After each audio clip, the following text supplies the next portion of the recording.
The unbreakable wall of Corpse City tried crushing this new corpse lady, but moments later, she strengthened her resolve and delivered a groundbreaking punch that shattered the entire city's expectations. Corpse Wars, an arena built to host brutal fights between walking corpses, all for the sole purpose of entertainment and fame.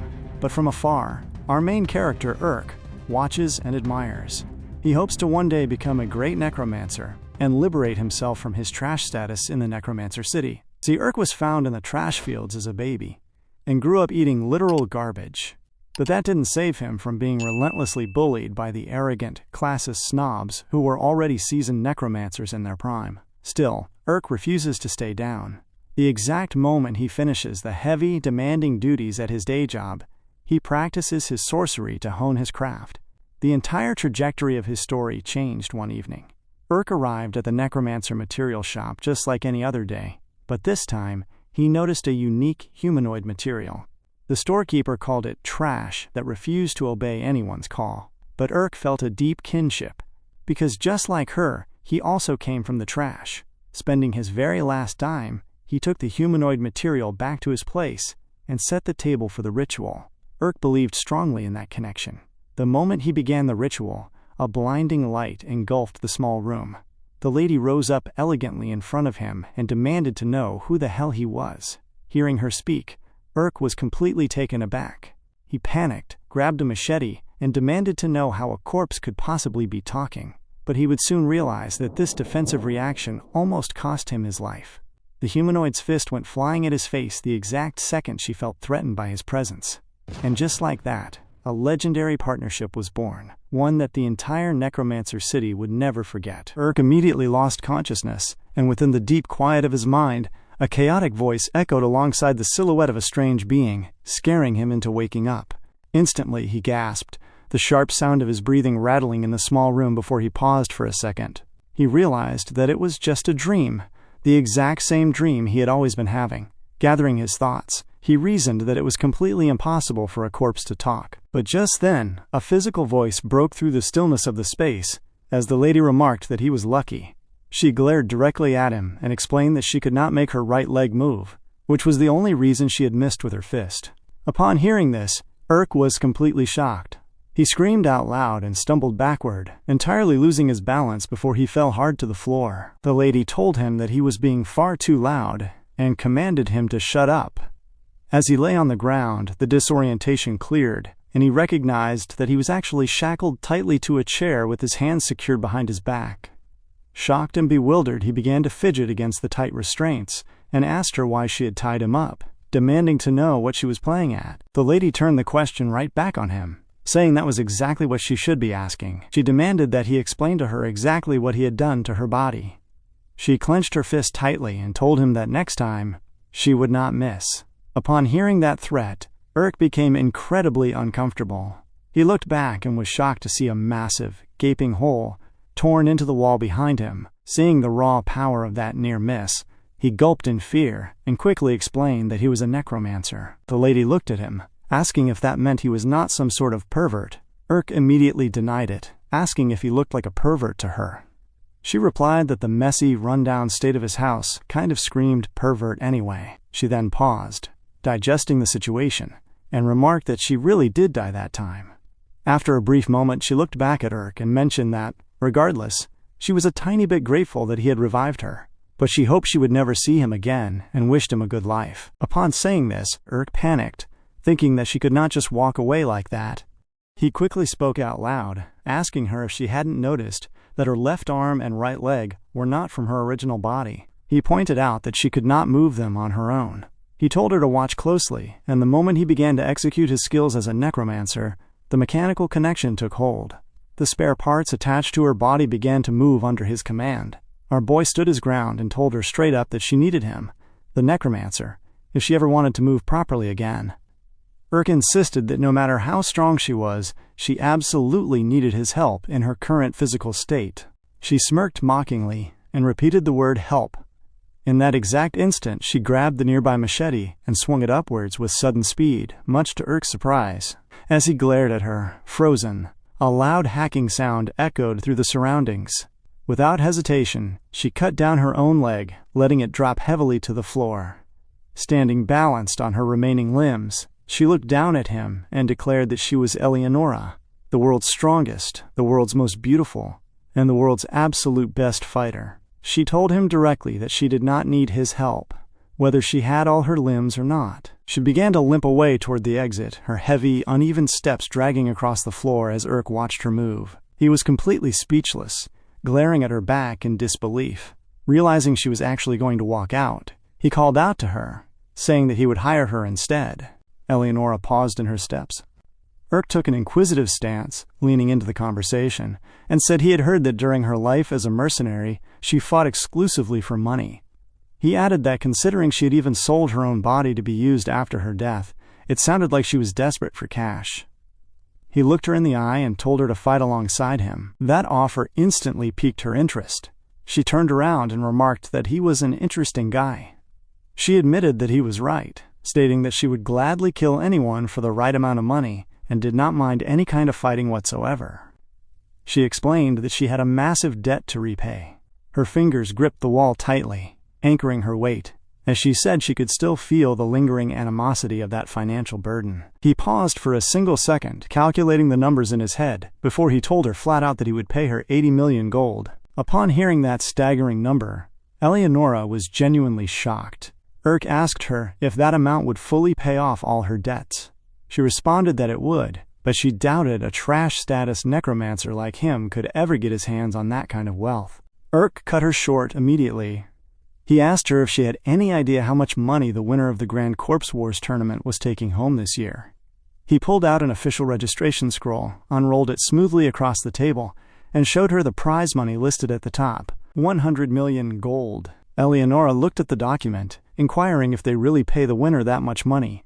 Urk told her she was clearly out of the loop, explaining that it was currently the most popular sport in the entire world. Eleonora admitted that she never had any talent for necromancy herself, so she had never bothered to check the first-place prize, since she believed she never stood a chance anyway. Urk told her she should definitely be interested now. He explained that, regardless of her soul being intact, she was legally considered a corpse knight under the tournament rules. He reasoned that if they hid the fact that she was actually alive, they could enter the competition easily. He added that if she, the best fighter in the world, and he fought together as a team, winning the entire thing would be a cinch. Smiling confidently, he told her that when they won, they would be applauded by everyone in the world. Eleonora shrugged indifferently, stating that she had absolutely no interest in fame. However, she questioned if he was going to give her 80% of the prize money. Urk sighed, noting that 80% was basically the entire prize pool. But before he could even argue, she cut him short and demanded 95% instead. Urk paused, caught completely off guard. He tried to reason with her, stating that when he factored in the high cost of raw materials and other heavy tournament expenses, the absolute maximum he could give her was 85%. Eleonora didn't budge, reiterating that it had to be 95%. This put Urk in a very difficult, frustrating position. He glared at her, stood up from his seat to show his seriousness, and offered 90%. She stared right back and reiterated 95%. Urk tried one last time, offering 92%, but she calmly repeated 95%. Completely tired out by her stubbornness, Urk sat back down heavily and told her that, fine, she could take the whole 95%. Eleonora smiled and called it an excellent choice, reminding him that it was still a remarkably cheap price to pay for the services of the world's best fighter, so he should not feel like he was losing out. But first up, she said, we need to write up a contract. She then smirked as she glared down at him, adding that she never trusted people based on their word alone. Urk glared back at her from his chair, but he smirked in acceptance, fully agreeing to her terms. Much later, the very next day, Urk and Eleonora were walking outside through the busy streets. As they moved along, Urk asked her how the physical act of walking was feeling for her now. Eleonora snapped, telling him that he was moving a little too fast, calling him a moron, and demanding that he move slower. Urk admitted that maintaining the synchronization was actually pretty hard for him. She then turned her head slightly and asked what the deal was with the weird mask he had forced her to wear. Urk explained that it was a strict tournament rule. If a knight was constructed out of more than 80% human materials, the necromancer was required to cover their face, so people could not see the identity of the deceased person they were using. He reminded her, as he had already said a few times before, that absolutely no one could ever find out that she was actually alive. Eleonora complained about the mask hiding her beautiful face, to which Urk warned her to be extremely careful not to talk while they were out in public, because normal knights were supposed to just walk silently. Just then, a sharp, loud voice called out Urk's name from behind. The sudden interruption was very surprising. The person continued walking toward them, asking him if he had already forgotten what she had told him, calling him a piece of trash. The source of the voice was revealed to be Karina, the exact classist lady who had been relentlessly tormenting him earlier in his life. She sneered at him, stating that she had warned him if she ever saw his face again, she would throw him out like garbage. Hearing this, Eleonora leaned slightly toward him and asked who that was. Urk told her quietly that he would take care of it and ordered her to stay back. Karina walked right up into Urk's personal space, looking past him at Eleonora. She mocked him, asking what that hideous thing was, laughing at the idea that after 10 long years of hard work, he had finally managed to piece together a knight. Seeing and hearing this insult thoroughly pissed Eleonora off under her mask. Karina then sighed, stating that now that she thought about it, it would actually be much more fun to watch him get his body completely eliminated from the official competition, so she would let his presence slide for today. Suddenly, out of nowhere, Eleonora spoke up, telling Karina to shut up, calling her a fugly skunk. The insult was incredibly shocking. Karina froze, her attention instantly snapping fully toward the masked figure as she began to angrily question what was going on. Panicking, Urk quickly tapped his knight on the shoulder, telling her to wait, and reminding her that he had just told her to remain quiet. Eleonora snapped back, saying the lady was heavily pissing her off, demanding to know who she was calling ugly. Karina stood in front of them completely confused and bewildered, questioning if the mechanical puppet had just called her fugly. Urk paused for a brief second, realizing the secret was already at risk. He glared back at Karina, abandoned the quiet approach and confirmed it, saying that yeah, she was fugly, and asked if she was actually going to do something about it. Furious, Karina instantly began to channel her magic to control her weapon. She screamed at him to die, and her knight let out a loud roar, dashing forward with heavy, violent momentum straight toward Urk. Eleonora immediately dropped low into a solid combat stance. She shouted at Urk, telling him to support her right foot. Reacting instantly, with her right side firmly anchored, Eleonora launched herself forward, her fist clenched tight as she swung. In one split second, Eleonora and Karina's giant knight clashed together with immense physical weight, and the outcome was nothing anyone had ever expected. The lady in question possessed much more talent than the average person, but she only put in an average level of effort to achieve average results. She frequently talked down on other people and said to them that she could achieve this much without even trying. But they could not do the same even when they worked their hardest. Discarding and dismissing other people's efforts while boosting her own ego was her greatest joy in life. There was one guy who she considered a piece of trash, which was Urk, who always tried his best but was never able to get the results that she did. He used to be the best kind of prey for her to play with. Or at least, that used to be the case. Just right now, in this very moment, what she saw in front of her shocked her and changed her entire reality. Eleonora was able to use one single punch to completely dismantle her entire knight, which was incredibly shocking to Karina.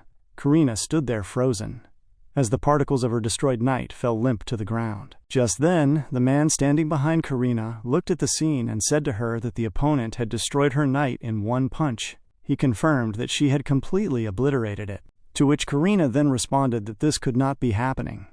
She muttered that it made no sense, and that there was no way she would lose to a trash like him, repeating that there was simply no way. Just then, Urk walked right past Karina and asked her what she was going to do about it, mockingly throwing her own words back at her. Upon hearing this, Karina was visibly annoyed. But before she could do anything, she saw Eleonora walking right behind Urk, and she instantly shriveled in fear, quickly turning away her gaze. This reaction caused Urk to become extremely excited, and he grinned widely as he walked past her. They eventually arrived at a more private place, and Urk said to Eleonora that they got lucky this time, but that situation could have been dangerous. He explained that fighting outside of the official competition was strictly prohibited, and they could not risk people finding out about her real-life identity. Eleonora simply asked him, "So what?" She glared directly at him and remarked that he was ordering her around now. Urk paused for a moment and glared back at her before he said that he was not ordering her at all. He explained that he was just asking her, pointing out that while she may be the best fighter in the world, he knew far more about the corpse wars than she did. He reminded her about the debt she had mentioned earlier, telling her that she did not need to be taking unnecessary risks. Upon hearing that, Eleonora relented, saying that she would try not to start any more fights. She then asked him what they were supposed to do next. Urk understood the situation and told her that now they needed to go to the player registration, where the officials were going to test some basic things. He added that he believed they could probably handle it. Just then, they arrived at the player registration desk, and 3 of the men acting as judges glared directly at them.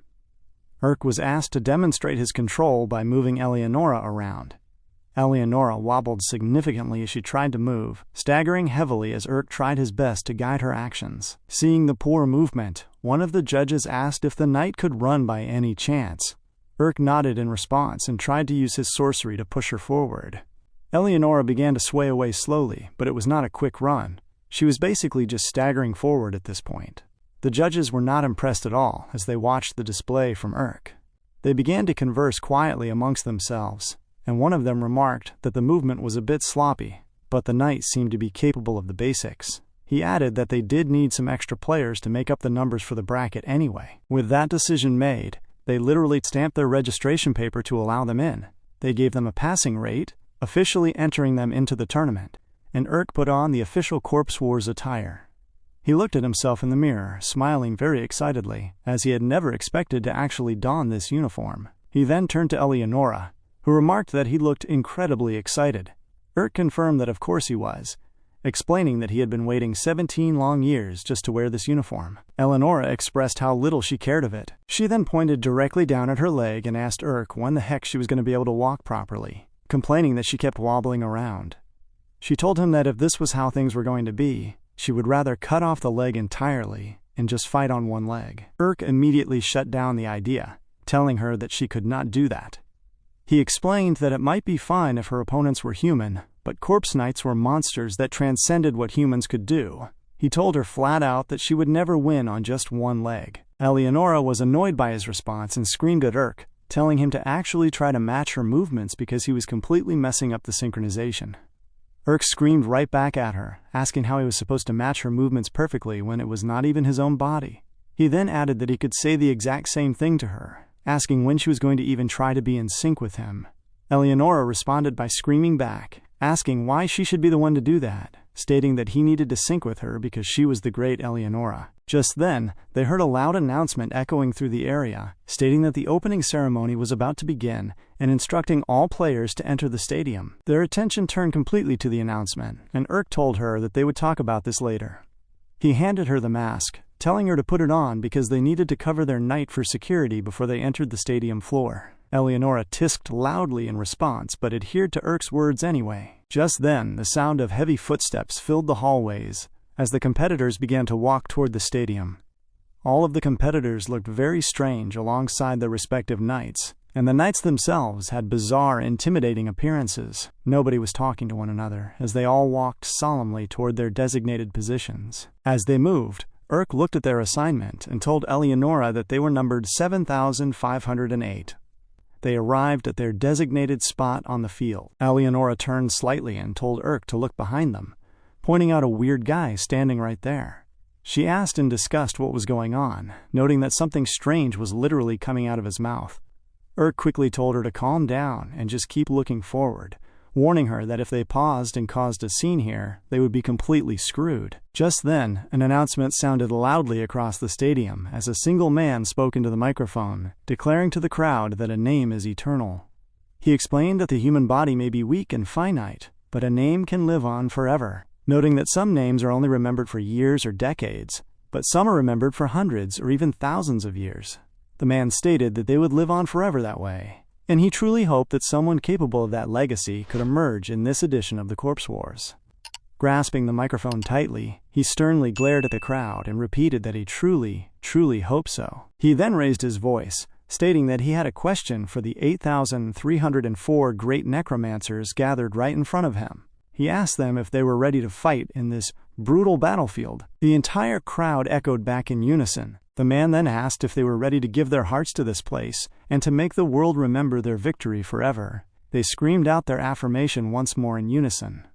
The man smiled warmly and declared that the 145th Corpse Wars was officially beginning. Upon saying that, the entire stadium erupted in massive cheers as bright lights began to shine from every corner of the space. The man then raised his hand to calm the crowd down and explained the rules of the important preliminary round. He stated that the goal of this first round was to expose the new players to the audience, and they expected this round to eliminate around 20% of the participants. He explained that match pairs would be decided completely at random. If a player won 2 games, they would be given the opportunity to advance, but if they lost 4 games, they would be completely eliminated. Down on the field, the players were murmuring amongst themselves, realizing that they would advance as soon as they won 2 games and were allowed to play up to 5 matches total to achieve it. The man on the stage then continued, announcing the rule for their very first opponent. He stated that, for those standing in the back line, their first opponent was the player standing directly behind them. Upon hearing this, Urk's attention was instantly spurred, and he turned around to notice exactly who was standing behind him. The person behind him began to laugh loudly. The man looked very strange in his demeanor as he smiled and looked at Urk, stating that he could not believe a young, cute boy like him was going to be his first opponent. Rubbing his hands together weirdly, the man grinned directly in front of Urk and promised that he would show him the true power of the most beautiful thing he had ever created. In return, Urk glared back at the guy, looking at him very sternly, but he didn't say a single word. The man took that silent stare to heart and mentioned to Urk that he knew exactly what that look meant. He asked if Urk also thought that he was ugly and disgusting, stating that people were always the exact same, shouting that once Urk saw the most beautiful things he had created, he would finally be forced to admit the truth. Just then, Urk stopped him mid-sentence and said that he was actually looking at the man's knight. Our boy pointed out that the creation looked pretty well made, explaining that even though it possessed a large head, the muscles and bones in its neck were doing a good job of supporting all that extra weight. He added that he had also noticed the muscle fibers around the mouth were distinctly stronger and denser, concluding that it must have been designed that way to supplement the inherent skeletal weakness typically found in amphibians. Urk then extended his hand out to initiate a shake, smiling as he mentioned that he was still sure he would win the match, but suggested they make it a good one. This unexpected sentiment was highly shocking to the man, who could only glare at Urk in disbelief. He looked down at the extended hand, eventually grabbing it to deliver a firm shake. After Urk removed his hand from the handshake and stepped back, the man continued to glare down at his own palm, completely astonished.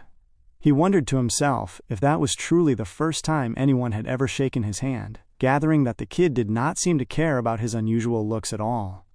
He laughed lightly to himself, realizing that the kid was actually pretty cute too. Just then, his amphibian knight made a funny sound while staring directly at its master. The man looked back at his creation and told the knight that they absolutely had to show the opponent the pure beauty they had built together. He was extremely excited as he spoke those words, laughing loudly in his space as he anticipated the match. And so, much later, the preliminary rounds officially commenced. The grand tournament went through 3 strict preliminary rounds in total. Through this rigorous process, a grand total of 10,000 players would get to advance to the finals. Ahead of the matches, Urk and Eleonora were discussing the upcoming brackets. Urk mentioned to her that the specific rules for the preliminary rounds were completely different every single time, making it incredibly hard to prepare for them in advance. However, he calculated that since 2 wins would get them through to the next phase, and 4 losses would get them eliminated, it should be easy enough to advance to the finals.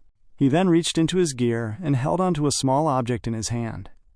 Eleonora looked at it and asked him what that object was. Urk explained to her that it was a specialized magical communication device, noting that he had modified its physical appearance a bit. He told her that when she put the device on her ears, it would allow them to communicate seamlessly, even from 10,000 feet away. He instructed her that whether she spoke loudly or whispered, the sound would come through at the exact same clear volume, ensuring that only the people wearing the paired devices could hear, saying that it used resonance magic to transmit the sound waves. She then placed it onto her ear and began to whisper, asking Urk if he could hear her, calling him a knucklehead. Urk answered immediately, stating that he could hear her perfectly fine, so she should avoid saying anything weird over the line. He then explained that he had literally sold off half of his spare materials and the furniture in his house just to buy those devices, pleading with her that she could never lose it under any circumstances. Eleonora questioned him further, asking if this sport was really so popular, wouldn't the officials inspect them pretty thoroughly before letting them compete? Urk explained to her that this specific competition placed a lot of emphasis on the Necromancer's unique personalities and how they chose to express themselves, meaning they were free to wear pretty much any decorative accessories they wanted. However, he warned her that the inside and outside of the stadium were completely surrounded by powerful, high-tier magic circles, which blocked all communication with people outside the stadium. Eleonora digested this piece of information and deduced that since they were not communicating with the outside world but were simply communicating with each other, it would not be a problem. Urk confirmed that was the case and asked her if she was finally ready, to which she simply grinned and glared at him with confidence. The scene then cut to the outside arena, where they were about to start the opening preliminary match. As Urk stepped into the staging area, the official moderator of the match approached him and said that the match would soon start, directing him to go up onto the player platform.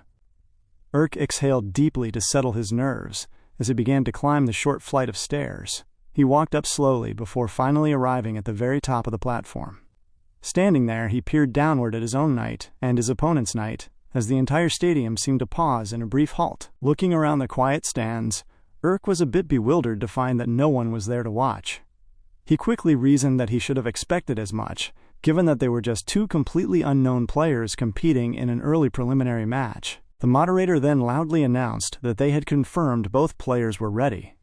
He declared that the first preliminary match between Wong and Urk would now begin. Before the signal even rang out, Urk determined within himself that the empty stands did not matter at all. He recognized that the only thing that truly mattered was the fight itself. Taking a solid stance, he opened his eyes clearly, concluding that now that the start had been officially announced, he had to push forward immediately. He called out to Eleonora over the device, telling her that it was time to show the world. Instantly, Eleonora dashed forward with sudden momentum as Urk yelled for them to show the world their strength. But immediately, just as she lunged, she lost her balance and crashed straight down to the ground.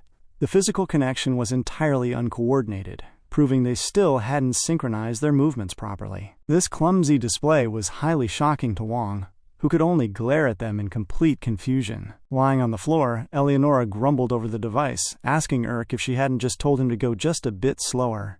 Urk snapped back at her, stating that he did move slower, asserting that she was the one who moved too freaking fast. Eleonora tisked, stating that the situation was incredibly frustrating and that she was just going to do her own thing from here on out.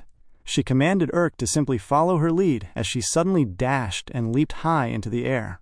In that same moment, the Frog Knight in front of her was incredibly nimble. It leaped away to safety, easily dodging the strike. Landing heavily on her feet, Eleonora paused and muttered that the creature was super fast and could jump incredibly high. Hearing this, Urk reminded her over the communication line that the sole goal of this fight was to destroy the enemy knight's heart, describing it as a distinct red bead. He explained that protecting her own knight's heart was the absolute key to survival here. He added that while they possessed a massive physical advantage in direct one-on-one combat, their current setup gave them very few ways to defend themselves. He suggested that they first need to slowly figure out their opponent's attack techniques. Before he could even finish his sentence, Eleonora cut him off, stating that if they stalled, they would only be giving their opponent more time to strategize. She reasoned that considering they couldn't even run properly as a unit, stalling would only put them at a severe disadvantage. Without waiting, she dashed forward again, telling Urk that she would keep moving closer to the target. She twirled through the air to land a heavy strike, but the Frog Knight effortlessly jumped away once more. This repeated evasion made Eleonora highly annoyed. Up on the platform, Urk watched her struggling form, realizing that she had absolutely no intention of cooperating with him. She kept falling back on her independent habits, fighting poorly because she was relying on one limb, which made her speed too slow and made her movements way too easy for the enemy to predict. As the pattern continued, Urk began to wonder what on earth the other knight's actual method of attack was, questioning why it just kept dodging without striking back. But then, his eyes caught a sudden movement. He noticed that one of the bulbous balls on the frog's rear side was beginning to shift and wiggle. Urk looked incredibly uncomfortable as he watched this bizarre physical transformation. Just then, Wong began to laugh frantically from his platform. He mocked them, asking if that sloppy performance was truly the best they could do. He mentioned that since strong contenders were sometimes hidden among the unknown players, he had taken his time to observe their movements, but he guessed they weren't worth that effort after all. He smiled confidently and stated that he supposed he should finish the match right here and now. Wong clenched his fist tightly and shouted for them to behold. His frog knight immediately dropped into a firm stance as one of the large balls on its back began to twirl rapidly. The structure suddenly popped open, revealing a strange, fleshy human face that was smiling creepily. Wong laughed loudly, declaring that this was his most beautiful creation. The moment the face popped open, Eleonora stared in confusion, wondering why there was a human face on the knight's rear. She remembered Urk telling her earlier that 80% of a knight's face needed to be covered if it used human parts. Urk quickly responded to her over the device, explaining that the thing was not a natural or normal human face at all. Wong loudly explained to the arena that the face was the direct result of his lifelong research into the most ideal and perfect physical proportions, calling it the absolute epitome of beauty. He laughed mockingly, stating there was absolutely no need to cover this face because it did not belong to any real deceased person. He shouted that as they faced this ultimate beauty, they would explode helplessly. In that exact instant, the strange face began to twitch and move. Urk recognized the danger immediately and screamed into the device, telling Eleonora to look out because it was a bomb. The fleshy face was suddenly shot out from the frog's back like a swift projectile, flying at high speed straight toward Eleonora.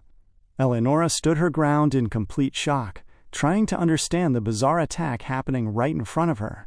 But before she could move, the projectile connected, and what came next was a massive, violent explosion that rocked the entire space where Eleonora stood, completely obscuring her in a thick cloud of smoke and fire. The blast was heavy and loud, leaving everyone in the quiet stadium completely uncertain if she was going to make it out of that space intact. When the dust finally settled from the heavy explosion, it was revealed that Eleonora had used her hand to deflect the sudden attack. In that exact moment, Urk screamed over the communication device into her ears, asking her if she was doing okay. Eleonora brushed past the worry and questioned Urk if he was the one who had blocked the attack. Urk answered that he was, explaining that he had been forced to sacrifice one of her arms to save her. She then asked him if the face moved like it was alive, wondering if its trajectory was being actively controlled. Urk answered that it was not, explaining that parts that have been separated from a knight's body cannot be controlled by the Necromancer. He added that those parts can only move on their own for a very short amount of time, causing Urk to conclude that the bomb's trajectory could only follow a straight line. Urk further explained that the explosives seemed to be made from the digestive enzymes found in toxic amphibians, noting that this specific kind of bomb only explodes under heavy impacts. Eleonora gathered his meaning and asked if he was saying that she could easily dodge it. The moment she said those words, the Frog Knight projected a second attack. Eleonora moved elegantly, dodging the incoming projectile completely as a massive explosion happened right behind her. She remarked that all she had to do was dodge the things that were flying at her, adding that it would actually be fun. She stated that it had been a long time since she had felt her blood pumping like this, declaring that from now on she would give the opponent a proper fight. In that exact moment, another bomb was already fired straight at her. Eleonora tried to tumble out of the way, but as she fell hard to the ground, she was shocked as she glared up, recognizing that the situation was not going to be nearly as easy as she had expected. Multiple explosions followed immediately, cutting off her momentum as Wong began to laugh loudly from his platform. Wong mocked them, asking how long they planned to run away when their knight could not even run properly. He shouted for them to hurry up and fall down in awe of the absolute beauty he had created. The Frog Knight jumped high into the air, using its elevation to shoot multiple faces downward at Eleonora. Heavy explosions continued to rock the ground as Eleonora tried her very best to run and dodge the oncoming attacks. In that tense moment, while she was running, one of the faces came directly in front of her path. Our boy focused entirely on the connection, instantly using his necromancy abilities to try and quickly change her trajectory to dodge the strike. In that split second, she crashed straight down to the ground as the explosion happened right behind her. Urk spoke urgently into the device, telling Eleonora that they could not keep this up any longer. reasoning that if they could not run properly, they could not win. His words made Eleonora realize the weight of their situation, but Urk continued, telling her to analyze the exact reasons why their movements were not coordinated. He stated that their biggest problem was a fundamental lack of trust. He explained to her that while she technically possessed a right leg, she subconsciously felt like she did not, making it only natural that she would put most of her weight on it out of habit. He pointed out that every single time she took a step, she lost her balance. He told her flat out that if she wanted to run, she would have to trust him completely and stop worrying about her right leg. Before he could finish his instruction, Eleonora cut him short and asked how she was supposed to trust him when all he was doing was flickering his fingers around from a safe platform. She reminded him that she was the one actually fighting on the dangerous battlefield, not him. She dashed forward anyway, stating that she simply did not trust a partner who would not risk his life alongside her. Those sharp words cut straight through Urk, leaving him standing on his platform completely speechless. What followed was a series of multiple explosions that tore through the battlefield, until one blast finally caught Eleonora from the front, pushing her backward and sending her sliding heavily across the ground. As she lay there, Urk spoke into her ear over the device, his voice dropping as he explained that this was the absolute last chance for him as well. He calmly began to explain to her that he was born in a garbage dump that everyone thinks is disgusting, raised by a father who openly called his own son the son of garbage. He explained to her that he had lived his entire life being ignored by everyone, with each and every part of his body being considered useless garbage in this world. He told her that no one could possibly understand how miserable that felt. As he spoke, he looked to the side as a mental vision of his father appeared in his mind, looking down on him with a condescending glare. Urk stated that he would not be able to keep moving forward in life if he could not prove himself to the people who looked down on him and to everyone else in the world.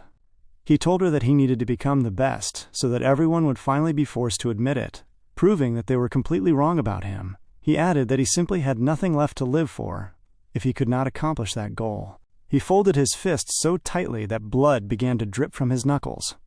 He told her that admitting her onto his team gave him his last chance, adding that he would not ask her to trust him blindly, but begged her to at least believe how serious and desperate he was about winning this tournament. Upon hearing his desperate confession, Eleonora took a firm stance, as it seemed she began to understand the deep sentiment behind his words.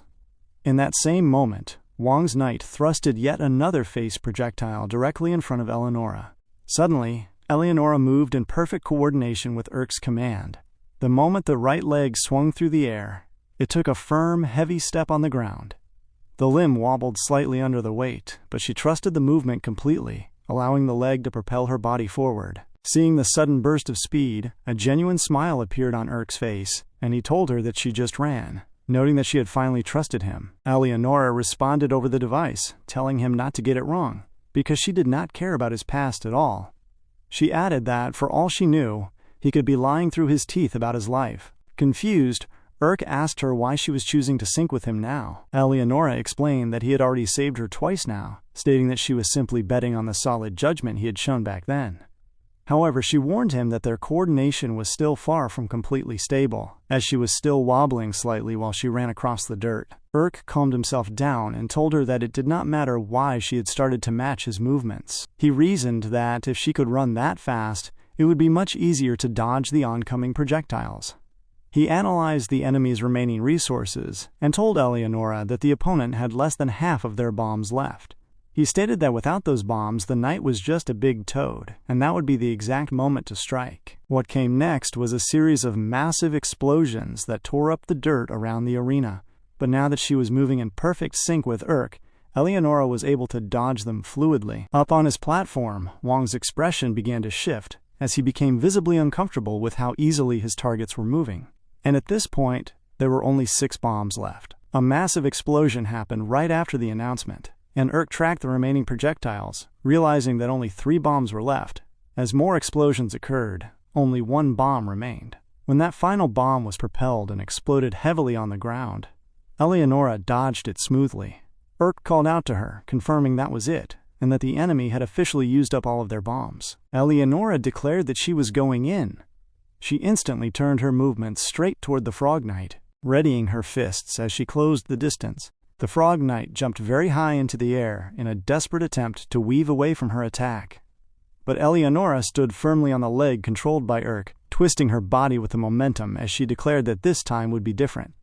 She dashed forward to deliver the blow, but the moment she looked upward, she was completely shocked by what she saw. Tucked away from view, 10 extra spare bombs were carefully placed right under the belly of the Frog Knight.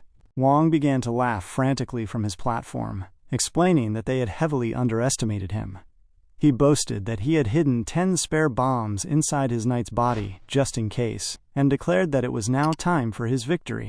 In that exact same moment, all 10 pieces of the bomb suddenly detached and descended heavily toward Eleonora. The moment the attacks descended heavily on Eleonora, Urk instantly screamed over the device, telling her not to swing up but to swing down instead. In that exact moment, she steadied her resolve and her fist went straight to the ground, causing a massive explosion to erupt from below. This sudden blast served as a defensive shield that completely encircled her position. Up on his platform, Wong was thoroughly shocked and began to wonder what that huge explosion was, recognizing that it definitely was not from his own attack. He was completely stunned by what he saw next in front of him.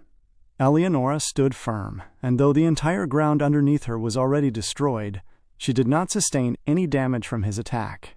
Eleonora looked up toward the platform and remarked that his instruction was a pretty good call. Urk responded over the device, explaining that he had figured they could detonate the incoming bombs prematurely with the shock waves from the destructive power of her fist and the debris from breaking the ground. Our boy admitted that it was a gamble, of course, but he had not realized the technique would work so well, remembering a quiet moment when he had explicitly told her that it could only be used once. In that memory, she had responded to him, explaining that for this specific technique she put everything she had into her fist to throw the punch, so once she used it, her arm burned up and turned black, explaining that it took about 4 hours for the limb to return to its original state.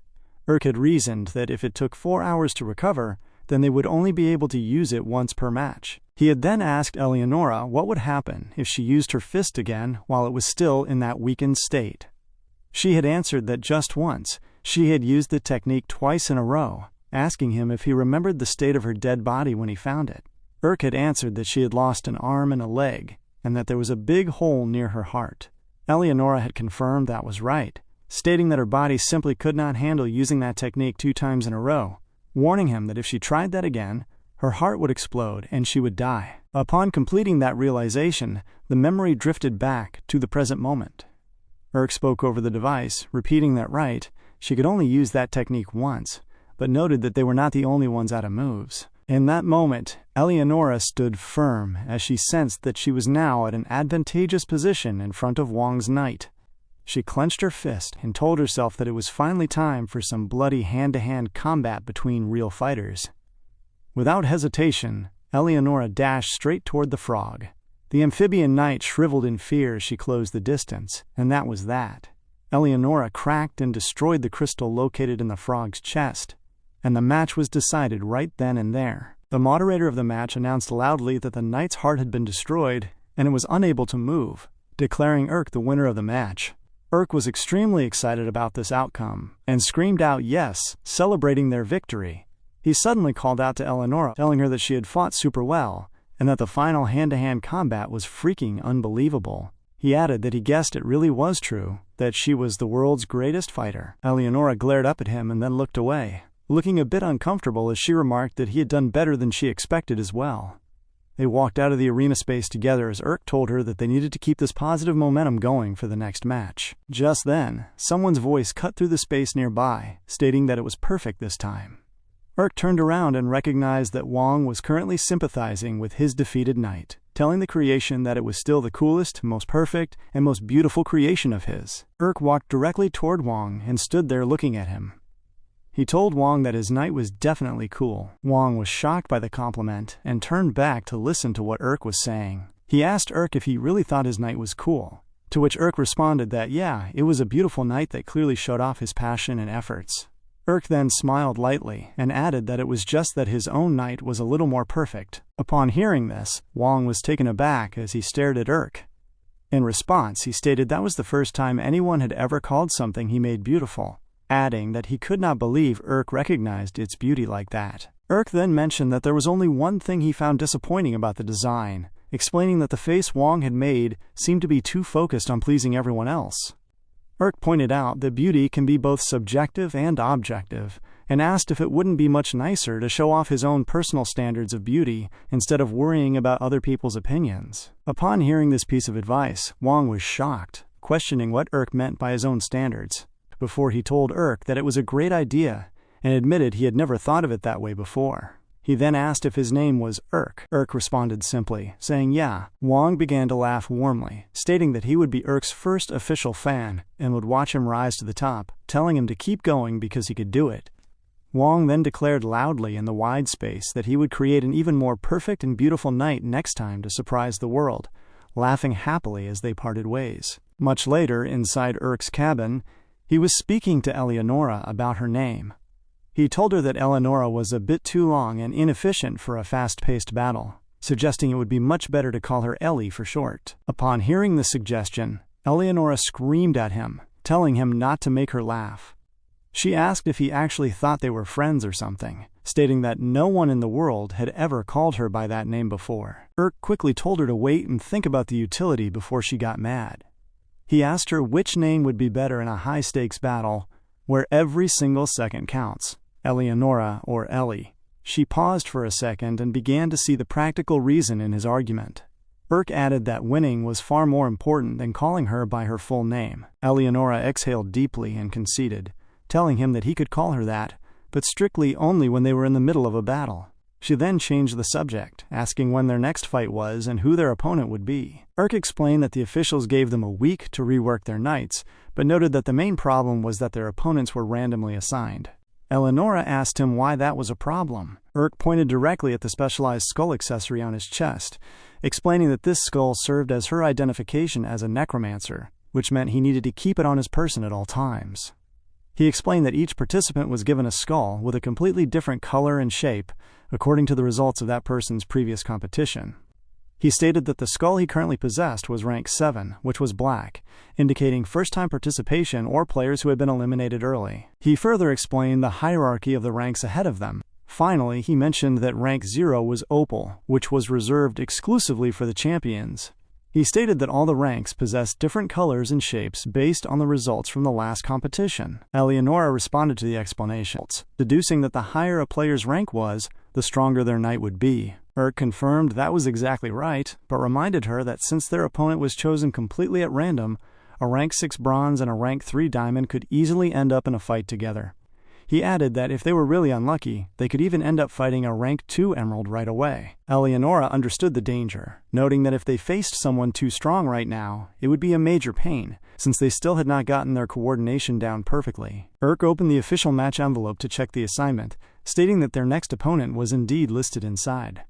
But the moment he pulled out the paper, he was completely shocked by what he saw on the registration form. The scene then cut to a different space entirely, where another competitor received the news of the envelope's contents from his assistant.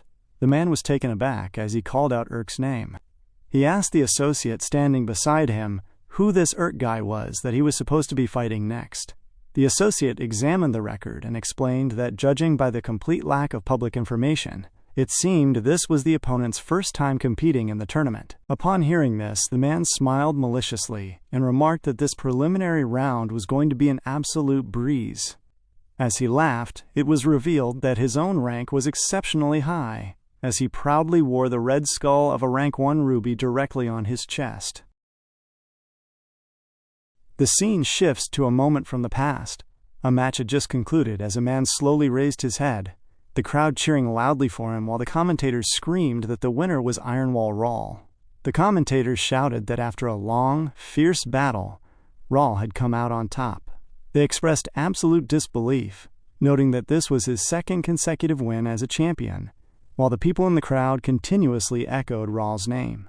Rawl was calm after the long battle, waving his hands in acceptance of the screams echoing his name as he looked around and smiled. Rawl had been very happy back then, wearing the highest skull head proudly on his chest. However, the current Rawl had been knocked down a level. His mouth was filled with the crumbs of what he was eating when he suddenly blurted out the contents of his food from his mouth in frustration. He called out to a lady named Sophie, repeating her name multiple times as she walked into the room. He asked her how many fan letters they had received this month. Sophie replied that the count was down, noting that it was a reduction of 15% from last year. Raul remarked that he guessed the data was true, confirming that a necromancer loses 15% of their fan base each year they do not secure first place. The worry was visible on his face as he muttered that, of course, the numbers do not lie. He then asked Sophie what the analysts and the media were saying about his odds of winning first place this year. She answered that if they averaged the assessment of 13 different media outlets and 43 analysts, his odds of winning were reportedly 2.736%. Raul was visibly annoyed by the low figure and struck his hand hard on the table. He leaned out, expressing his anger toward those bastards who predicted his downfall, stating that they all claimed he was past his prime. He vowed that he would prove to them that Iron Wall Raul was still alive and well. He then asked Sophie to confirm that his opponent for the next preliminary round was named Urk. She confirmed that it was, adding that this was his first time participating, so there was no available data on him. Raul analyzed the situation according to the data so far, noting that a first-time player had a 99.74% chance of being unable to counter his technique. He stated that he needed to display an overwhelming difference in power to increase his odds of winning again. He reasoned that the display needed to be so overwhelming that no one would ever dare say he could not win. The scene cuts to a different space.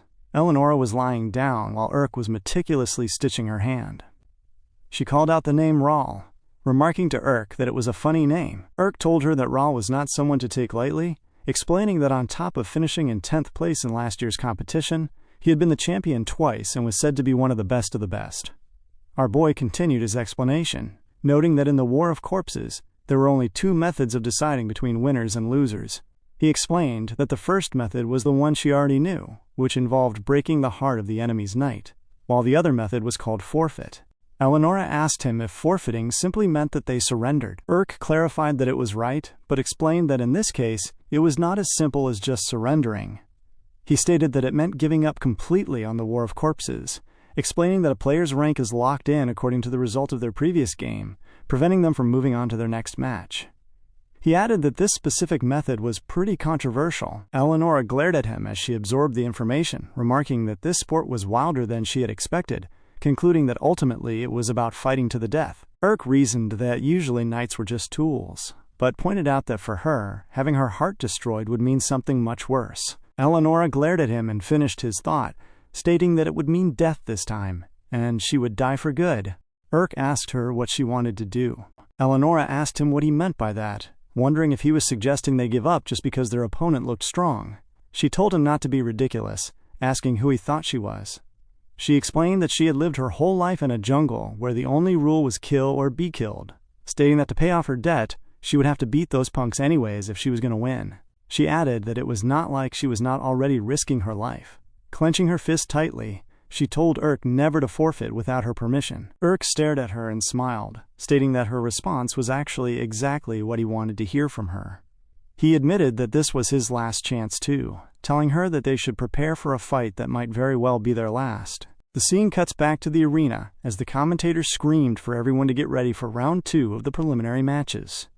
While some workers were cleaning inside the arena, one of them remarked to his colleague that it was only the preliminaries, wondering why everyone was so worked up. The colleague responded by asking if he did not know that Raul was participating in this match. The first worker was shocked by the news, recognizing the name and noting it made perfect sense that people would be excited for a former champion, adding that watching Raul fight was pretty fun. The other man countered, stating that the last time Raul won was ages ago, questioning if his skills had declined so much that he barely made it to 10th place last time. The man explained that at this rate, Raul would be forgotten in no time, adding that people say once a necromancer starts to lose their spunk, there is no coming back. Suddenly, from behind them, the doors slammed open with a heavy thud.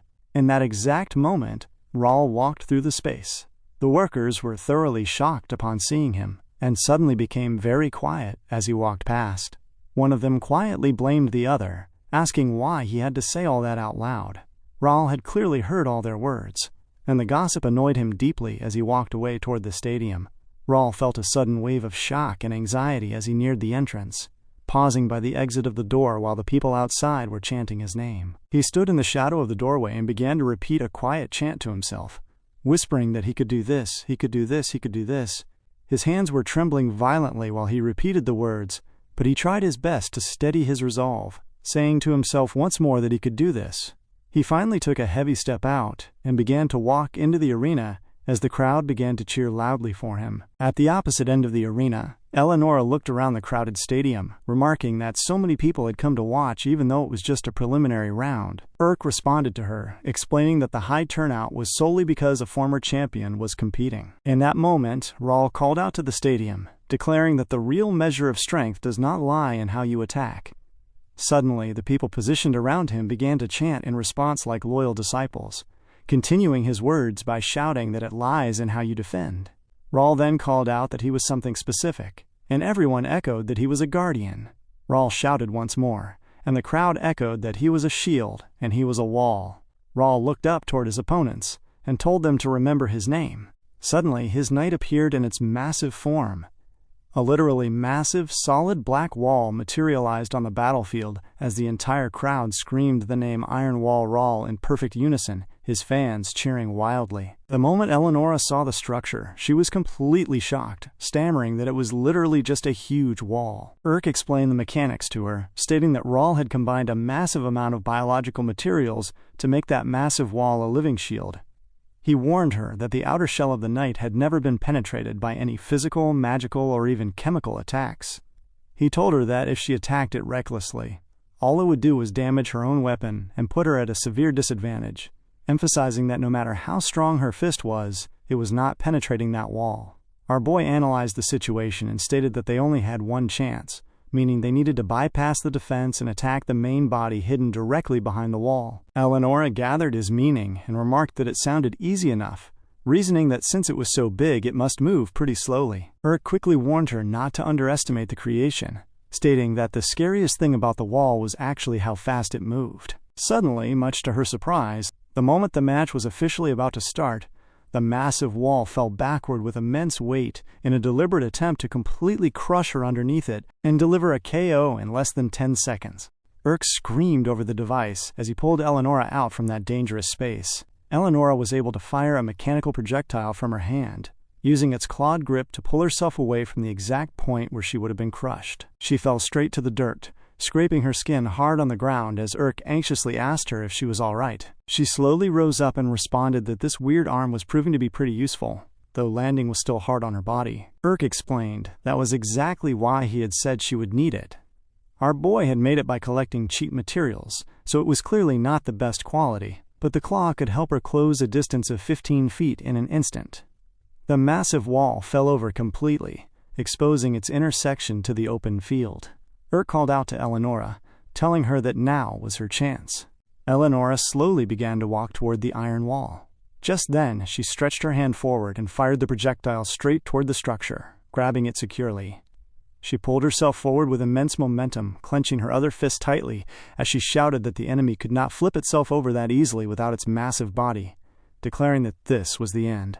She was about to deliver a powerful punch, but she suddenly recognized something very strange happening right in front of her. The wall suddenly rose up on its own. Urk immediately warned her over the device, telling her not to attack the wall because no one had ever broken through it. She was annoyed upon hearing this as she struggled to grab her footing on the loose dirt. The wall moved strangely, morphing into a completely different shape. Urk muttered in confusion, wondering what it was doing and how it was successfully altering its shape. The structural components of the wall shifted strangely until it suddenly took a firm stance as a mutated being with multiple legs. Urk was completely baffled by the sight, wondering how it could possibly move like that. Controlling a knight's movement normally felt like delicately coordinating every single fiber of another person's body. Tension in the gastrocnemius muscles caused the Achilles tendon to contract and the heels to lift, and if the spine was not properly adjusted, the body would instantly lose its balance. The more moving parts there were, the more a necromancer had to coordinate. As a knight's size increased, it became significantly more difficult to control, which was why large knights were universally known to be a massive risk. Yet Raul was not only able to control his own stance, but he could move this massive thing fluidly, breaking the knight into smaller pieces. It was a very big testament to Raul's technical skill, but Urk recognized that this was the first time he had ever seen Raul move this way, deducing that the former champion had put everything he had into preparing for this specific fight. At that exact moment, Raul was bleeding heavily from his nose up on his platform. He told them to see this overwhelming power for themselves, aiming to display an energy so overwhelming that no one would ever dare say he could not win again. He then commanded the zone to crush, executing a series of rapid hand signs. The wall moved strangely in response, enlarging itself to create an enclosed space designed to trap Eleonora inside. Urk screamed at her over the device, warning her that Rawl was planning to make a box out of the wall to trap her, stating that if she got caught inside, it would be over. He told her to run, while he threw the arm's trajectory. Instantly, she swung her hand out. The arm extended fully and caught the wall by a far corner. Eleonora yelled out, asking what the hell that movement was. Urk admitted that he could not see her very well from his position, making it incredibly hard to aim. He noted that the box was almost completely closed, telling her to do it again right now. Urk was unable to grab the exact spot he wanted, and he felt uncomfortable as he tried to adjust the positioning once more. At the exact moment the wall slowly closed, Eleonora's hand suddenly swung out of the narrowing gap. Before the wall could slam shut with a heavy thud, Eleonora rushed out of the box instantly, tumbling hard onto the ground. She quickly caught her footing and called out to Urk, stating that there was an opening they could attack right now. In that moment, the wall suddenly dismantled once more. Urk spoke over the device, noting that the opponent was incredibly fast and was essentially designing the stadium layout as he pleased. The realization made him uncomfortable, but he told Eleonora that there would still be openings, so they should keep trying. Eleonora determined herself for the next exchange. She dashed forward, folding her fist once more to attack as she grappled the wall. She pulled herself upward with her grapple, but while she was moving along the shifting surfaces, the walls began changing their size rapidly. Urk called out to her, warning her that she was going to get trapped again. The idea made her highly uncomfortable, but up on his platform, Rawl remained entirely fixated on the fight. Rawl thought to himself, wondering if they really believed they could break through his wall that easily, pushing his focus even further to trap Eleonora once more. Urk tracked the movements and told her that there was a gap on the right. She tried to grapple it, but Urk missed the timing. He then asked her about the left side, but she responded that there was no opening there at all. They tried to grab the left anyway, but it failed. They tried to grab a different place entirely, but that attempt did not work as well. Consequently, Eleonora tumbled heavily to the dirt, as most of her attempts to grapple the wall yielded absolutely no result while the crowd chanted Rawl's name loudly.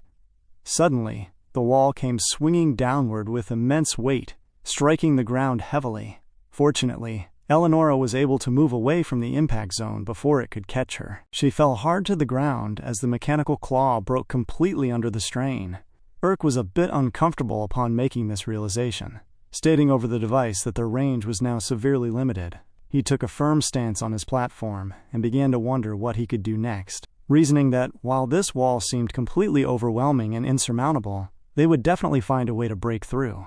Suddenly, Urk deduced something crucial. He called out to Eleonora, telling her that they had been approaching this fight in the wrong way entirely. She asked him what he meant by that. Urk explained that there was one specific thing they had been assuming to be true, simply because everyone else had failed to prove it wrong. Eleonora questioned what that could possibly be. Urk asked her straight out if that wall was truly impenetrable. Eleonora felt a wave of confusion as she wondered what he meant by that. Urk reminded her that she only had one shot left, asking what she was basing her final decision on. He explained that while no one had ever broken through that wall before, a finishing blow from a physical attack specialist during a past final had managed to leave a noticeable crack in the structure. He noted that, of course, everyone else who tried attacking the wall after that had been defeated without even leaving a scratch, which was why no one had ever considered attacking the wall directly ever since. But Urk reasoned that if a knight even more powerful than the one who made that original crack were to attack the wall directly, a full breakthrough might actually be possible. In that moment, he asked Eleonora if she believed her fist was stronger than that past knight's fist. She paused for a second to measure the gravity of the statement before responding, stating that if that was what he was basing his decision on, then it was absolutely worth risking her life for. As Urk watched in intense anticipation, he told her okay, indicating that the target was currently positioned at about a 45-degree angle above her, confirming that he would handle coordinating her left arm so she could go all out. Upon hearing those words, she swung her arm upward, ready to end the game. Up on his platform, Rawl looked down and noticed the stance. He thought to himself that they must have completely lost their minds to face his wall head-on, concluding that they had finally given up, though he could at least admire their courage. He then shouted for them to collapse. The wall shifted strangely upon his command, opening up a wide path around Eleonora as though it wanted to crush her under its weight once more. But Eleonora held a strong resolve. She dashed forward with the sole intention of striking straight through the wall in front of her, her fist clenched tightly and positioned straight ahead to break through the defense. Portraits of 2 opal-ranked emblems hung on the wall right in the room where Rahl sat, looking very weary, as he said to himself that he had dedicated his heart to this sport. He had given it his youth and his whole life, mentioning that the whole world used to praise him. In front of him stood Sophie, as he asked her what he was now. He described himself as a has-been with nothing left to do but fall, a failure with nothing but his own pride left. He noted that every day those critics and journalist pricks only talked about how far he would fall this time, the shortcomings that he needed to fix, and when they thought he was going to retire. He wondered if they thought he was just going to die or step out of the spotlight like this. Sitting there in the dim light, he looked outside and felt a deep longing to just hear the sound of that applause one more time. But now in the present, he was shocked at what his eyes saw as he spotted Eleonora. The iron wall caved in as the explosion happened right in front of him. Eleonora stood there looking very graceful as she broke completely through the wall. Rahl was stunned and speechless as he tried to comprehend what was happening right in front of him. The entire crowd stirred to share the same sentiment. One of the spectators yelled out that it had actually broken through Rahl's wall. Even Urk was speechless. Urk stood there in silence as well, asking himself if they had truly won, a smile forming on his face as he realized that they had beat the famous Rahl. Just then, from the corners of the stadium, people began to clap loudly and cheer for Urk. Our boy glared back at them in astonishment as they called him an amazing competitor, shouting about what a wild fight it had been. They questioned who he was, with many admitting they did not know him and had never seen him before. Hearing all those words of praise, Urk looked eminently excited as he stared out at the crowd. The scene then cuts back to the inner corners of Urk's cabin, where he stood after the fight. He was speaking to Eleonora, asking her if she had heard that applause, reminding her that the crowd said they were amazing. Eleonora was very calm as per usual, stating to Urk that, like she had said before, she did not care about what people said about her. She smiled and clenched her fist, noting that this victory was proof enough that her fist was the strongest in the world. Urk affirmed her claim, stating that they did what no one else had ever been able to accomplish. He then walked toward a different direction in the room and mentioned that now, little by little, more people would know his name because of this feat. Just then, from behind him, Rahl's voice cut through the room, noting that Urk seemed to be enjoying himself. Urk turned his attention toward Rahl in surprise. Rahl stood there looking at him, still appearing very calm and confident. He told Urk that he may have done something that no one else had, but countered that it did not mean he had truly accomplished anything yet. He asked Urk if he honestly believed everyone would remember his name by tomorrow. Rahl smiled faintly and warned him to be careful, explaining that the public would always be more excited by his mistakes than by his hard work. He added that they would be more interested in the failures that follow success than they would ever be in the success itself. He then asked Urk if he was genuinely ready to receive their applause. Urk stood there in silence for a second, and then he smiled back at Rahl, stating that of course he was. Rahl paused as he recognized how the energy radiating from Urk perfectly mirrored his own energy when he was just a young child. Seeing this, he literally saw himself in Urk. Rahl looked away, appearing a bit annoyed as he fell into a deep internal despair. Before turning away completely, he told Urk that they would see just how long he kept feeling that way, warning him that the next time they met, Urk would not break through his wall that easily. He then turned and walked off, leaving Urk somewhat confused by the sudden conversation between them. Much later, inside Urk's cabin, Urk dropped a heavy bag of coins on the table with a loud clink. Urk explained that it was their reward money for passing the first preliminary round. Eleonora nodded, concluding that since they had won twice, she guessed they had already passed the first preliminary round. Urk exhaled softly and mentioned that this was the first time he had ever been paid and acknowledged as a necromancer. Eleonora yawned loudly. She remarked that it was a touching story, but reminded him that the second preliminary round did not start for another 4 weeks, since the other players still needed to fight 3 more times. She told Urk that their contract only covered splitting the final winning prize money, so he could enjoy this particular money all for himself. She added, however, that if that money was so meaningful to him, then how he chose to spend it was also important. Upon hearing this, Urk looked at her and asked what she was going to do during the break. She responded that she was going to be stuck here, asking where else she could possibly go with this weird body. Urk stared at her, as he recognized the problem that was directly in front of them.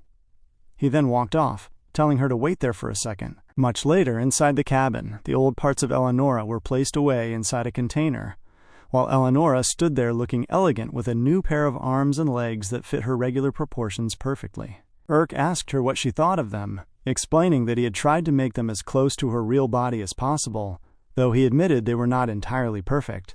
He then brought out a separate box and told her to take this as well. He mentioned that he did not know if it would suit her since he had never bought anything like it before, but explained that it contained some everyday clothes for women. He pointed out that if she wore this, no one would know she was a corpse knight. He told her to put the clothes on, suggesting that they go out and spend that reward money together. Looking at the box, Eleonora stared at Urk and asked him why he wanted to do that. Urk explained that since they had made the money by fighting together, they should enjoy it together too, noting that there were tons of things to see and do in Necromancer City. Upon hearing this, Eleonora looked at him in surprise. She exhaled and admitted that this was actually kind of sweet of him. She then firmly told him to get out. Urk was confused, asking what she meant and why he had to leave. She asked him if she was supposed to change her clothes right in front of him. Upon realizing his mistake, Urk quickly walked outside and stood there waiting by the door.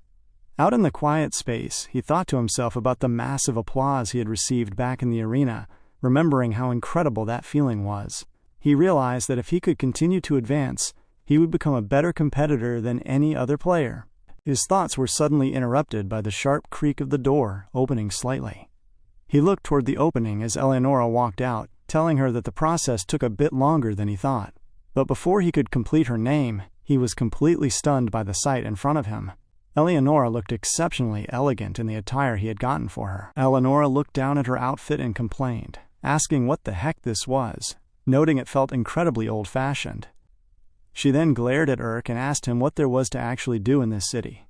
Urk was completely astonished as he stared at her, utterly unable to say a single word.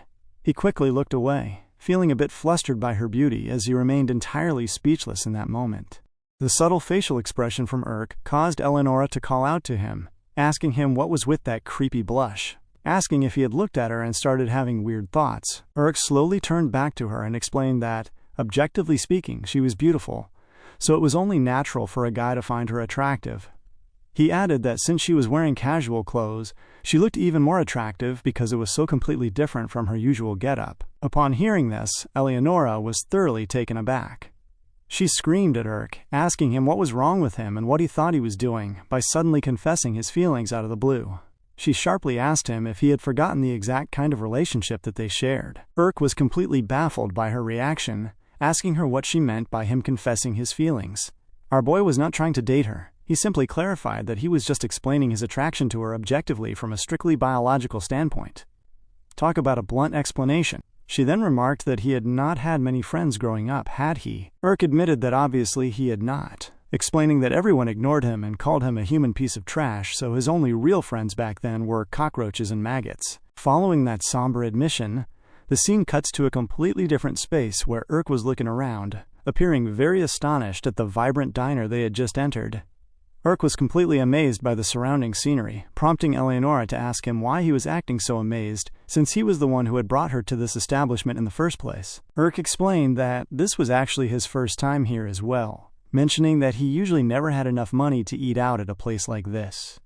He told Eleonora that this was one of the most famous restaurants in Necromancer City, pointing out that the decorative skulls around the room were actually collections of discarded necromancer materials. Eleonora asked if they were real human skulls then, remarking that the concept was pretty weird. Just then, the server thanked them for waiting as she slid a bowl onto the table. She presented the strange-looking meal plated in front of them, calling the dish the tongue of the dead. Eleonora looked down at the food in absolute confusion and disgust, because the contents of the plate were visually wiggling around right inside the bowl. It was a strange sight. Urk stared down at it and recognized how awesome it looked, while Eleonora expressed her clear discomfort that the things they were supposed to eat were still apparently alive. Urk corrected her, explaining that they were not alive at all. He noted that it was actually pasta made from a unique ingredient called a spirit potato, which only grew in strictly regulated soil. He explained that it was a special kind of potato with inherent regenerative properties. To make the pasta, you had to finely grind basilic skin into the potato starch and mix in all kinds of spices and magical ingredients. Because of this mixture, the starch continuously contracted and expanded, which gave it the eerie appearance of being alive. Eleonora listened to the detailed breakdown and remarked that he seemed to know a lot about it. Urk reasoned that since it was one of the most famous foods in the city, he had naturally kept an eye out for it, because he had always wanted to try it out someday. Realizing he had finally achieved that goal, he turned to Eleonora and asked if she could still taste things, noting he had heard the dish was best while it was still wiggling. He encouraged her to try it. She looked at the writhing meal, looking a bit uncomfortable with the situation. Still, she took a fork, grabbed a piece of the pasta, and put it into her mouth slowly. She began to chew it thoroughly. Using a napkin to clean her mouth, she suddenly realized that it actually tasted very, very good. She admitted to Urk that it was actually pretty decent, noting she had never tasted anything like it before. She explained that the unique texture made it a little exciting every time she chewed, adding that the creaminess of the sauce and the deep flavor from the garlic really enhanced the dish, while Urk simply gouged himself on the meal. Eleonora watched him eat, looking a bit worried by how quickly and sweetly he was devouring the pasta. Much later, after they had fully enjoyed the meal, they walked to a different location in the city. Eleonora looked around, taking close cognizance of the activities happening beside her on the street. A young merchant was holding on to some items that looked like cotton candy. Further down the corner, a massive statue of a necromancer stood prominently in the square. Eleonora looked up at the shiny structure and asked Urk who that was supposed to be. Urk explained that the statue represented last year's champion, a necromancer named Colleen Crow. He noted that she had become the youngest winner ever in the history of the competition at the age of 19. He explained that the city authorities made a huge statue of the champion to display right in the central square where everybody could see it, meaning anyone who visited the city had to see it at least once. He added that it was purposely designed to be completely awe-inspiring. Urk looked up at the monument, remarking how amazing it must be to stand at the absolute center of the world and be recognized as the best. Eleonora looked at the statue and countered that she did not really think so. She then pointed toward the monument and asked why all necromancers posed with their fingers like that. She gestured with her own hand to mimic the statue, asking Urk if he actually believed that pointing posture looked cool, calling it flat-out tacky. Urk explained that the point was not for it to look cool. He clarified that the official name of the gesture was the single-focus pose. He explained that while she could still control her arms and legs even when he did not strike a pose, the posture was highly effective for more complicated and varied movements that required coordinating a large number of muscles. He stated that a necromancer essentially thinks of their fingers as a physical figure and places their entire focus on them. He focused on those two fingers to coordinate exactly how he wanted his knight to move. He added that the pose also signaled that a necromancer was determined and completely ready to fight, which was why one should be careful never to use the pose carelessly. Hearing the mechanical explanation, Eleonora gathered that there was an actual practical reason for it after all. She looked back up at the statue and maintained her point, stating that it was still incredibly tacky. Suddenly, a loud voice echoed through the air, screaming that he was the king of death. By this point, the two had arrived at a different location where a crowd had gathered. In front of Eleonora, some actors were putting on a public play. The play looked very exciting, and Urk was completely astonished by the performance happening right in front of him. He kept making loud, excited sounds as the action unfolded on the stage. Eleonora became annoyed by his loud reactions, asking him to try to be quiet and questioning if this was literally his first time seeing a play. Urk continuously shouted back that of course it was his first time, reminding her that he had already told her he never had any money or friends before, so he could never visit places like this. He looked at the actors and told her how cool the production was, wondering aloud what kind of materials they had used to build the stage props. Eleonora glared at him, observing his innocent, childlike excitement, and she chuckled lightly in her seat. For the next phase of their outing, they transitioned to a different space. Walking slowly through the crowded area, they saw a vendor mixing a massive pot on the ground, preparing what appeared to be ice cream.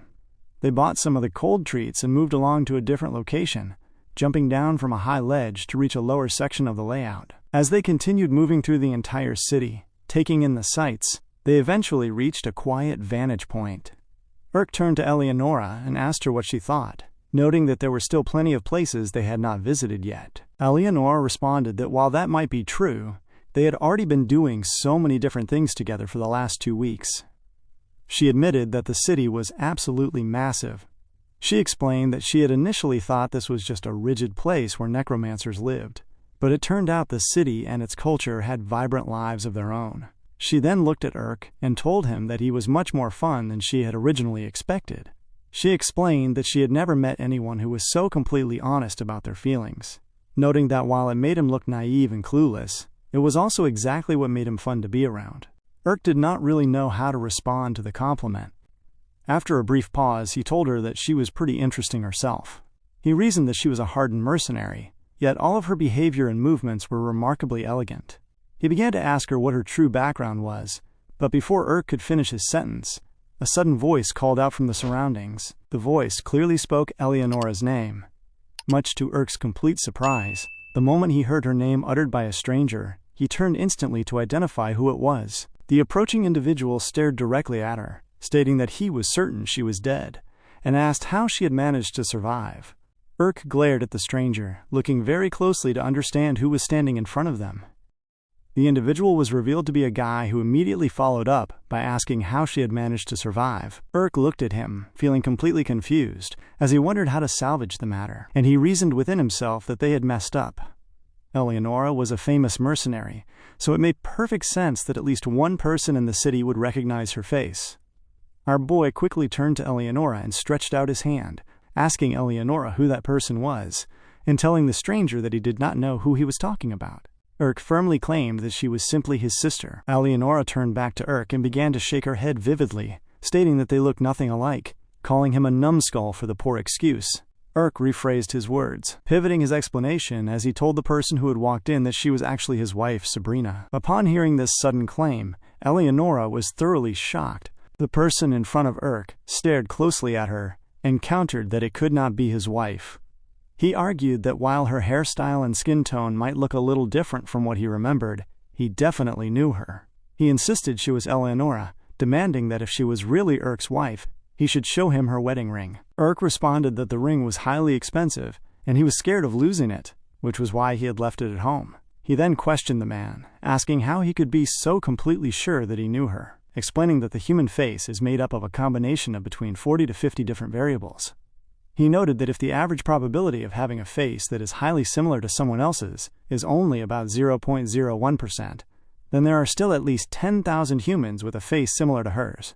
He reasoned that, logically speaking, the man was just assigning arbitrary meaning to simple coincidences. Upon hearing all of these technical words, the boy remained insistent on his presumption. Urk then suggested that they ask Eleonora directly. He turned and called out to her using the fake name, asking Sabrina if she remembered this person at all. Eleonora glared at Urk, looking thoroughly annoyed by the name, but she began to shake her head vividly to play along. Urk turned back to the stranger and pointed out that, as he could see, she did not know him. The person in front of Urk shook his head, claiming that it was impossible.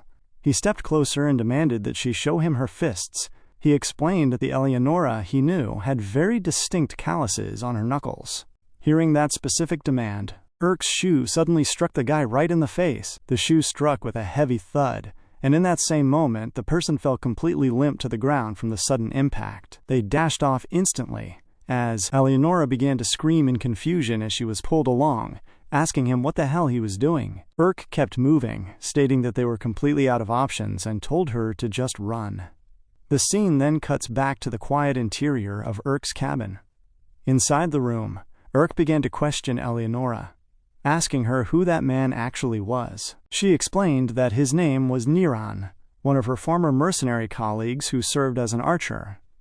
She added that Niran was always a bit of a major headache to deal with. Urk asked if the two of them had been bitter rivals. Eleonora countered that it was just the opposite, explaining that she had accidentally saved her colleague's life a few times in the past. She noted that ever since those incidents, Niran kept following her around everywhere, constantly trying to woo her. Urk was a bit taken aback and confused by the revelation, pondering the situation for a moment. He turned to Eleonora and mentioned that while he understood that different people have different preferences, the two of them fighting well together as a team was all that truly mattered to him. Eleonora stopped him, stating that he was misunderstanding something crucial. She clarified that Niran was actually a man. This piece of information completely baffled Urk. Apparently, Urk assumed Niran was a lady from his first impression. Eleonora continued graciously, explaining that the gender was beside the point. She stated that the real problem was that he was a little too obsessed with her. She had told him clearly that she was not interested, so he eventually stopped trying to court her, but she described him as the kind of guy who would do absolutely anything for her sake. She expressed concern that he might keep looking for them, noting that the fact that he was already present in this city meant he might have been actively trying to find her body after her demise. Urk reasoned that if he was genuinely that kind of guy, then it certainly would be a massive headache for their operation. He noted that now the man knew his face as well, and understood that they needed to prepare for the absolute worst-case scenario, in case something went wrong. He then stated that, for now, there was nothing Niran could actually do, and there was zero physical evidence to prove she was Eleonora. He suggested they just forget about the encounter for the moment, and focus entirely on preparing for their next game, noting that the second preliminary round would be starting soon. Eleonora nodded in agreement. The scene suddenly cuts to a different part of the city, focusing on Niran. Niran spoke to himself in a quiet tone, stating that she was alive. In front of him on the wall was a large picture of Eleonora. He muttered that she was not dead, just as he had suspected all along. The shot reveals that his walls were completely covered in detailed studies, tracking every single glimpse and trace of her possible location. He then questioned what that strange man had done to her, stating to himself that she had saved his life once, and he would gladly sacrifice his own life for her sake, concluding with absolute resolve that he must save Eleonora from her current situation. The scene then cuts to a spacious corporate chamber where a loud, authoritative voice was echoing through the room. A presenter stated that their total revenue had decreased by 4.6% compared to last season. He explained that while revenue from people entering the stadium had remained perfectly consistent, general spending within the city limits had decreased by a noticeable 8.44%. The man leading the meeting listened closely as the presenter gave the rundown. The leader then asked the room what the root cause of all of this could be. The analyst behind him spoke up, explaining that the biggest factor was a distinct change in consumption patterns. He explained that because the total number of players was increasing, the audience's attention was shifting toward a new group of popular competitors. As a result, more audience members were only attending the specific games they wanted to see and leaving immediately after they concluded. He noted that this behavior resulted in a massive decrease in the time people spent inside the city, creating a growing trend where visitors sought cheap accommodations for short-term stays rather than lingering. Suddenly, an argument broke out at the entrance of the chamber as a guard shouted that someone was not allowed inside. Everyone's attention in the meeting turned toward the back of the room. A frantic young man, holding tightly onto his custom knight, ran straight into the space while security guards chased closely behind him to pull him back. The young man walked right up to the executives in front of him and screamed, begging them to look at his knight, emphasizing that he had made it entirely by himself. The leader of the meeting glared at the intruder for a second, before waving his hand at the guards behind, signaling them to stop. He told them to let the man in. The leader then walked over, bent down slightly, and asked the young man what seemed to be the problem. The young man held up his creation and explained that his knight was clearly perfect, but the officials would not let him pass through the player registration booth. He stated that he kept telling them that it was not malfunctioning. Rather, the fact that it was standing completely still was a deliberate strategic choice, insisting it could still attack perfectly. He told the leader to watch his demonstration. Suddenly, the still knight spat out an object directly from its mouth, which fell heavily onto the ground. In that exact moment, one of the marketing executives in the crowd chuckled slightly at the pathetic display. The leader, who had been speaking to the creator, bent over and told the young man that he personally saw absolutely no reason for him to have failed the registration process. He stated that the rejection was entirely their mistake and sincerely apologized for the trouble, instructing them to guide the young man through receiving proper financial compensation, promising to ensure that this was not a repeat incident. The creator thanked him deeply, escorting him out of the chambers in a different direction. The leader turned his attention to the executive who had laughed earlier, asking him directly why he found the situation funny. The executive apologized, stating to the leader that such an incompetent knight would not even be able to pass the basic entry requirements. But before he could finish his sentence, the leader suddenly turned and glared at him viciously. He asked the man who he was to judge another person's effort. He explained with deep annoyance that they were there to create culture, build an industry, and design people's lives, stating that those who recklessly judge people in that process are not qualified to stand alongside them. He told the man to remember this rule as the executive began to sweat profusely from fear. The leader added that human greatness is always born of a lack, and in light of that fact, he told the executive that he was officially fired. Upon hearing this, the executive stopped walking, looking completely dumbfounded as the other men walked right past him, leaving him behind in the hallway. Further down the hall, the managers who followed the leader toward their private offices mentioned to him that the man they had just fired was actually quite gifted in marketing, suggesting he shouldn't have dismissed him over such a minor incident. The leader responded that if the man was truly desperate, he would claw his way back into the organization somehow, and if he failed to do so, it simply meant he had reached his absolute limits. The managers were taken aback by his cold rationale. The leader then ordered them to fire the security guards who had failed to do their jobs properly at the door, and instructed them to send the head of the security division directly to the disciplinary committee. The staff quickly affirmed his instructions. The leader then turned to the entire group and told them to round up the participants to prepare for the second preliminary round.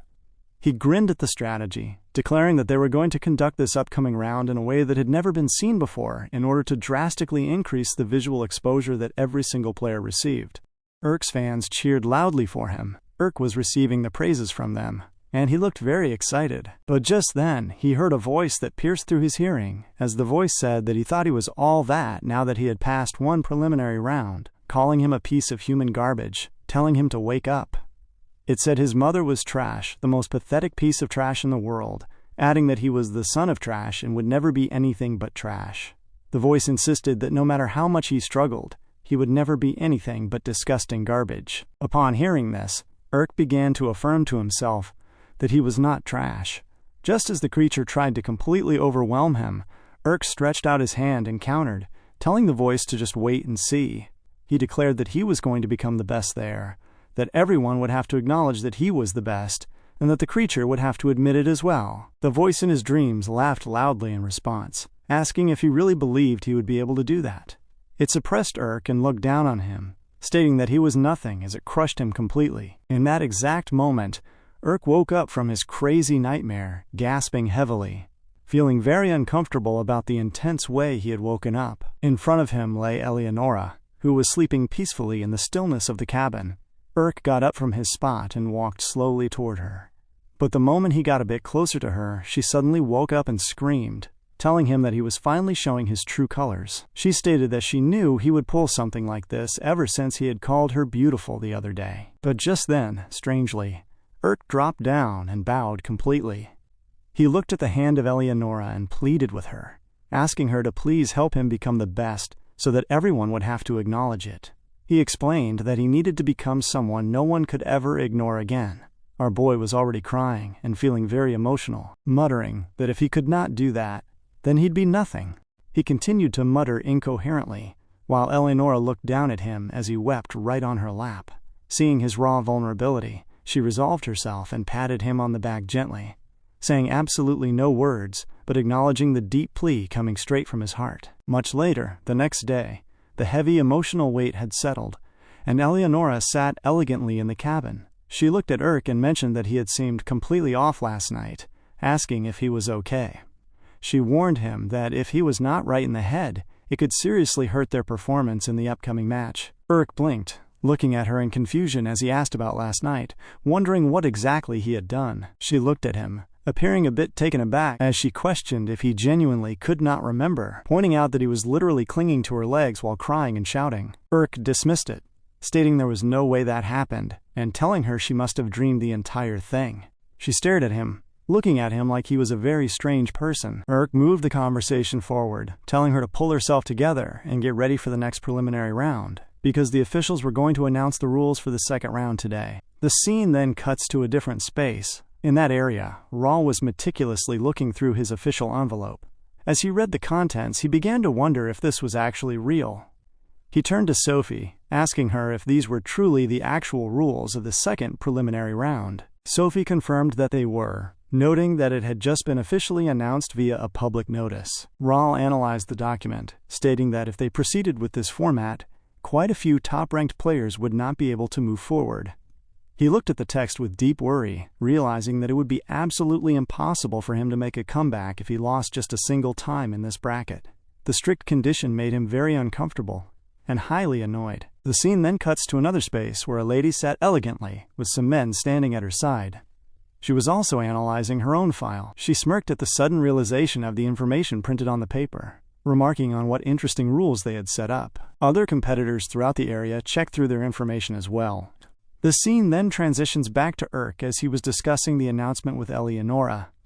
Eleonora asked him what all those rules actually meant for them. Urk explained that it was terrible news for their team. He stated that in the second preliminary round, they would be fighting in teams of 3, and they would need to win 2 out of 3 rounds to pass the stage. Eleonora questioned the setup, stating that having 3 people on one team was a huge disadvantage for them, noting it would be incredibly hard to communicate effectively. Urk agreed, adding that the specific way the teams were formed was even stranger, explaining that each team could not have more than 1 player ranked gold or higher. Eleonora analyzed the restriction, deducing that if teams could have no more than 1 high-ranking player, then there would naturally be more instances of top players fighting each other directly.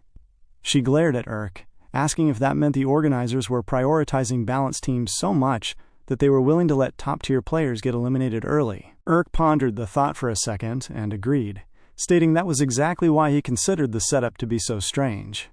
He reasoned that a lot of top players were going to be dropped through this specific team formation, concluding that the system felt intended to give rookie players significantly more exposure. Eleonora then asked how the individual team members were going to be decided, noting that there must be a lot of low-ranked people hoping to team up with famous players. Urk looked back down at the paper and explained that the team members were decided through a specific process. But before he could finish his explanation, the scene cuts directly to a wide-open square where people were screaming loudly.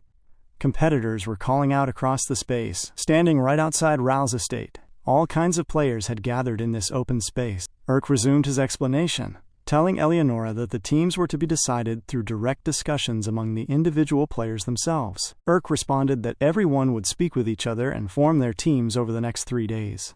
He held up a document, explaining that they would fill out these sheets, sign them, and then submit them directly to the administrator. Eleonora looked around and asked him what he had in mind if the choice was entirely up to them. Urk told her to just wait, assuring her that she would find out the strategy when the right person came toward them. Just then, Raul walked firmly into the space. Behind him, various players were calling out his name, pleading with him to team up with them as he walked right past them without a word. Eleonora turned to Urk, asking him if he wanted to team up with Raul. Urk clenched his fist tightly and explained his reasoning. He stated that they had broken through the shield that no one else had been able to pierce, making them the absolute best at offense. Urk concluded that if they came together, they would be completely invincible. He reasoned that if Raul thought about the situation logically, he would definitely want to work with him. In that exact moment, Urk raised his hand high, waving at Raul to get his acknowledgement. Raul glared coldly at Urk for a brief second, but then he suddenly turned his head away and began to walk straight forward. Upon seeing this, Urk was thoroughly shocked. He thought to himself in confusion, wondering if the former champion had somehow failed to see him. The next day, Raul was in that exact same space again. Urk raised his hand once more to catch his attention. Raul looked directly at Urk, but immediately turned his face away and walked off without stopping. The following day, Urk tried his chance once more with Raul in the square. Raul did the exact same thing, walking into the space and looking at Urk. But this time, Raul looked away and firmly stated that he had not fallen so low that he would ever team up with the likes of him. Upon hearing those blunt words, Urk was completely taken aback. Eleonora turned to him and remarked that she knew this would happen from the start. She asked him what their next strategy was, pointing out that there were only 5 hours left to form a team, and asking if he had backup plans ready. Urk stood there completely frozen and speechless before turning to Eleonora, quietly admitting that he did not. Eleonora was thoroughly shocked by his answer. Urk looked at her honestly and explained that the thing was, he had never actually made any friends before in his entire life, so he had absolutely no idea how to do it. Eleonora looked back at Urk, feeling very scared, as she wondered what their next course of action could possibly be, with the deadline looming over them. "We have only 3.5 hours left to find a team, Irk." In that crowded area, the pressure immediately mounted, and frantic requests to team up erupted everywhere as murmurs rolled through the massive crowd. Competitors desperately pitched their skills to anyone walking past, trying to secure their survival. The announcer noted that about 800 necromancers had gathered right in the central square. The players left stranded in the square shared some distinct peculiarities. They were mostly ranked between the low black and bronze tiers, and they were generally individuals who lacked any distinct strength or notable reputation to make them stand out in the area. Many were simply hiding by the corners of the structures, completely unable to do anything to salvage their position. One harsh player told a rejected competitor nearby that it seemed they simply did not have what it took to work alongside him, emphasizing the cold reality that everyone had to sell their worth or get left behind. People who possessed difficult personalities or historical issues working with others faced identical problems. An older-looking man screamed at a younger competitor, demanding how a young whippersnapper like him dared to refuse to recruit someone who had been in this industry for 30 consecutive years. Just then, Irk's voice pierced cleanly through the noise from a nearby corner, intentionally loud enough to draw attention. He announced to the immediate area that he had broken right through Ral's wall, achieving a feat that no one else had been able to do. He asked the crowd what they thought of that, asking if he was awesome or what. Upon hearing this bold claim, everyone in the vicinity stopped and glared at him for a second. Eleonora stood by the corner, shifting uncomfortably as she listened to him shout. The nearby players began to discuss the statement among themselves, realizing that this was indeed the guy who had broken through the legendary defense. However, one cynical competitor minimized the feat, muttering that Ral had passed his prime a long time ago, so it was about time someone broke through his shield. Another rude player chimed in, claiming he bet he could easily break through Ral's wall himself in his current degraded state. Despite the skepticism, a player quickly walked up to Irk and called the feat awesome, asking directly if he wanted to team up. Irk looked at him calmly and asked which knight belonged to him. The man pointed over to his creation, explaining that his knight could break through 15 feet of solid rock with its momentum when it moved at top speed. The knight looked incredibly strange, moving stiffly while making high-pitched, squeaky sounds. Our boy looked closely at the guy's knight, evaluated its clumsy mechanics, and simply walked off. Irk stated flatly that it would not be a good fit for their strategy, and told the man to team up with someone else, and began to move systematically through the crowded square. As he moved, various players approached him to show off their knights, but he disapproved of all of them, one by one. While several players showed genuine interest in partnering with Irk, he was not interested in a single one of them. On the other hand, the high-tier players whom Irk was very interested in joining refused to team up with him entirely. The process of team building was proving to be an exceptionally difficult task for him. He was highly dependent on finding the right fit, but his lack of experience hampered his efforts. Had Irk possessed a bit more social sense and a better understanding of how to appeal to other competitors, the team-building phase would have been much easier. But Irk had never made a single friend in his entire life. The announcer's voice boomed across the stones once more, declaring that there was now only 1 hour remaining. This update made the remaining crowd noticeably more tense. The voice warned that any players who failed to register a complete team by the deadline would automatically forfeit the competition. Eleonora turned to Irk, telling him that he seriously needed to get it together.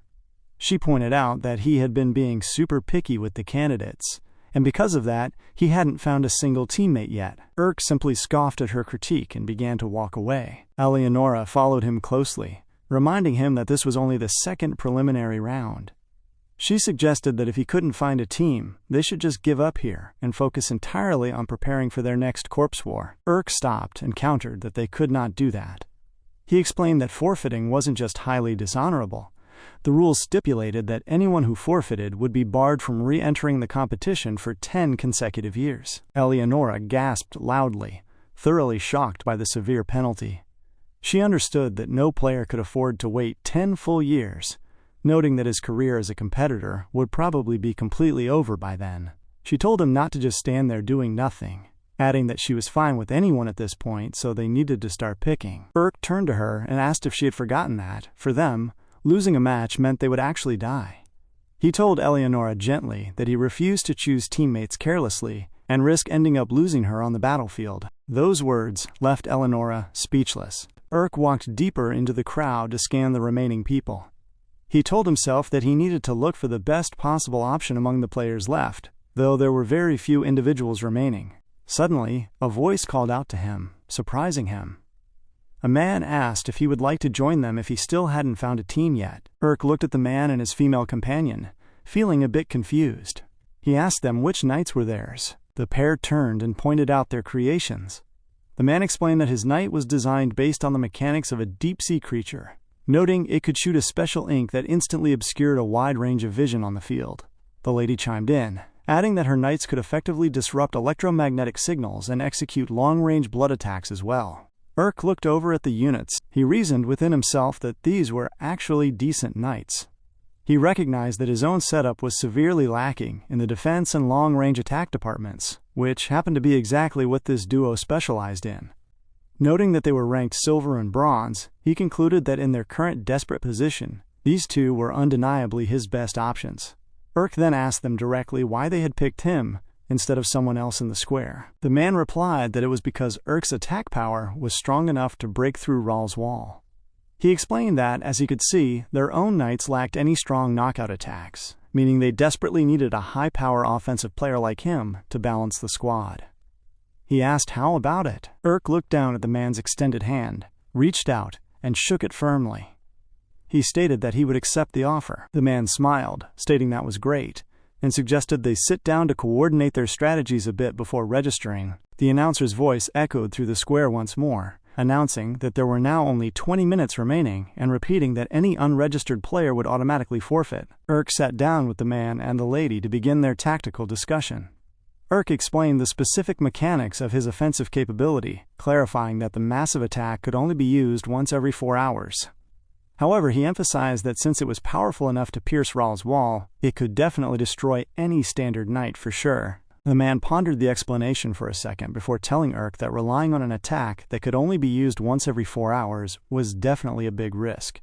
He pointed out that if the strike failed to be effective, he and the lady would have to support Urk through the entire remainder of the game. Urk countered that this was not all his knight could do, explaining that his unit generally possessed excellent physical abilities that could be utilized for multiple combat situations. The man nodded, responding that while he wouldn't say he wasn't worried, that knockout attack was still very impressive. Following that, the guy asked how they should handle disagreements during the fights, and Urk began to address the concern. The two shared a brief conversation for a couple of minutes until the announcer broadcasted that only 8 minutes remained.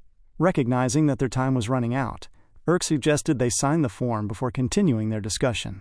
Although the guy admitted he was still on the fence about the decision, he ultimately agreed that they should go ahead and sign for now. Just then, the lady stood up and stated that she needed to go to the restroom immediately. Upon saying this, she turned and ran off into the crowd. The man called out after her, telling her to wait, because she couldn't leave at a time like this. She shouted back over her shoulder that she would be right back and told them to just wait for a bit. Urk watched her go, his expression tightening as he began to look a bit suspicious. The announcer then stated that there were only 4 minutes remaining. Urk grew agitated, asking why she wasn't coming back yet. He stressed that there was absolutely no time left to find a new member, and there was no one else left in the square, meaning they needed to proceed quickly. The man began to scratch his cheek casually, letting out a sigh. He remarked that it was indeed very strange, repeating that he wondered why she wasn't coming back. Urk recognized what was actually happening instantly, and he jumped straight up from his chair, screaming at the man, calling him a bastard and realizing this was a setup. Suddenly, Karina walked calmly into the space. She looked at Urk and asked if he had really thought that anyone would ever want to fight alongside a loser like him. Urk screamed Karina's name in pure shock. He pointed at her angrily, stating that those two members belonged to her and accusing them of intentionally wasting all of his time so that he couldn't find any other team members before the deadline. Karina scoffed, asking who would ever pull such a dirty trick in this day and age. She insisted that it was entirely because of his own weakness that he had failed to negotiate a proper team. The lady who had supposedly gone to the restroom walked up beside Karina, telling her not to forget the money she had promised them for the job. Karina smiled coldly, looking around the emptying square. She told Urk that it looked like everyone else was completely done forming their teams. She mocked him, offering her congratulations because he had officially forfeited the competition. She turned and walked off, telling Urk that this was exactly what he got for forgetting his place and acting out, leaving Urk stranded in the empty space. Suddenly, a voice echoed from the corner as the announcer stated that there was only 1 minute left. Hearing the final countdown, the pure rage that formed on Urk's face was undeniable, as he literally went into fight-or-flight mode. With only 1 minute left on the countdown, a frantic rush filled the hallways, as Eleonora asked Urk what was up with the team selection, asking him what on earth was going on and why he was running around by himself. She mentioned that the communicator was only picking up his voice, leaving her completely in the dark about what had happened. Urk screamed back that there was simply no time to explain, turning his focus to the remaining crowd as he yelled for any players who still lacked a team to step forward quickly. Suddenly, a figure stepped out of the shadows and announced that he was still looking for a team. Just as the announcement echoed that only 40 seconds remained, Urk immediately accepted him, noting that they now only needed one more person. Our boy rapidly wrote down the man's name on his registration sheet. He kept running, continuing to sprint through the space while screaming out for just one more person to join them. The administrator announced that there were only 20 seconds remaining. The clock ticked down rapidly, hitting 10 seconds, and then 3 seconds. Looking straight at the countdown, the official noted there were just 2 seconds left. Suddenly, Urk dashed into the registration office, screaming loudly that he was submitting their form right here. As he slid the paper over, the administrator glared at him and remarked that it was an incredibly close finish, telling him well done. Urk stood there, huffing and puffing loudly from the intense sprint. Behind him stood his 2 new team participants.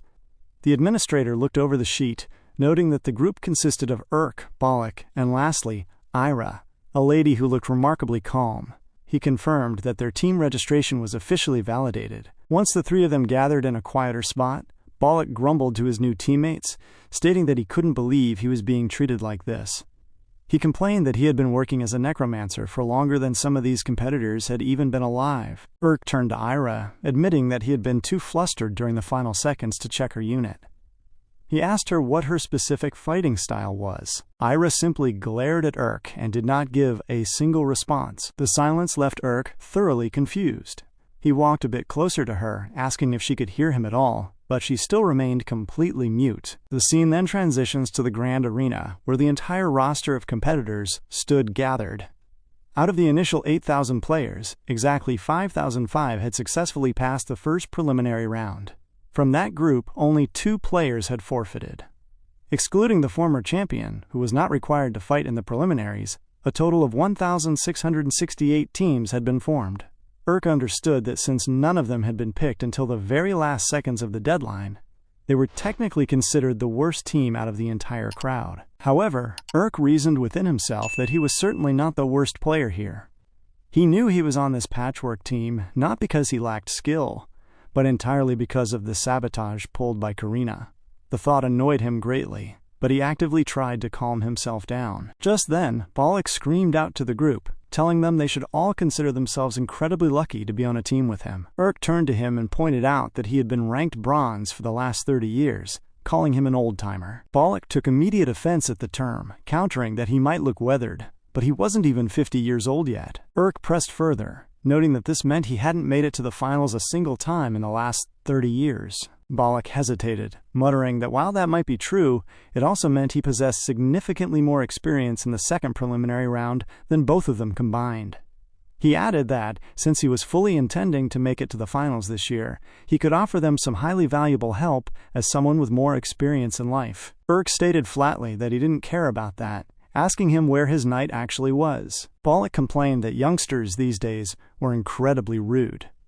He then reached down and brought out his unit to introduce it, declaring that this was his secret weapon, built upon 30 years of solid experience, the Roach Knight. Eleonora watched from her perspective and asked in disbelief if that thing was literally a cockroach. Urk was also taken aback by the visual. Bollock noticed their reactions and asked if they were truly surprised by it. He warned them never to underestimate cockroaches, explaining that they were the absolute epitome of persistence and resilience. He noted that they could survive for days even after their heads had been cut off, and there was absolutely nothing they wouldn't consume, from soup to paper. He explained that, even when trampled on, they didn't die easily because they lacked bones entirely. He admitted that people never cheered for dirty, gross cockroaches whom nobody wanted to be around, yet they kept on living regardless. He turned to the team, asking if that kind of raw vitality and determination wasn't exactly what made them amazing. Hearing this passionate speech, Urk reflected that a cockroach was an interesting choice. He sensed that Bollock was actually talking about his own life. He had been stuck at the bronze rank for 30 years, yet he remained completely persistent. Urk evaluated the Roach Knight, seeing that the unit wasn't too shabby, as it looked well-balanced and possessed a solid mechanical foundation. However, Urk wondered if that was truly all it had to offer. Noting that the unit didn't seem to have any defining special strengths, Urk then turned back to Ira, suggesting that they have a more in-depth strategy meeting later. He told her that she could at least tell them what kind of knight she had now. Ira paused for a moment before reaching down to bring out her knight. It was a cat that looked incredibly strange. The cat let out a sharp meow in front of everyone, making the entire group look a bit uncomfortable. Ira then began to quickly scribble down some words on a piece of paper, holding it up to show the team her message, which simply stated that this was her cat. The scene then cuts back to the interior of Urk's cabin. Inside the room, Eleonora screamed in pure frustration, asking Urk if these people were actually for real. She complained bitterly that she was supposed to fight for her life alongside a cockroach and a brain-dead cat. She expressed deep annoyance, reminding him that he had promised he would carefully pick a team for her. Urk was also deeply disappointed by the outcome.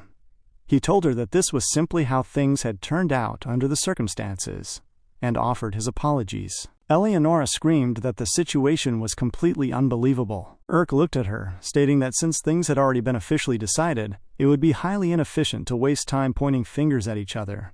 He explained that they now only had 3 distinct choices available to them: to win and become the ultimate champion, to die on the field, or to give up on everything and forfeit. He then asked her one last time what she truly wanted to do. Eleonora paused for a second, looking away as she absorbed the gravity of their reality. She then stated that there was simply no other option for them now that they had come this far. She resolved that they should go all the way, no matter what happened. Urk nodded his head in firm approval. The scene then cuts to the bright morning of the second preliminary round matches. The stadium was fully set, and the crowd roared as the announcer's voice boomed through the speakers, welcoming everyone to the competition. He explained that the second preliminary round consisted of intense battles between teams of 3, where whichever team won 2 out of 3 individual matches would move on to the next stage. He added that a team would lose completely when all 3 of its players were defeated. The announcer pointed over to the left side of the arena, introducing the first competitors. Team number 1 consisted of Urk, Bollock, and Ira. He then introduced team number 2, which consisted of Claude, Seren, and Bertol. The opposing players waved to the crowd. In that moment, the competitor standing in the middle took off his head cover, declaring that their arts would continue on forever. Upon dropping his head cover, it was revealed that he had an amputated leg. He took a very firm stance on the arena floor, counting out loud in Spanish as he firmly put on a brilliant green emerald rank emblem. He smiled, stating that they should let the first act of this show begin. In that exact moment, his knight was fully revealed to the stadium. It was an exceptionally elegant-looking unit, though it still appeared very strange, standing tall and poised directly in front of Urk's team as the battle lines were drawn. Upon seeing the knight of the opponent, Eleonora began to wonder if that unit was meant to be a ballerina. It looked pretty strong, leaving her to ponder what its actual fighting style would be like. In the midst of her observation, Urk's voice came through the communication line, asking if she could hear him. "Yeah," she responded. Urk then noted that the transmitter was still working properly. He explained that he was intentionally wearing a mask and talking quietly, so the other players in the arena could not hear their conversation, to which Eleonora said to him that she could hear him loud and clear, noting that the device seemed to be working perfectly. Our boy then explained that they had formed a brief strategy based on their current circumstances. He clarified that they decided the Roach Knight would go out first, since it was the most mobile unit they had in the meantime. The plan was for them to carefully analyze their opponent's attack patterns and assess the situation from a safe distance. After gathering that data, they would determine exactly which enemy knight to attack. Urk reasoned that the target should be eliminated first, and Eleonora would knock it out completely with her fist, effectively turning the match into a 3-on-2 advantage for their side. Eleonora then asked what that clueless cat was supposed to be doing in the meantime, pointing out that the thing should at least know how to fight too. To answer her, Urk's memories drifted back to the moments before the match when he was questioning Ira. He had asked her directly what her knight could do, calculating that if she had passed the first preliminary round, she must have some sort of viable fighting strategy. Ira had looked at him calmly before choosing to write on her paper. She then showed him the message, which simply stated that her cat was cute. Urk had been completely confused by the response, as was Bollock. Bringing her focus back to the present time, Eleonora said to him that the situation was ridiculous, realizing that, in actuality, there were only two of them doing the real fighting. Urk responded to her, stating that she could say that, but he explained they should also consider that in the worst-case scenario, they could easily end up in a difficult 3-on-1 battle. Because of that potential pressure, he had prioritized being able to fight for a longer period of time over being highly mobile.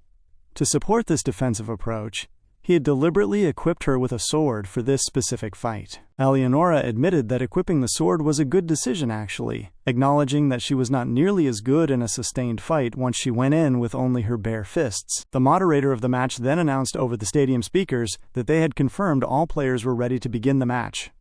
He declared that the first match of the second preliminary round would now officially commence. The moment the declaration was made, Bollock screamed out, shouting that he would show them the concentrated power of his 30 years of experience. Instantly, his roach knight dashed forward, its legs moving with such impressive speed across the dirt that Eleonora thought to herself it was much faster than she had initially expected. Right beside her, however, the strange cat simply laid flat on the ground and began to meow, looking completely vulnerable. Eleonora grew visibly uncomfortable at the sight of the helpless unit. Meanwhile, the opposing team maintained a perfectly gracious and composed demeanor. The leader, Claude, stated calmly that every proper stage needs music and lights. He called out to the two teammates behind him, Saren and Bertol, signaling for them to begin. Saren then announced that the first piece to start the stage was an adagio titled Ruthless Chorus. Upon saying that, her own knight stepped forward and began to play a musical instrument. It was a very strange sight. Bertol followed up immediately, stating that he was adjusting the main spotlight once the 17 jolts of the spine had been lifted, and the central color value was fully set. As he spoke, Bertol's own knight functioned like a living spotlight, casting a bright, harsh beam of light that shone directly onto Claude's knight. Upon making all of these theatrical preparations, Claude looked highly satisfied. He said to them that their first show was titled Prelude. He smiled coldly, remarking that it was time to check out each other's tempos. Suddenly, his elegant knight took a firm, heavy stance directly under the bright spotlight, while the strange music echoed through the arena. Whilst this display was happening, Bollock looked a bit uncomfortable from his position. He began to wonder about their setup, knowing that initially, they had agreed his knight would only go out to learn the opponent's attack patterns and techniques. But he reasoned that if that was all he did, he would completely lose his dignity as a seasoned player.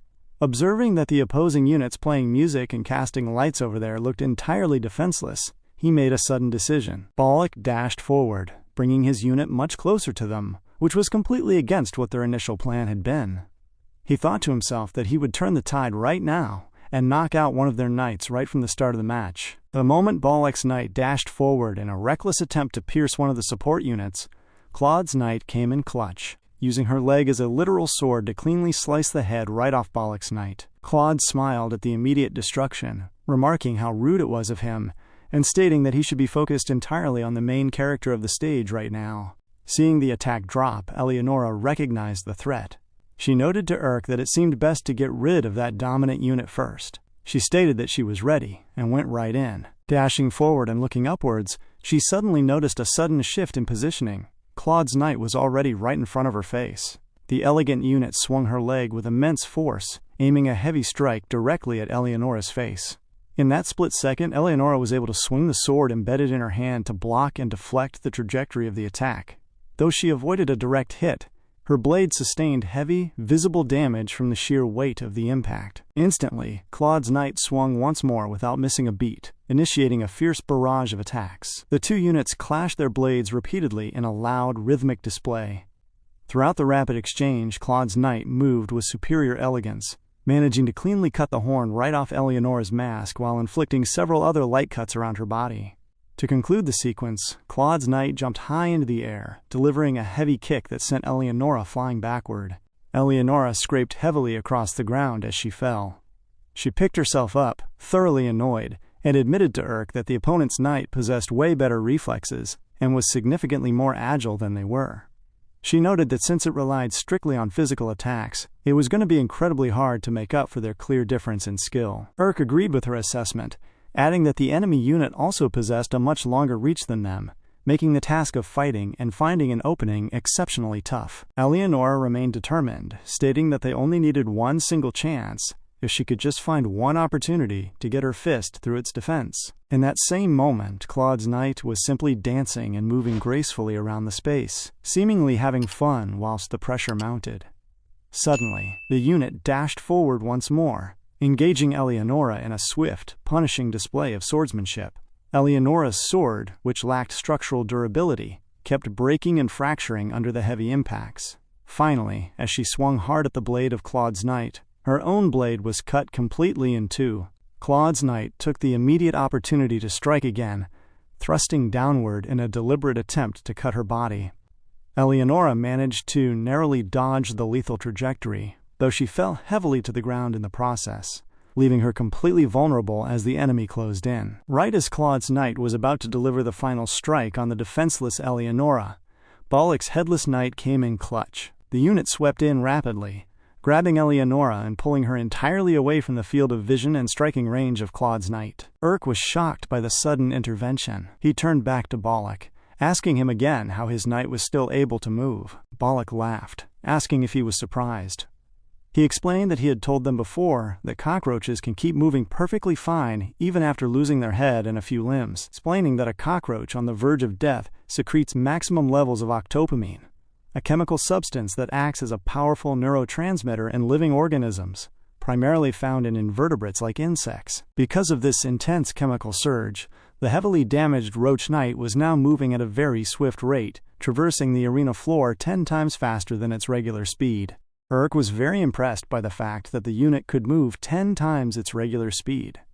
Balak turned to him and stated that at this specific velocity, his knight could dodge absolutely any physical attack. He explained that he would approach that ballerina and create a clear opening, instructing Urk that this would be the exact moment to strike with his own knight. Upon forming the plan, Urk nodded in agreement, and they both began to execute the strategy. Balak declared that this technique was the fruit of the research he had spent his entire life working on, asserting that the movement would surprise the whole world. He announced that the technique was called Final Sprint. As he spoke, he thrust his hand forward to initiate the movement, but suddenly, Balak's knight splashed, splattered, and scattered into a completely destroyed heap on the ground. The sudden collapse happened much to everyone's utter surprise. As they looked down at the wreckage, Urk began to question what had just happened. Balak stood there, looking completely speechless, before admitting that he had fumbled the execution big time. And truly, he had fumbled it big time. Meanwhile, the ballerina unit in front of them was still having a fun time dancing around the arena. Urk turned to Balak, asking him if he was completely kidding, and demanding to know if he had ever actually gotten the technique to work before. Balak explained that he had never successfully pulled it off, but he truly believed it would work for them this time. Urk glared at him in deep annoyance. He forced himself to calm down, reasoning that while it was an excellent technique in theory, it would only be highly difficult for opponents to deal with if the unit could actually move so fast that it became invisible.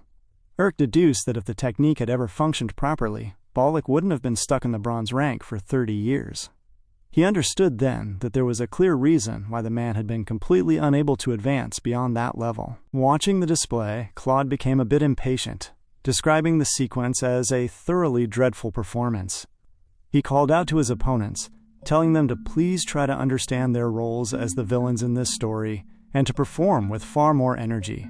He added that proper effort from the villains is exactly what makes the main character stand out on stage, expressing his hope that their show would become a bit more dynamic for the second act. Instantly, the ballerina began to release even more weapons directly from her body. Claude smiled, stating that it was time to speed up the tempo. The ballerina moved forward swiftly, swirling across the dirt with the clear intent to strike Eleonora.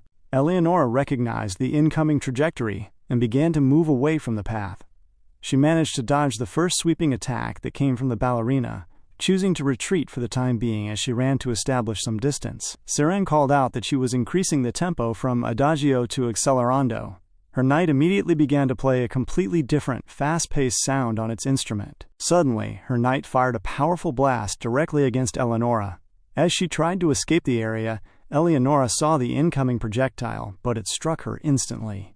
The force of the impact sent her flying heavily into the stadium wall, causing her to sustain huge damage before she fell flat onto the ground. Before she could even gather herself together, she noticed a bright red light shining directly on top of her. Looking upward, she recognized that Berthold's knight had altered its beam, shifting it to a deep red glare. Berthold explained the mechanic, stating that he was raising the heat level to match the increasing musical tempo. He announced that his technique was called melting beam, warning that while it possessed a short duration, being exposed to the harsh light for more than 3 seconds would completely melt away a target's flesh. Understanding the immediate danger, Urk knew he needed to act fast. He commanded the movement, enabling Eleonora to leap away from that particular spot just in time, effectively running completely out of the light's lethal point of range. The moment she dashed out of the beam, Saren's knight fired another projectile straight at her. This time, Eleonora was able to dodge the incoming blast, tumbling straight onto the dirt. She fell limp to the ground, but she couldn't even catch a brief break before Claude's ballerina closed the distance, lifting her blade to attack the fallen Eleonora. Eleonora still saw the impending strike coming and leaped backward, desperately trying to dodge the blade from her position on the ground.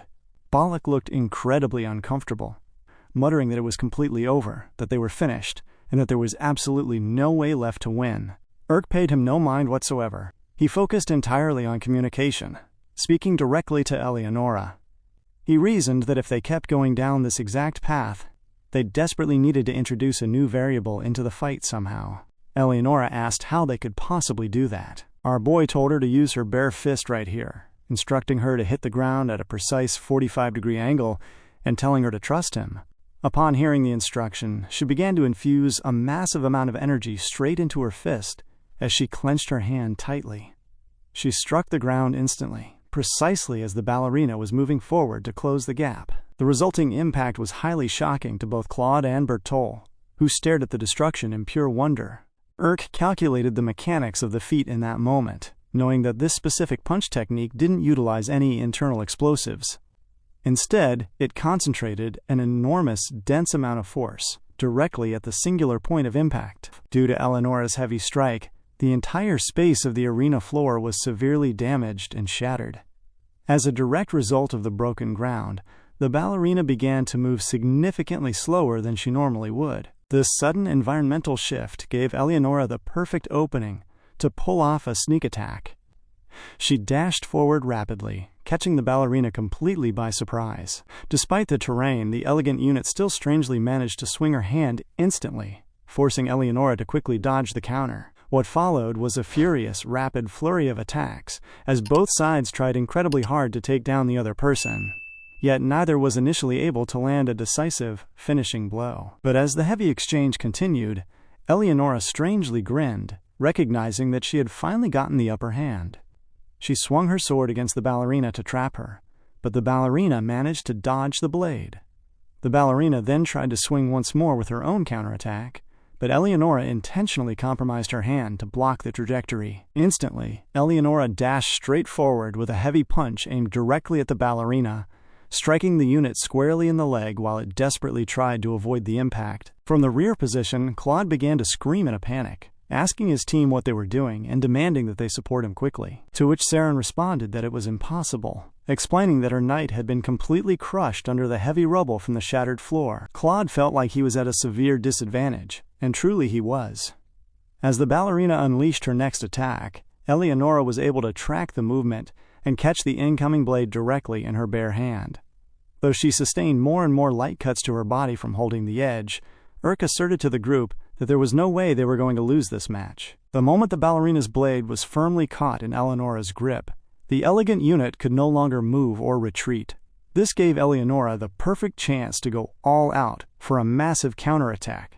The two of them looked incredibly determined, silently warning the opponents never to underestimate them. Instantly, Eleonora swung her free fist with immense force, crushing the core crystal of the ballerina completely. With that single strike, Claude was knocked out of the game in that exact moment. Balak stood by, completely shocked at the sight as the ballerina turned entirely gray, crumbled into ash, and fell to the ground. "All right," Eleonora said, looking far more confident in her ability to win the match as she stated that it was time to hunt down the rest of them. What is a knight to a necromancer? Some would say it is just a moving lump of flesh made up of corpses, a monster created strictly as a weapon for war. But other necromancers view them quite differently. Looking at those beautiful legs, Claude had been filled with pure excitement the moment he created his own unit. He had looked at it with complete contentment, caressing it with love, and asking it to please turn him into the main character on that stage again, calling his beloved knight Finilev. In that definitive moment where Eleonora took down Finilev, Claude was completely shattered, as he fell limp to the ground, entirely unable to do anything. The people around him felt his intense pain, and several men immediately called for the medics to come and carry Claude away. A medic began to check on Claude's condition, mentioning to the others that he was merely in temporary shock, and that it was not life-threatening. The moderator of the match then announced that they had confirmed his condition and instructed the players to please proceed with the match. Saren nodded in silent acceptance of the call. Just then, Bertol mentioned that the other team had also lost a lot of their offensive power. He reasoned that they still had a fair chance of winning if they fought on level ground. Bertol adjusted the angle of the spine, causing it to erect upwards. He declared that he saw the world through the night, and at that exact moment, his eyes and the eyes of the knight began to merge. This allowed him to see Eleonora approaching head-on, completely unarmed. He thought to himself that it was a foolish tactic. He then activated the melting beam skill, pointing it directly in front of Eleonora, but the events that followed next were shocking. Eleonora grabbed the heavy corpse of Finilev, using it as a physical shield to block the incoming attack. To Bertol's absolute shock, by the time he finally noticed her tactic, it was already too late. He had already fried his own ally's fallen knight. In that exact moment, Eleonora swerved to the other end and threw a broken blade straight toward Bertol's knight, striking the unit cleanly in the eye. The heavy blow forced the unit to stop using its offensive skill. Eleonora recognized the opening immediately and took it as an opportunity to grab another sword from Finilev's wreckage, as she dashed forward to continue the offensive attack. Suddenly, Saren's knight fired yet another rapid projectile at her, the impact causing her to fly through the open space. Saren's knight was brutal, firing multiple consecutive attacks at Eleonora. Saren remarked that plucking those strings didn't signal the start of their performance. Instead, she plucked the string of her knight once more, stating that it actually signaled the end of Eleonora's own performance. In that moment, her knight released a massive arrow that flew toward Eleonora instantly, striking her straight back into the stadium wall. But much to everyone's utter surprise, Eleonora was able to catch the speeding arrow with her amputated arm before it could hit the core crystal on her chest, keeping her completely safe. She glared forward through the dust and smiled, muttering that this was getting interesting. She called out to Urk, telling him, "Let's go again, just like that." Urk moved his hand to command the counter, and they began to dodge the impending attacks from Saren's knight, dashing directly toward the unit to strike. Eleonora dodged every single projectile thrown her way. She took a deliberate low stance before dashing forward to swing her blade, cleanly cutting one of the legs off Saren's knight. Saren was thoroughly shocked as this happened. She recognized the danger, realizing that if their opponents narrowed the gap between them any further, it would be completely over.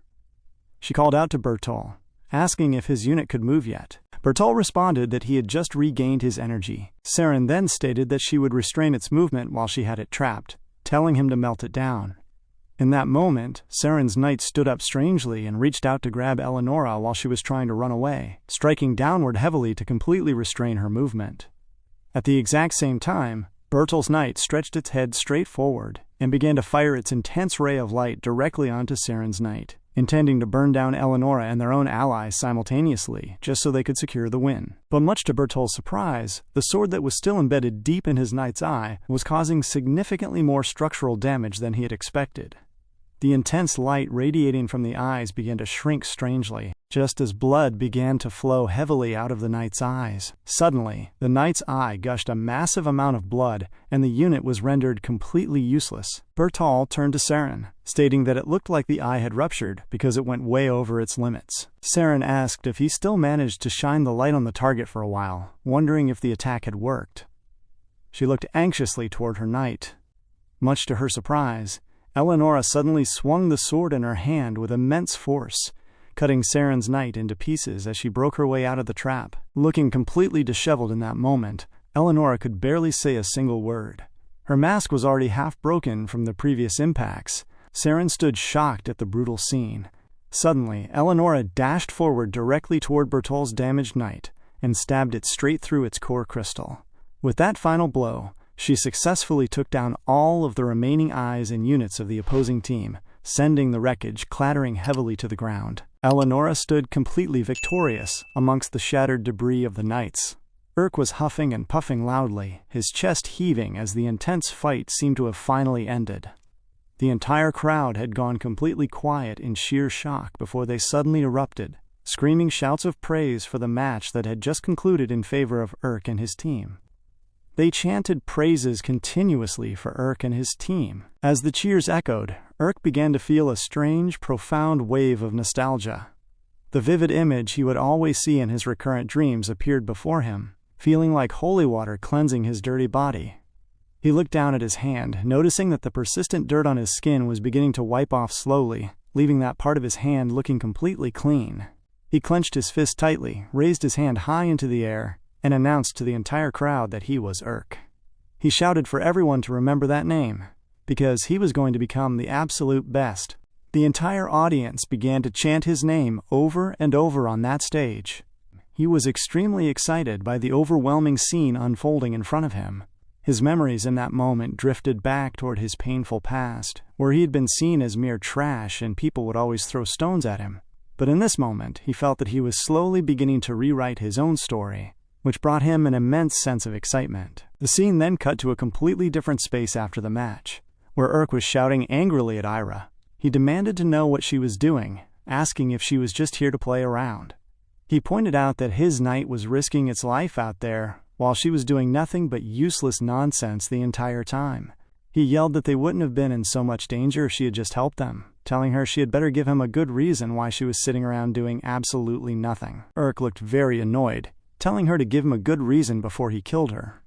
Ira just stood there, looking entirely emotionless as she glared back at Urk. Ira began to write in her book once more. When she was finished, she turned the pages to show Urk.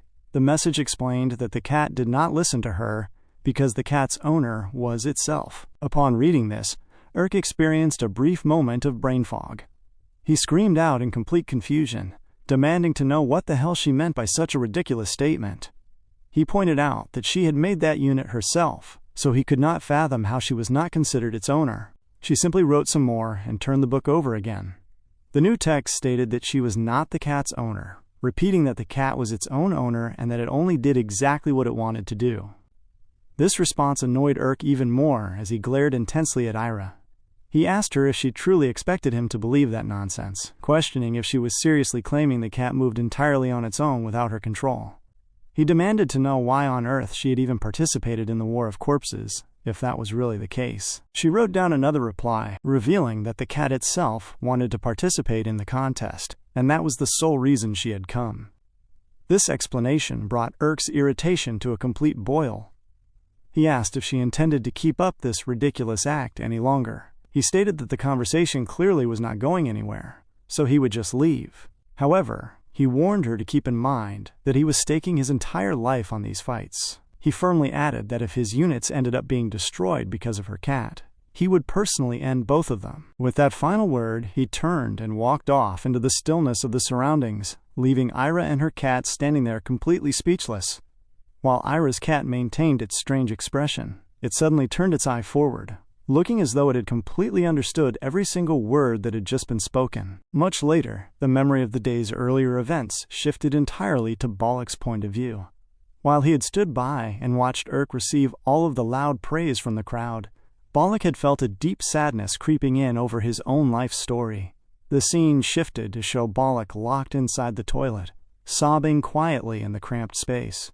He thought to himself that he had completely given up on the match, because he didn't think there was any viable way to win. Yet Urk had won by directly changing the circumstances and creating a new variable. He leaned forward and looked at his reflection in the mirror, wondering if it was simply Urk's youthful spirit that had helped him secure the victory. He questioned his own path as he lifted his head up, pausing for a long second to study his face in the glass before asking himself aloud when exactly he had gotten so many wrinkles. After a moment, he turned and walked off out into the street on his way back to his house. He held a small bag of coins in his hands. He calculated his remaining budget, realizing that it would take a specific amount of money to build a completely new unit, so he would need to save tightly for that purpose. As for the rest of his expenses, he deduced that he could survive on just one meal a day with the funds he had left, knowing he needed to spend every coin wisely. Just then, a loud voice broke through the quiet street, shouting for people to come get their finger kebabs while they were still fresh and warm. Balak turned toward the lady who was selling the food. Looking at the stall, he recognized it as something he would really like to buy, so he stepped up and purchased one. He brought the warm food straight home to the lady in his house.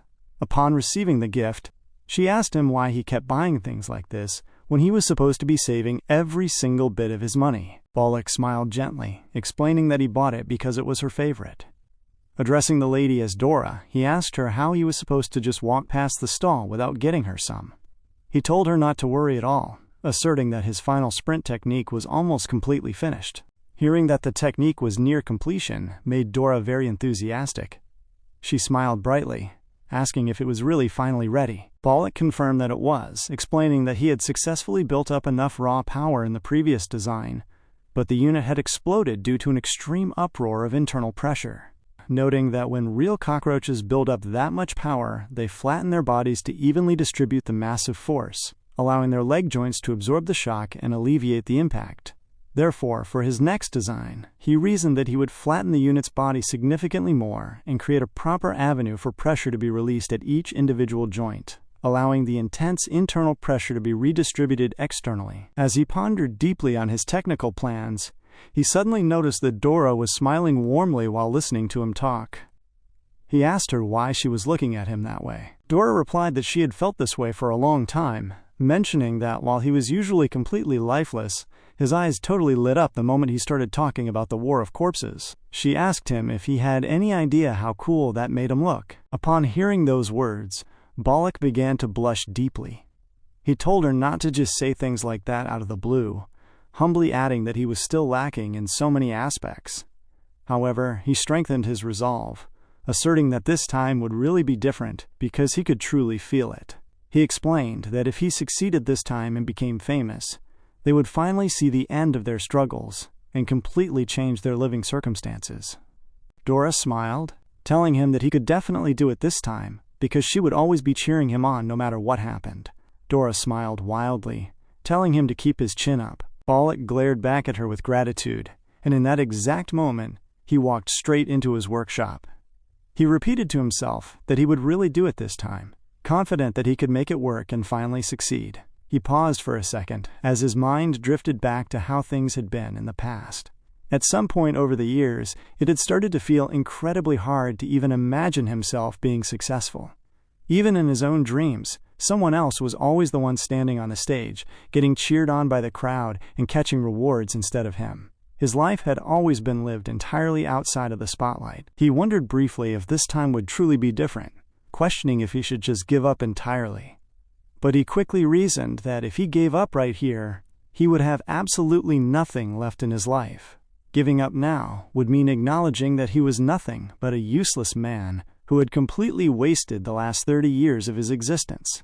He knew he couldn't let that happen, refusing to let those 30 years go by like that and become entirely meaningless. Balak struck his fists together tightly, declaring to himself that this time would be different. It simply had to be. The scene then cut back directly to Urk's house. Inside the room, Eleonora was rubbing her hair, complaining loudly that her hair was completely burnt because of that explosive eye unit from the match. Our boy looked at her calmly and mentioned that he thought her hair looked perfectly fine that way. Urk added that perhaps because she was just so beautiful, it didn't really matter how her hair was styled. Upon hearing this compliment, Eleonora felt highly uncomfortable. She snapped back at him, reminding him that she thought she had explicitly told him not to say things like that to her. Urk then asked if he should give it a try and trim it for her, mentioning that if she didn't like the way it looked, he always cut his own hair by himself anyway. His words were not reassuring to her at all. She looked at him skeptically, pointing out that he had a pretty bad hairstyle himself. She paused, sighing as she admitted that it would be very difficult for her to go to a professional salon given their situation, so she decided to let him just trim the ends a little bit for her. Urk told her not to worry at all, telling her to trust him, just like she did when they were fighting out in the arena. Urk took the blades and began to snip the hair slowly. Within moments, he realized he had just made a mistake. Eleonora caught the hesitation and asked him what was wrong. Urk quickly told her to never mind, claiming that he would fix it immediately. But after he tried to adjust the cut to fix it, he made yet another mistake. Eleonora became visibly uncomfortable and stressed by the delay, asking him what on earth was going on back there. Urk simply reiterated that he would fix it, but the more he insisted he would fix it, the worse the hair actually got. Finally, he stopped cutting and announced that he was all finished. He asked her what she thought, bringing a small mirror forward to show her the haircut and asking if she liked it. The moment Eleonora glanced at her reflection in the mirror, she froze in absolute shock. Urk looked at her expression, completely confused, and asked her why she wasn't saying anything. Eleonora screamed loudly and asked what the hell this was, complaining bitterly that the hair was cut entirely wrong and the ends were completely uneven. As Urk glared back at her, he mentioned that the length looked pretty similar to how it was before to him. Eleonora immediately disagreed, stating that her hair had been cut evenly before. She reiterated that it had been styled in a perfect horizontal line, which was nothing like his own hair. Urk nodded, offering to cut it again for her right then. Upon hearing this, Eleonora remarked that he simply did not remember anything that he did not find interesting. Urk began to cut the hair once more, but he quickly realized that his adjustments had made the strands even more uneven than they were before. Eleonora complained to him again, asking what he was doing and instructing him to make sure he cut everything to the exact same length. Urk tried once more, mentioning that he would figure out how to fix the issue somehow, as more and more hair fell to the ground. After a short while, the hair had become so short that it was already resting at her shoulder level, yet the cut remained completely uneven. Recognizing the state of her hair, Eleonora screamed loudly, asking what the hell this was, and demanding to know what she was supposed to do now. He apologized, stating that he would fix it somehow. Eleonora stood up from her chair in her mind and walked away, telling him to forget it. She stated that he shouldn't have claimed he could do it when he clearly had no idea what he was doing, noting that she knew she shouldn't have trusted him. She walked off, leaving Urk alone in the room. Urk bent down and picked up the fallen hair from the floor, pondering what he could possibly do to fix the situation. The next morning, Eleonora was lying down, sleeping peacefully when she felt a rustling sound directly behind her.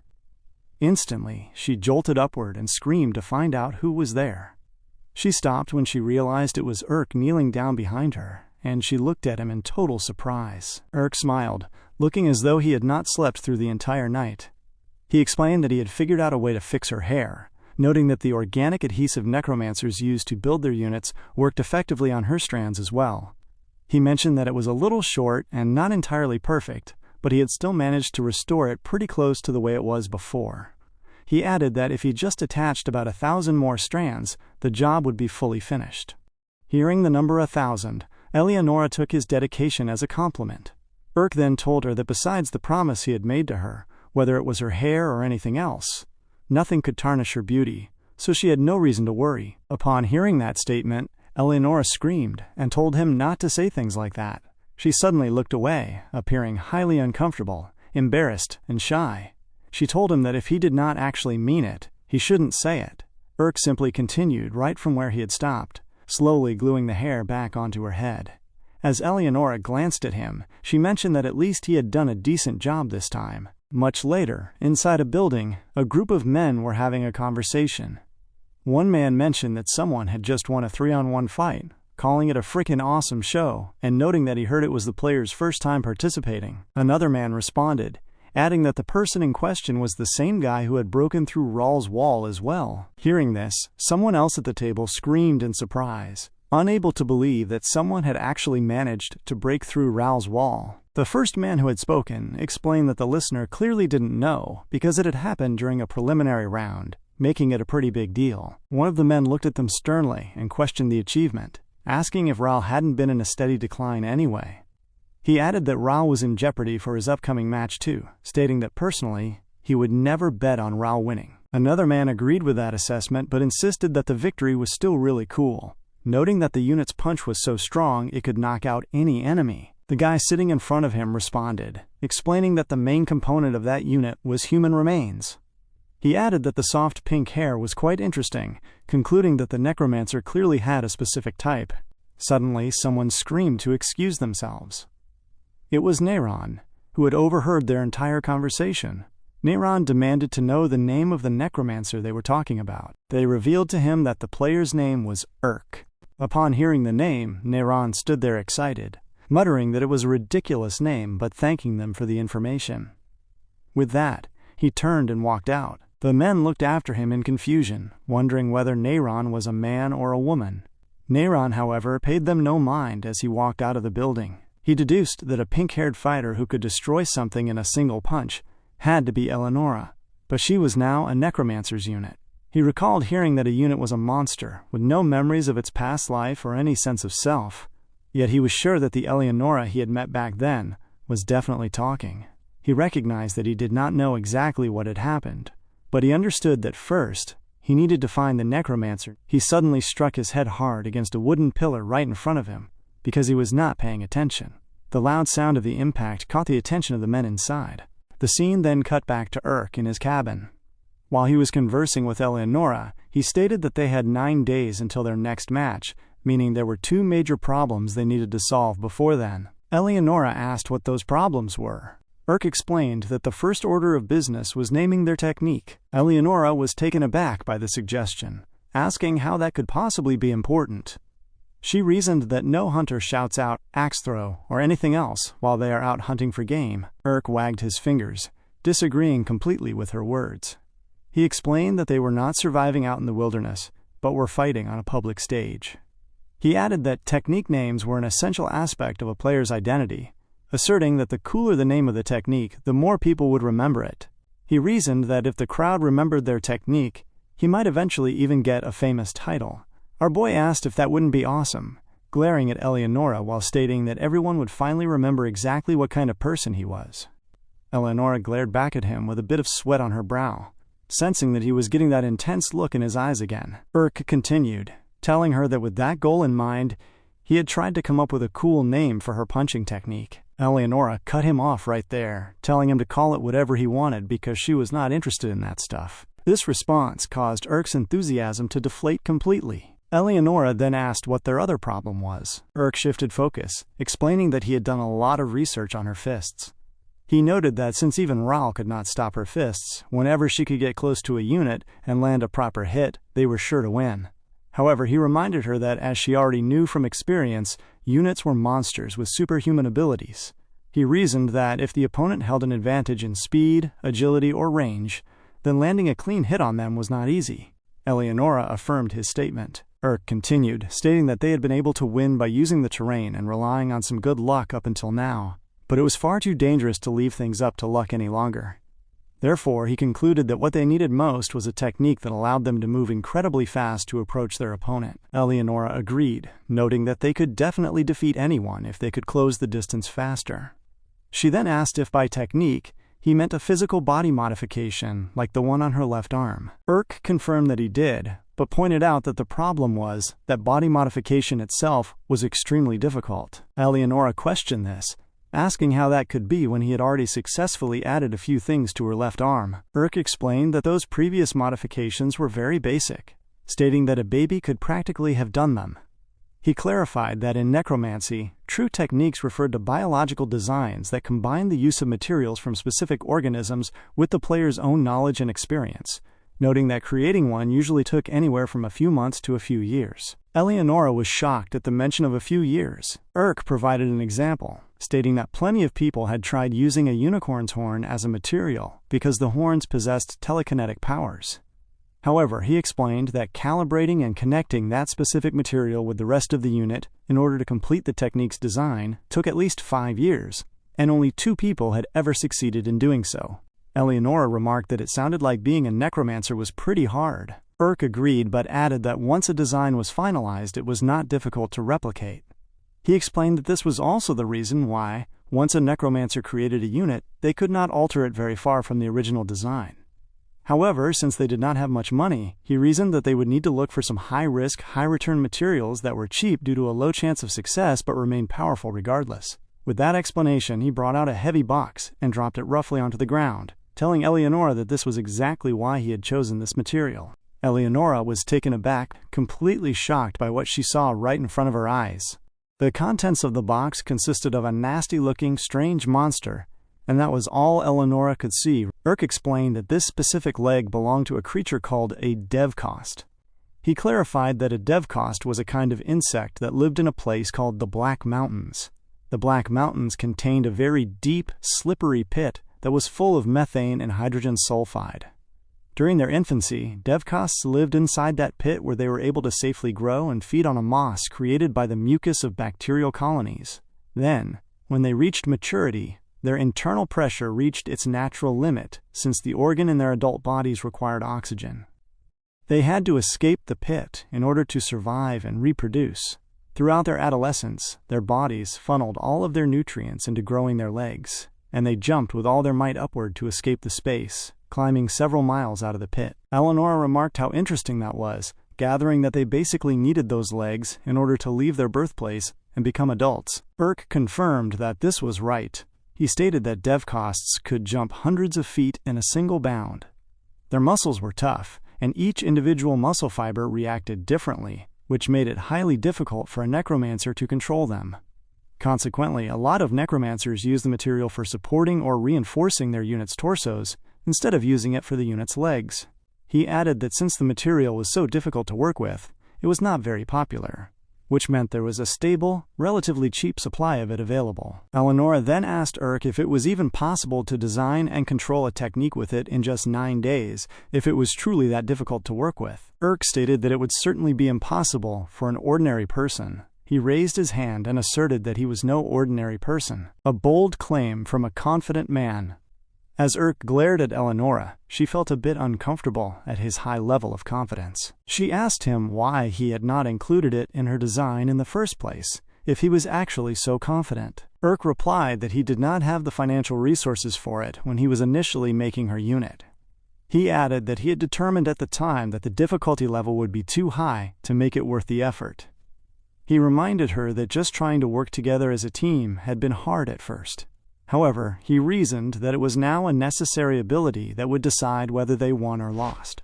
He told Eleonora that all she had to do was trust him, promising that he would show her all of the knowledge, experience, and skills that he had accumulated over the last 10 years. 5 days later, Urk looked very tensed as he looked down at Eleonora's leg, which he was trying to work hard on.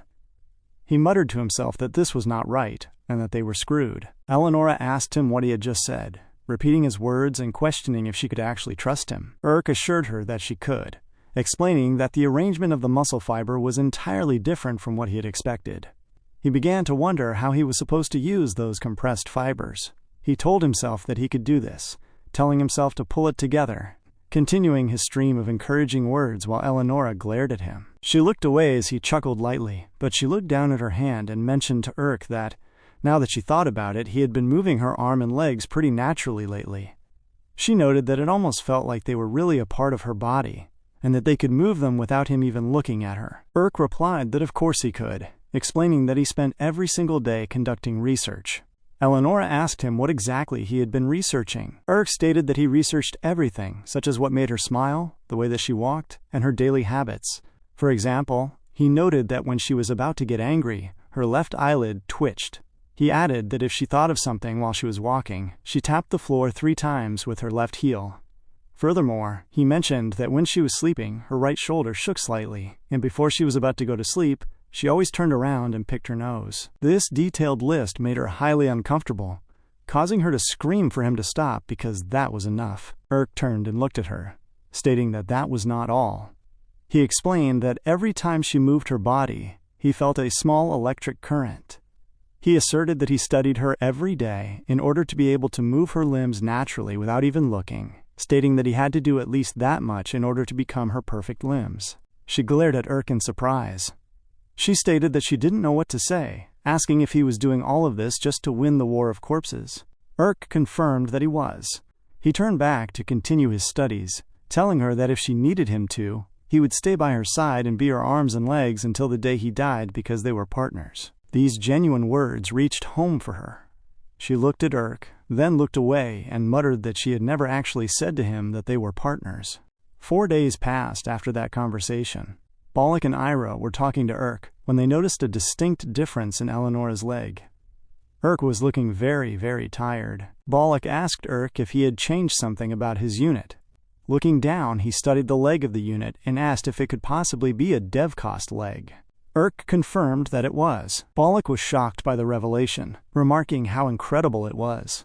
He observed that it looked a little bit sloppy, but was still pretty decent. He asked Urk if he had tested it yet. Urk replied that he had completed the modification just 30 minutes ago, so he had only tested it a single time. However, he noted that it seemed to move exactly as he wanted it to. Balak was surprised by his skill, stating that Urk really had a talent for this work. He looked down at the leg, and the sight made him a bit uncomfortable. He asserted that he would show everyone his capabilities this time too, promising to show the true power that a veteran brought to the table. As Urk looked at him, he replied that he hoped he would. Just then, a loud announcement cut through the arena space, welcoming everyone to the second match of the second preliminary round. Urk spoke to Eleonora and stated that if they won this time, they would officially pass the second preliminary round. He asked her if she was ready. Eleonora confirmed that she was, but asked if he was entirely sure that the modification was stable.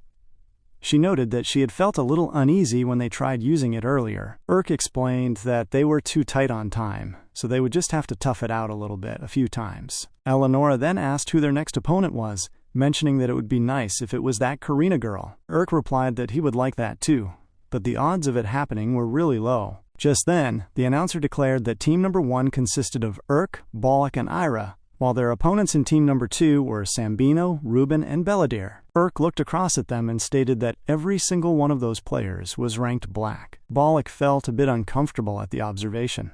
He stated that those were the only players ranked that way, referring to necromancers who couldn't even pass the first preliminary round in the previous game. Urk countered that they could also be strong first-time players. Balak wondered aloud which ones they were. Just then, the unit of one of the contestants began to make some strange sounds that disturbed Eleonora. She wondered what the sound was. Urk reasoned to himself that the creature's strange form made it completely impossible to predict its attack and defense patterns.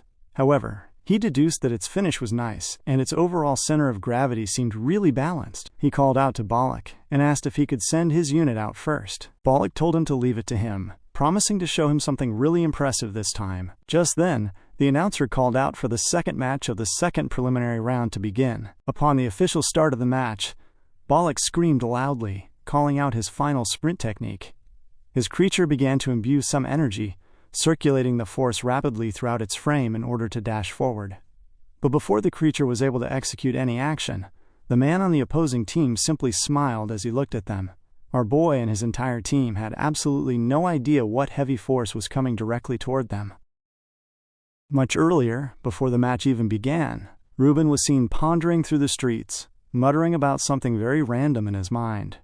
He was completely lost in his thoughts as he suddenly struck someone who was standing directly in front of him. The guy screamed at him, telling him what the hell, and instructing him to watch where he was going. Ruben paid him no mind at all and just smiled, simply saying the word that he wins. Upon saying that, he added that he was winning this time. He began to ponder and mutter some more words as he simply walked past the man he had struck. The man stood there looking confused as he glared at Ruben, wondering what exactly was wrong with that guy. Coming back to the arena, the match began, and Balak's Insect Knight was charging to attack. Balak screamed that this time was different, that it really was, and he could feel it. He then said that finally, this time, he was going to show everyone his final sprint.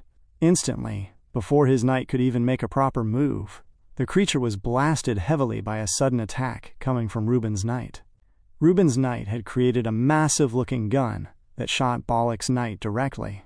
Ruben smiled at the sight, mentioning that it was nice since he had eliminated the highest-ranked player first, and declared that their next target was Eleonora.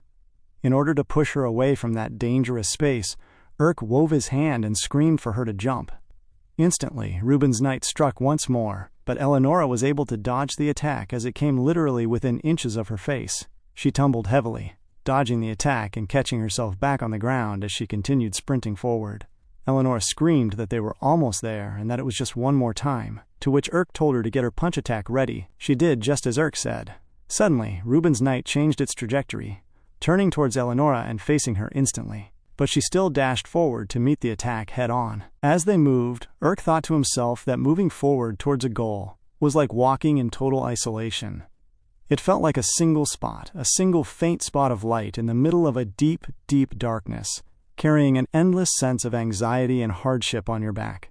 He reasoned that it felt like forcing yourself to take one step at a time, even though it was a struggle to so much as lift your feet. Nevertheless, he determined that they were not giving up. He told himself that they would channel all of their willpower into following that one spot of light. Our boy raised his hand as he decided on the perfect name for the technique, calling it the one-spot breakthrough, a sharp choice for a critical moment. Eleonora charged her hand forward in a direct attempt to attack Ruben's knight. Instantly, she struck the knight with massive force, and the machine exploded in an instant. Everyone in the crowd began to cheer loudly at the destruction. Urk was excited by the success. He told her not to let her guard down because there were still 2 other knights left, wondering where their next target was.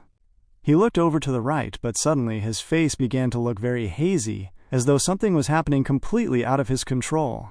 He was left wondering what was going on. Sensing his hesitation, Eleonora asked him what he was doing, pointing out that the other knight was coming and stating that they needed to defeat it. Urk responded that they should go for it again. Eleonora told him that if they could just defeat that guy, then they would win the match. Upon hearing this, Urk screamed out the exact same words, saying that if they just defeated that guy, then they would win as well. He suddenly began to say it on a continuous loop, repeating that if they just defeated that guy, they would win. In the stark reality of things, Urk was actually being possessed by Ruben's technique. He stared blankly forward and muttered that he was going to win. Beside Urk, Balak was calling out to him desperately, telling him to snap out of it. Balak shouted that the knight Urk was trying to attack right now was not their enemy, explaining that the knight he was fighting was actually Ira's knight. Balak did everything his body would allow to try and bring Urk back to his senses, but it was entirely no use, as Urk simply kept on reiterating that he was going to win. It was a disaster, and making physical contact with any other player during the game was strictly prohibited by the rules. Balak became highly uncomfortable as he analyzed the situation.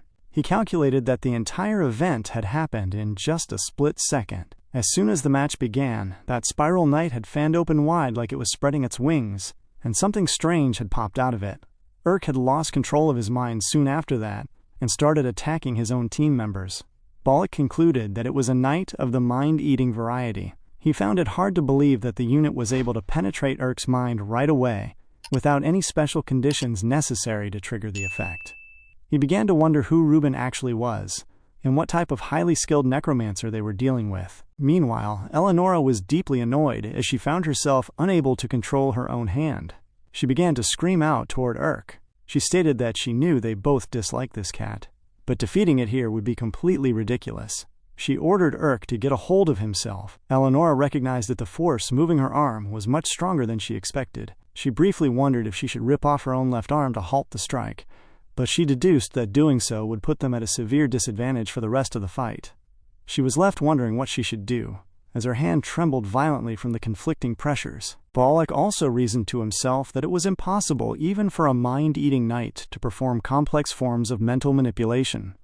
He deduced that making Urk perceive everyone around him as an enemy and causing him to attack was probably the full limit of what the technique could do. He understood that somehow, he just needed to destroy the source of the entire manipulation. Balak's knight dashed forward to intervene, but the unit was abruptly stopped by the 2 other knights belonging to Sambino and Beladir, who were working directly with Ruben. The enemy units began chasing Balak's knight in that moment. Balak felt overwhelmed. He wondered if he should use his final sprint technique right here, but the uncertainty made him uncomfortable because if it failed, they would be finished. He called out to Ira, telling her to run away before it was too late, asserting that it was their only option left. Ira paid him absolutely no mind, literally standing still as she watched her cat take on the impending attacks from Eleonora. Eleonora screamed loudly as she finally felt her hand slip against the internal pressure. The heavy hand descended rapidly toward the cat, while Urk remained completely disoriented, having no idea what he was actually doing. Ruben was highly excited as he watched, taking pleasure in the fact that his plan was working perfectly. Suddenly, Eleonora swung the sword on her hand, detaching the head of the cat in an instant. Balak and Eleonora were completely taken aback as they watched the head of the cat tumble heavily across the floor, and slide all the way towards the other end of the room, losing consciousness instantly. From the open space where the head had just been cut off, the flesh suddenly began to bubble up. It formed a strange, unsettling sight as multiple eyes emerged from that particular space. The numerous eyes turned simultaneously and glared directly at Eleonora. Eleonora was completely bewildered upon looking at this transformation. The cat screamed loudly at her, turning around instantly as it attempted to consume Eleonora right where she stood. It looked incredibly strange, and Eleonora found herself on the verge of being consumed by the altered creature, entirely unable to do anything to defend herself. Suddenly, she felt a strange wave of energy course around her body. The cat abruptly halted its attempt and decided to leave her alone instead of consuming her. Eleonora was left thoroughly shaken by the bizarre event that had just unfolded right in front of her. The cat left her behind and dashed forward with heavy, rapid movements to attack the other people involved in the surrounding chaos. Ruben's knight stood firm amidst the commotion. Observing the shifting battle, he told his teammate to cover him, explaining that he could not perform any other actions while he was actively controlling the opponent's mind. Sambino replied that he was already on it, instructing Belladere to finish off the cockroach. Belladere nodded in agreement, and instantly Sambina's knight began to chase down the fleeing cat. The moment her knight thrust forward to attack, the cat managed to leap and smoothly dodge the incoming attack. Sambino was extremely annoyed by the failure, thinking to himself that the creature was simply too fast and that she could not catch it. Meanwhile, Ruben was excited by the development and told Sambino that she was completely useless. He quickly made a series of rapid hand signs, causing his knights to begin releasing a strange energy. Suddenly, the opposing manipulation turned off almost exactly like a computer shutting down. With the mental pressure lifted, Urk finally regained his full consciousness. He was completely disoriented and began to wonder what exactly had been going on. Bollock recognized that Urk was back to his senses and explained that he had been actively attacking a member of their own team. Bollock warned him to be careful, stating that one of the opposing knights was a mind-eater. Urk was taken aback by the revelation of a mind-eating unit. He recognized that everything he had just experienced was merely an illusion. He wondered how he could have been so completely clueless during the fight, concluding that Ruben was truly a tough opponent to face. Urk began to move his hands, executing his own hand signs.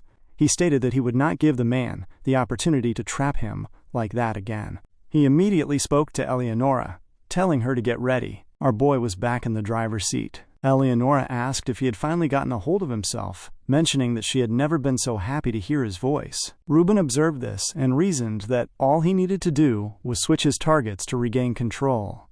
In an attempt to stop the cat's momentum, he targeted Ira instantly and began trying to control her mind. However, he was completely baffled by what happened next. Controlling Ira had absolutely no effect on the physical movements of the cat. The creature still dashed forward with heavy strides to attack his knight before he could move it away. Before the cat could fully arrive at Ruben's knight, it was suddenly intercepted by Belladere's knight, which moved quickly to block the attack. Belladere stated that he would handle this part of the fight. Sambino then asked about the cockroach, to which Belladere replied that the cockroach had exploded all of a sudden and died entirely on its own. Bollock was already out of the match. He muttered that he really thought his plan was perfect this time, expressing his frustration because he had put everything he had into the effort, wondering why it had failed. In the heavy tension of the situation, Urk looked over at him and could only let out a sharp tisk at the annoyance of his teammates' incompetence. The bird-like unit of Belladere continued attacking the cat in a steady attempt to stop its movements completely. Belladere shouted to his team members that he would tear the creature to pieces. He began using the heavy beak of the bird to strike the cat directly, causing a visible tear to begin opening up. Simultaneously, Ruben watched the mechanical exchange unfold. He analyzed his own mind-eating technique, reasoning that the frenzy it induced caused opponents to perceive everyone around them as an enemy and start attacking blindly. He calculated that while this provided a massive advantage at the very start of a match when the opposing team was gathered closely together, it became highly inefficient when everyone was fighting in a scattered cluster like they were now. Ruben stated that it was time to reveal a new form. Right then, the middle section of his knight began to tear open. A completely different creature emerged from the shell of the knight, standing firm like a butterfly coming directly out of a cocoon. Ruben declared that he would show them all of his true power. However, before he could even execute a single move, Eleonora was already dashing forward to surprise him, her hand already clenched into a tight, heavy fist. Urk screamed out the name of the attack loudly, calling for the one-spot breakthrough. Before Ruben could react to the incoming speed, he watched the heavy punch approaching and tried to deflect it using his knight's defenses. Utilizing the knight's inherent abilities, a shield materialized in front of him. Eleonora swung her hand with immense weight and struck the shield head-on. In an instant, the entire defensive structure literally exploded into pieces. Eleonora passed completely through Ruben's knight, as though the machine were made of nothing but water. Ruben was completely shocked by the sight of his destroyed unit. A wide grin appeared on his face despite the loss. Before anyone else could say a word, Ruben turned around completely and began to walk off the stage. Belladere called out to him instantly, telling him to come back because the match was not over yet. He argued that he had almost defeated his own target and that their team still had a functional chance to win, urging Ruben to turn around and help them figure out a new plan. Ruben paused and asked if he truly thought they had a chance. He asked if the people they were fighting looked like ordinary necromancers to him. Belladere began to question his words, but Ruben explained further, stating clearly that they had lost this specific game and should start preparing for the next one instead. He added that he was still glad to have met these players now, because thanks to the experience, he was going to win next time. Upon hearing this, Belladere became extremely annoyed by Ruben's calm words and his easy surrender. He demanded to know if Ruben was implying that he had absolutely no shot at winning the match. He turned back to continue the fight immediately, asking how Ruben dared to look down on him when Ruben's own knight was the first one to die. Calling him an impudent brat, Belladere asserted that he would prove he was right.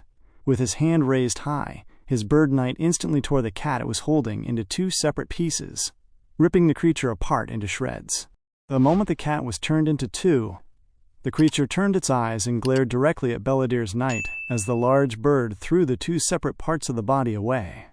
However, before the separate parts of the body could be cast aside completely, the cat instantly jumped on top of the eagle, much to the surprise of Belladere, who was left wondering what it was trying to do with just half of a body left. Instantly, the move obscured the sight of Belladere's knight, causing the bird to crash down to the ground.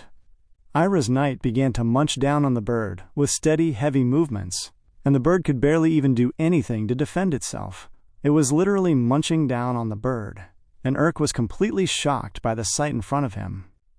He watched as the cat ate the entire bird without leaving any sign of life.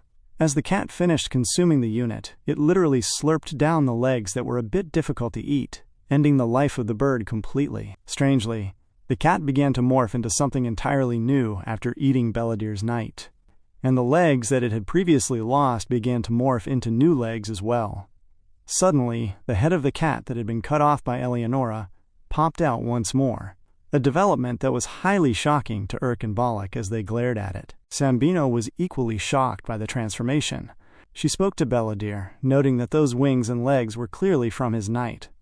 Belladere was taken aback as Sambino deduced that if the cat's knight captures and eats another knight, it can copy the one it ate.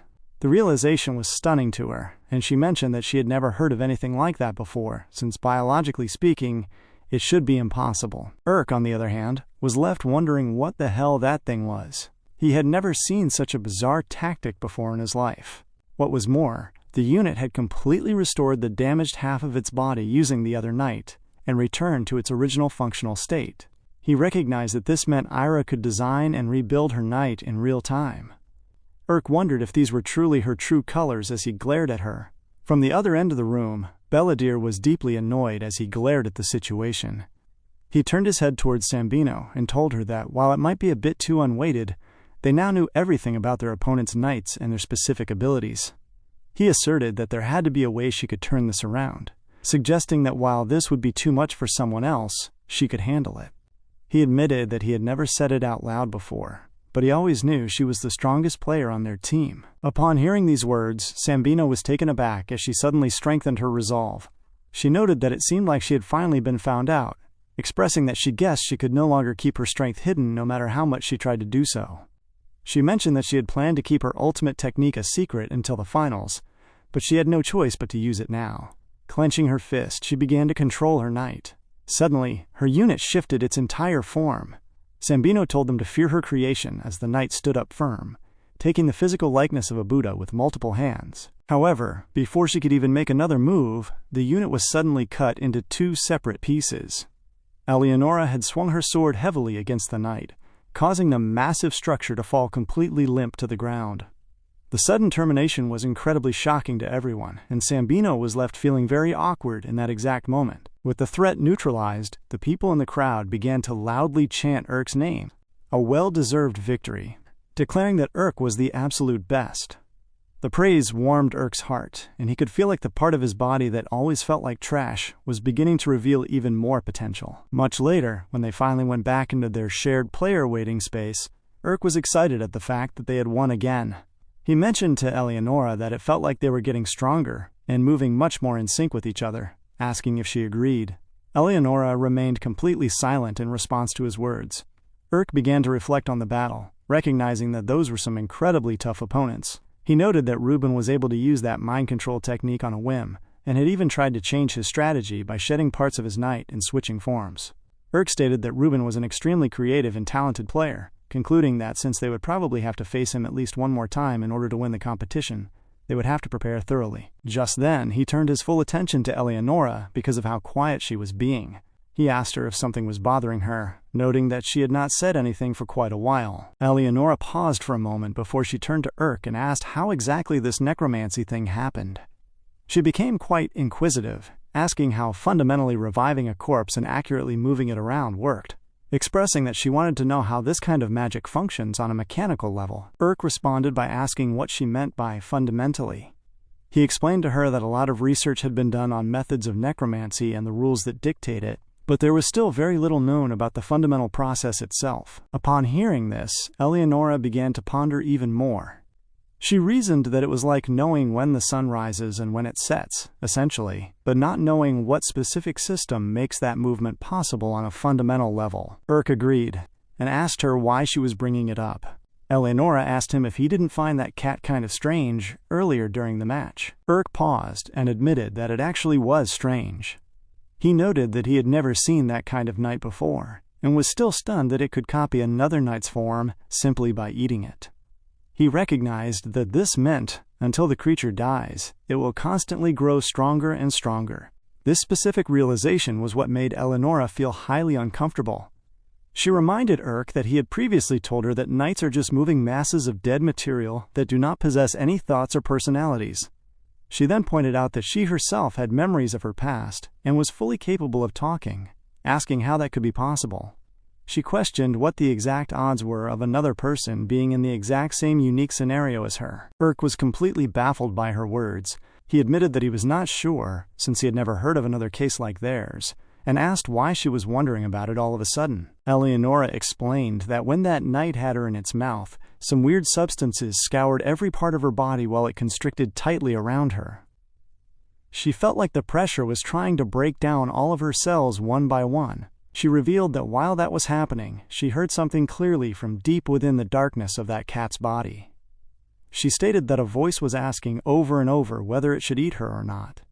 She explained that she could hear something whispering those exact words repeatedly. Upon hearing this, Urk glared at her in absolute shock, thinking to himself that such a thing was completely impossible.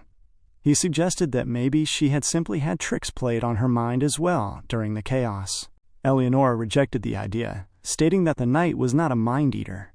She added that she herself was an example of a unique case, so it was entirely possible that the creature was a different kind of special case as well. While they were in the middle of having this serious conversation, someone suddenly came and knocked on the door twice. They immediately turned their attention toward the sound, wondering who could possibly be there. Urk asked who it was, noting that there could not be any visitors allowed at this late hour. He called out once more, asking for their identity, but the person on the other end simply knocked once more without saying a single word. The silence made them even more uncomfortable as they began to walk closer to the entrance. Urk opened the door gently, stating that no one was allowed to come inside the player waiting room without explicit permission. When the door swung open, waiting for them in the hallway was none other than Ira. Urk was extremely shocked by her sudden presence in front of his room, as she simply stood there, glaring at him without saying a word. The moment Ira was at the front of the door, Urk spoke to her, stating directly that the match was over and asking what she was doing there. Urk began to wonder if her real goal was to come to this room and consume Eleonora now. He reasoned that since she had to keep his own knight alive during the match, that might be her intention, which left him wondering where she was currently hiding her cat. Urk watched her carefully, sensing a clear presence from behind the door as well. He deduced that it had to be her cat, but strangely, it was not the creature at all. It was actually Bollock who emerged from behind her. Urk was left a bit confused by the sudden development. Bollock pushed Ira into the room while wearing a celebration cap on his head. He greeted Urk, calling him a young rising star necromancer, and addressed Ira as the maiden with the mindless cat that consumes other knights. He thanked them both, celebrating that he had passed the second preliminary round because of their actions. Bollock stated that he really believed he could make it to the finals this time, expressing his excitement that this year was going to be completely different, and that he had a strong feeling he would be more successful than he ever had been before. Urk responded by asking why he had brought Ira along with him to the room. Bollock answered that even though it had only been for a short time, they were still teammates and should have a proper goodbye party. Urk then asked if Ira had actually agreed to come along to this, to which Bollock admitted he was not entirely sure. He explained that he had asked her, but she had not said anything in return. He then laughed, telling Ira that she was secretly looking forward to this anyway. Ira did not pay him any mind. She simply stood there and glared. In that exact moment, her cat suddenly came through the door, meowing its way directly into the room. The sound of the meow made Urk feel a bit uncomfortable. Nonetheless, he wore the celebration cap anyway, questioning the point of doing all of this since they were all going to meet again as enemies later in the competition. Bollock told him that while that might be true, they had still fought alongside one another and had some fun together. Urk gave him no response, simply glaring back at him. Bollock continued, mentioning that it had been a long time since he had done anything with other people, so he was actually having a good time. He confessed that he had not enjoyed himself at all while preparing for the last few wars of corpses, but working alongside young people like the two of them made him feel young and re-energized again. He explained that for some reason, he felt like he could really pull it off this time. His resolve steadily strengthened, and he suddenly shouted that this was really going to be the year he became the champion, so that everyone would finally acknowledge him. Urk responded directly, telling him that would happen in his dreams, because he was going to be the champion this year instead. Bollock laughed at the statement, suggesting that the two future champion finalists should share a drink together. Urk took the cup, muttering that he did not see what was so fun about the situation. However, after less than 10 minutes had passed, Urk was already highly affected by the alcohol they were drinking. He was celebrating and laughing loudly as they all jumped up and down together in excitement. Our boy could not handle his drinks. In the midst of the absolute chaos, Ira looked incredibly calm, focusing on assembling some stones in front of her on the surface. They were all having fun together until the stones suddenly scattered across the table. Bollock pointed out to her that she had lost the game again, which made her visibly angry. He noted that she had already had a lot to drink, asking if she was all right, and telling her she did not have to continue if it was too much. Ira ignored the warning and simply kept on gulping down more of the alcohol. Urk looked at her, completely astonished, asking how the hell she was still perfectly fine after 18 drinks. Bollock replied that he was far more amazed by Urk, pointing out that he had only taken a single drink and was already completely plastered. They began to laugh loudly together, and Bollock remarked that the two of them had no idea how easy necromancers had it these days. He stated that back in his day, he had to clean his own materials and pick the maggots out of the corpses by hand. Urk responded by calling him an old-timer. Bollock climbed right on top of the wardrobe, proclaiming loudly that he could do it. Urk followed him up, climbing onto the wardrobe, and shouted back that he could do it as well. Then, strangely, Bollock began to cry heavily, loudly proclaiming his own capabilities while Ira just watched the two of them make complete fools of themselves in their drunken state. Some time passed, and the entire space was left in an absolute mess, with the knight resting silently in the corner of the room. Ira sat there quietly, watching everyone after their intense celebration. Bollock suddenly calmed himself down and spoke to Urk, noting that Urk had grown up in a garbage dump eating trash. Urk responded, acknowledging that people had ignored him his entire life and had called him a worthless piece of trash because he survived off the leftover fruit that others threw away. He stated firmly that no matter who a person was born as or how they grew up, the only one who can decide what kind of person they will be is themselves. Bollock commented that the statement sounded highly familiar, asking who had originally said that quote. Urk explained that it was Raphael who had said those words. Upon hearing the name, Ira's attention was instantly piqued. Urk continued, declaring that the greatest necromancer of all time, Raphael, was someone he was going to become exactly like, telling Bollock to just wait and see. He turned his head toward Ira, whose attention remained fully engaged. She quickly scribbled something down on a piece of paper and showed it to Urk. The writing asked if he really wanted to become like Raphael. Urk replied that obviously every single necromancer idolized him. Ira then wrote another message on the paper, asking if he actually knew what had happened to Raphael. Urk was left puzzled by her question, asking what Raphael was doing now. Bollock joined in, mentioning that it had been a while since he had heard anything about the man, but since he had earned a ton of money, he must be enjoying the good life somewhere now. Urk shouted in agreement, stating that Raphael was such an amazing person after all. Hearing this, Ira began to write on her paper again, moving her hand so fast that she quickly filled it with a large number of words before stopping for a second.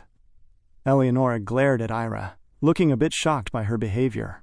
Ira appeared to be extremely annoyed for some very strange reason as she glared directly at Urk across the room, which left Eleonora completely taken aback in return. Much later, the scene shifted to an entirely different space where a man was sprinting heavily on a treadmill, sweating profusely from the intense physical exertion.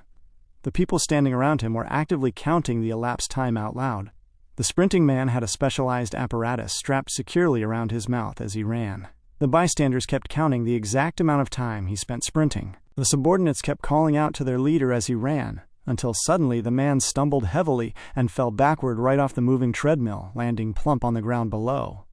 One of the staff members bent over him immediately, informing him that he had run for a grand total of 9 hours, 15 minutes, and 16 seconds. Another staff member pointed out that this performance was exactly 3 seconds longer than his time from last week, calling the achievement amazing. The leader responded that the result was good, stating that the extra time meant he had successfully become a better human being than he was the previous week. One of the men warned him that he could literally die if he continued to push his physical limits like this. The leader answered directly, stating that if he was not constantly improving himself, he would rather be dead. The man standing in front of him was left completely short of words, wondering to himself what kind of person this manager truly was. He reflected on how the War of Corpses was on a steady decline until this specific leader took charge and turned it into the most popular form of entertainment in the entire world. He recognized that the leader was an incredibly capable and level-headed man, but everything else about his background remained hidden under a strict veil of secrecy. His age, birth date, and even his actual name were entirely unknown to the public, as no personal information about him had ever been revealed.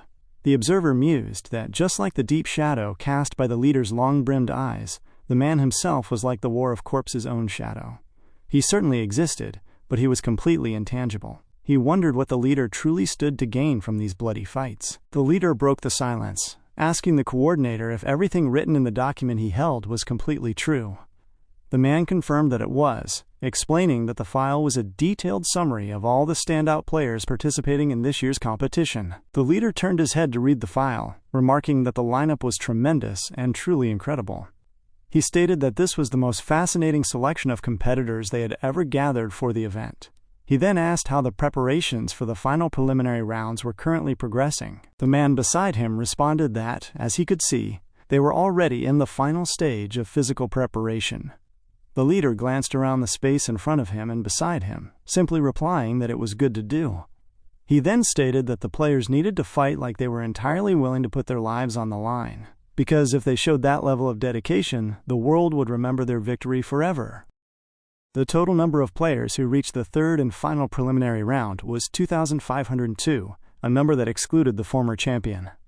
Because the rules for the preliminary round changed every single competition, planning ahead was always difficult.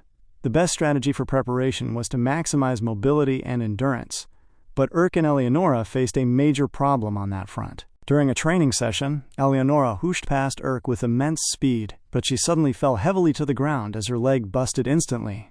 Eleonora looked at her limb. She noted that the last modification had managed to last for 7 attempts, but this time, it exploded after just 4 tries, leaving her wondering what the deal was. Urk examined the damaged parts, reasoning that he knew using a leg made of death-cust materials was never going to be easy. Still, he understood that thanks to this failure, he now knew exactly which part he needed to improve. He suggested they try it one more time. They proceeded with another trial, and Eleonora dashed past Urk once more. She completed the sprint for the 6th time, then the 7th time, and as she took a firm stance to attempt it for the 8th time, Urk cheered her on, noting that it was a new record, and urging her to try one more time. She dashed forward with heavy momentum, but suddenly the leg exploded again. Eleonora stumbled and fell through the air, her momentum carrying her directly toward a sharp rock. Before she could strike the stone, Urk threw his body forward, using his own back to shield her from the rock. When Eleonora finally gathered her senses and realized what had occurred, Urk asked her if she was all right and if she was hurt. Eleonora was shocked and taken aback by Urk's ability to protect her in that split second. She asked him if she was hurt, then immediately questioned if he was okay himself, pointing out that his shoulder looked completely wrecked. Urk told her not to worry, explaining that it was just dislocated and he could pop it right back into place, as it was not the first time it had happened to him. Eleonora countered that a dislocated shoulder was still a pretty serious injury. Urk looked at her, stating that right now, she was the most important thing in the world to him, so an injury like that meant nothing as long as she was safe. Our boy really knows how to raise the stakes when it matters. Upon hearing those words, she blushed and looked away. Urk noted that it felt like her body temperature was rising, asking if she was sure she was feeling okay. Eleonora told him to shut up and not worry about it. Much later, inside Urk's cabin, Urk explained the mechanics to Eleonora, noting that after a deathcust risks its life to escape from the pit where it is born, it permanently gets rid of the inefficient hind legs that use up all of its energy. Eleonora deduced that the creature only uses those legs once in its entire life before ditching them. Urk confirmed that this was correct, which was why the legs inherently possessed a very low level of durability. He explained that they had tried many different adjustments throughout their experiments, and the data showed it was safe to use the leg's special ability up to 3 times. Any additional uses after that created an unpredictable, random chance that the leg might blow up. Eleonora recognized that the random chance could prove fatal, but she observed that the leg was simply too effective to just scrap entirely. Urk agreed completely, concluding that they would simply need to finish the upcoming game in just 3 jumps. Eleonora sighed, asking what the rules for the tomorrow's preliminary match were going to be. Urk admitted he did not know, because the organizers were keeping the rules a secret for this round. He mentioned that the only known limitation was that a knight could not have any dimensions measuring longer than 15 feet. Eleonora reasoned that since there were no size regulations like that for knights in the other rounds, it likely meant they were going to be fighting in a very narrow space. The question caused Urk to pause and ponder for a moment. Much later, the scene shifted to a massive door, where all the players stood gathered together. Urk observed the crowd. He wondered if the last preliminary round was going to be a massive free-for-all battle, and what the purpose of the massive door was. Just then, the announcer spoke over the system, instructing all players to leave their knights exactly where they were and slowly follow the usher outside. He turned to Eleonora, telling her he would be back, and instructing her to wait there.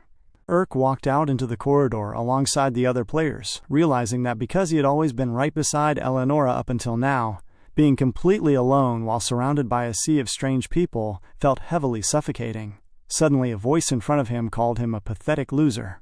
Urk was taken aback as the harsh words continued, calling him disgusting scum and a worthless piece of trash. The voice mocked him, asking if he really thought someone like him could become something more, reminding him that he was the son of trash, would never be anything but trash, and reeked like garbage in an utter waste of space. As the cruel words crept deeper into his mind, telling him not to dare touch them and to get away because he was a piece of trash human, he covered his ears in fear, feeling completely distraught. The ambient voices around him seemed to echo, telling others to look at the big heap of garbage passing through. Urk called out internally to Eleonora, asking if she could hear him, repeating her name as he grew visibly uncomfortable. The heavy weight of the memories made it difficult to breathe, and he began gasping heavily while feeling completely disoriented. He opened his mouth wide, trying to force air into his lungs, when suddenly someone grabbed him firmly from behind. It was Balak who had arrived, greeting Urk warmly and stating it was good to see him. Upon Balak's arrival, Urk felt the immense tension leave his body. Balak continued talking, expressing how happy he was to have Urk with him on this momentous occasion where he would finally make it to the finals. Urk called out Balak's name, a sudden smile returning to his face as he looked at him. Balak asked Urk what on earth they were supposed to be doing for this preliminary round. to which Urk answered that it felt like they were preparing for a free-for-all match. They arrived at a specific station where they collected some equipment laid out on a table.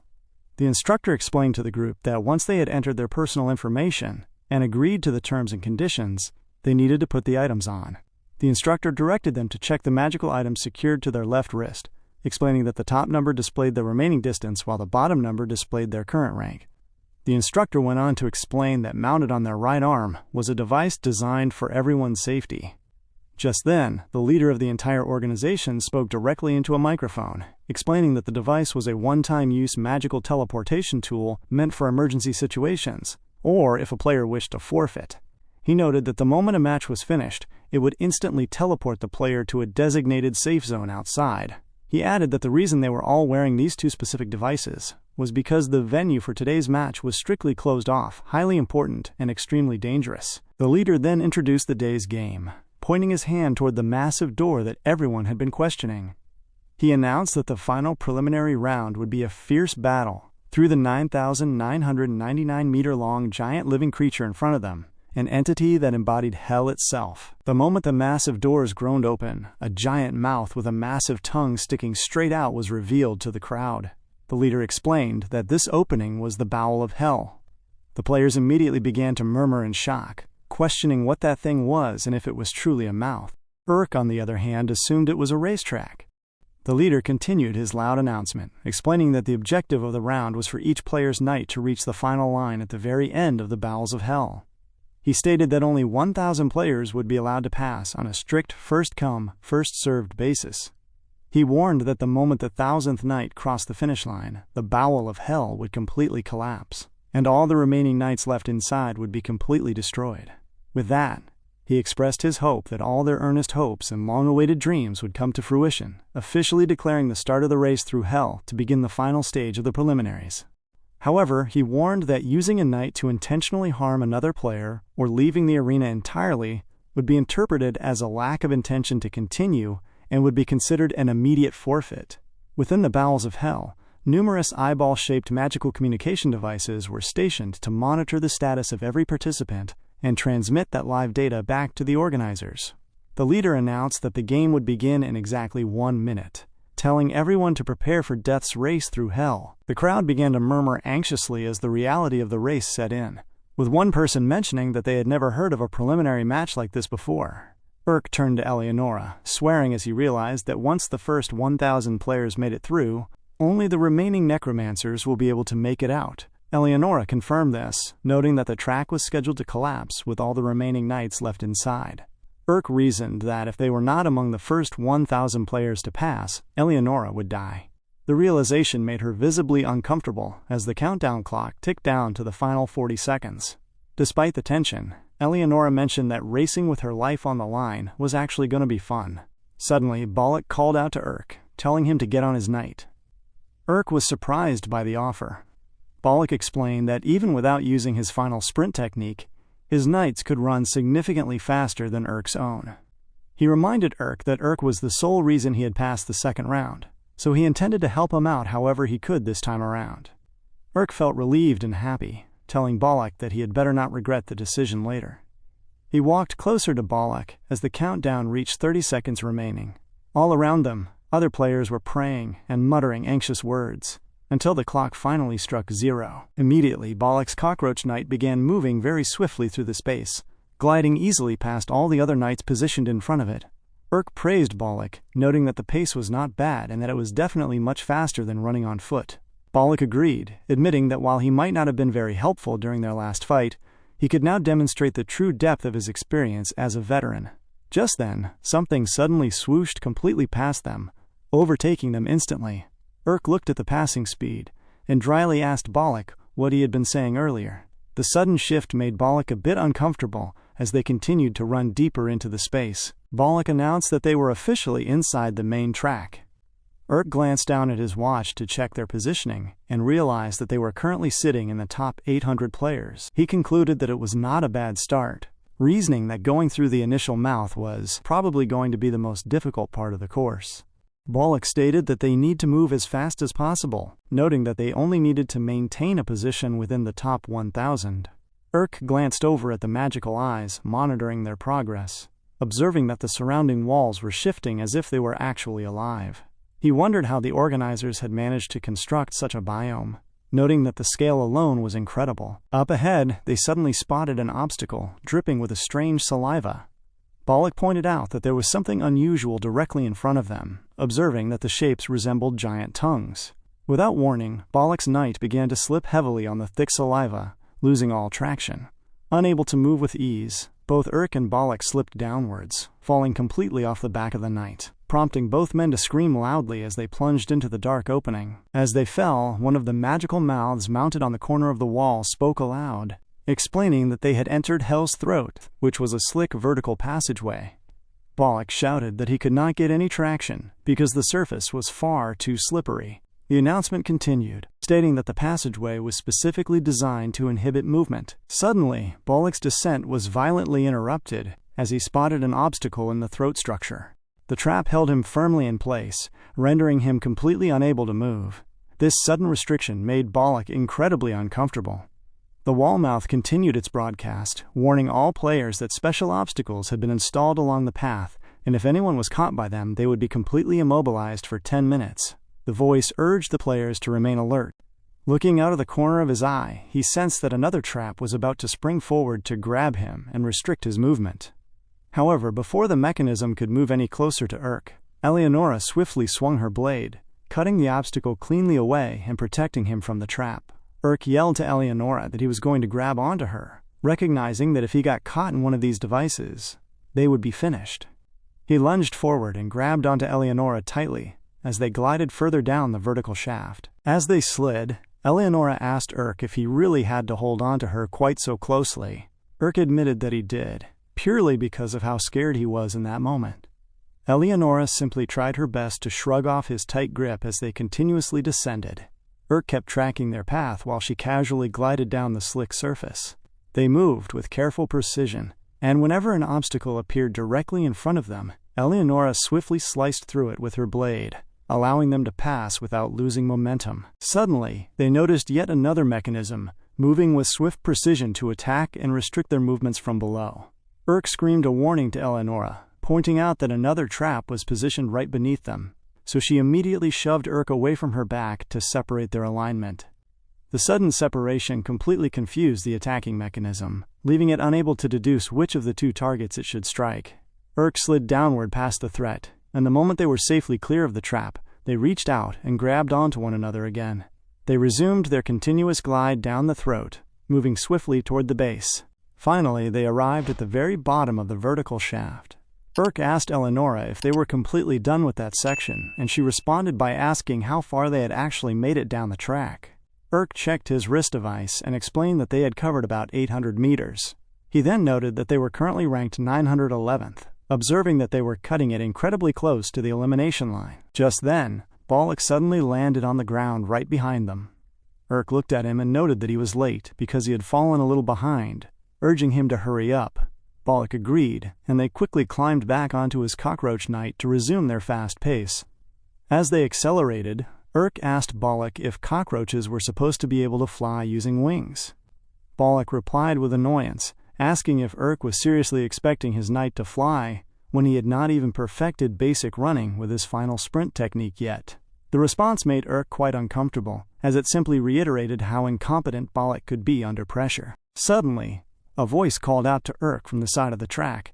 Glanced over to the corner and saw Woong strangely waving at him.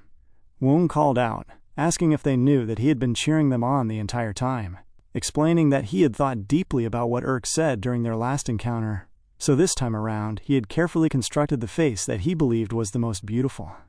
He proclaimed that it was entirely thanks to this new face that he had managed to make it this far in the competition, asking Woong what he thought of the creation. Our boy was absolutely stunned by the bizarre sight in front of him. Woong had modified his knight to sport a face that looked exactly identical to Urk's own features. The sight was so disturbing that both and Bollock screamed aloud in unison. When the voice of Woong's creature became clearer, it was noticed that the creature was saying the word Urk, literally saying just the word Urk as its way of communicating. And Bollock screamed loudly while trying to run away from Woong. Woong called out to telling him to slow down and get a good look at his face, asking if he did not think it was beautiful. Urk simply screamed as they fled with the cockroach knight, pushing the machine as fast as possible to run away from Woong. They ran quickly, and Woong was unable to keep up with their pace as the distance between them grew. Bollock looked back and mentioned to Urk that it seemed like they had lost it, commenting on what a horrendous, hellish monster it was. Urk reacted with frustration, swearing as he reminded Bollock that the creature was wearing his own face, asking if Bollock was trying to say he looked horrendous. Bollock quickly defended himself, stating that was not what he meant at all. Urk sighed and admitted that honestly, the face did look fucking awful, stating that he did not want to look at his own face. Bollock looked at him and mentioned that Urk seemed like a handsome young man to him, asking why he hated the way he looked so much. Suddenly, the heavy stillness was broken as they began to hear the creature say Urk once more. Woong called out again, telling everyone to look at the beautiful face he had made. Suddenly, the creature's giant tongue extended straight from its mouth. Bollock screamed loudly as the creature suddenly lost its balance, tumbling heavily to the ground, stopping its movement instantly. With the threat immobilized, Bollock and his knight were able to dash off safely. Up ahead, they recognized some tunnels positioned in front of them. As they arrived at the junction, they began to wonder about the path, noting that all the openings looked weird in their own ways. Bollock asked which way they should go through. Urk looked down at his watch, stating that they could not afford to waste any time because their rank kept dropping at this point. He concluded that they should go through the closest entrance, pointing at a particular hole to follow, and they immediately entered the tunnel. The scene then suddenly cut to the outside command center, where people were watching what was happening based on the live feed from the eyes monitoring everything. The commentators were actively analyzing who was taking the lead, announcing that Alakan had taken the front position and that Lucy had already covered 5 kilometers. Declaring that the players they needed to pay special attention to in the race were the ones showing true skill.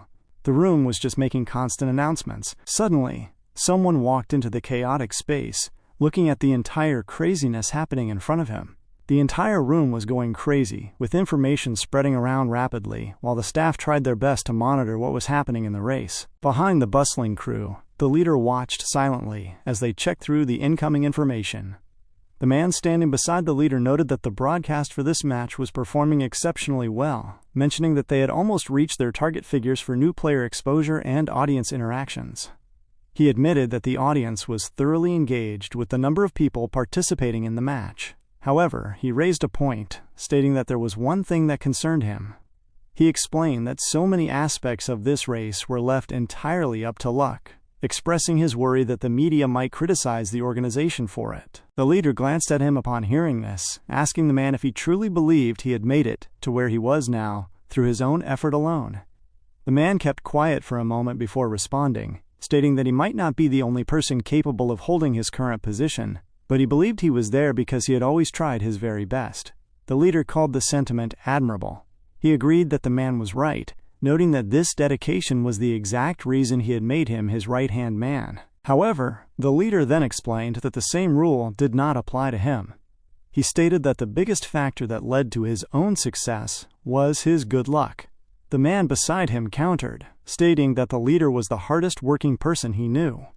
Nevertheless, the leader explained that it was entirely thanks to luck that he had not died of disease, and it was thanks to luck that he was born at the exact point in time when he could capitalize on his natural talents. He added that he was lucky to have parents who raised him well. He concluded that the biggest reason he was able to stand there today was because of his luck. The man beside him simply glared at him in silence as the leader continued, explaining that despite his own position, he still wanted to see the desperation that leads humans to overcome their fate, even when terrible luck befalls them.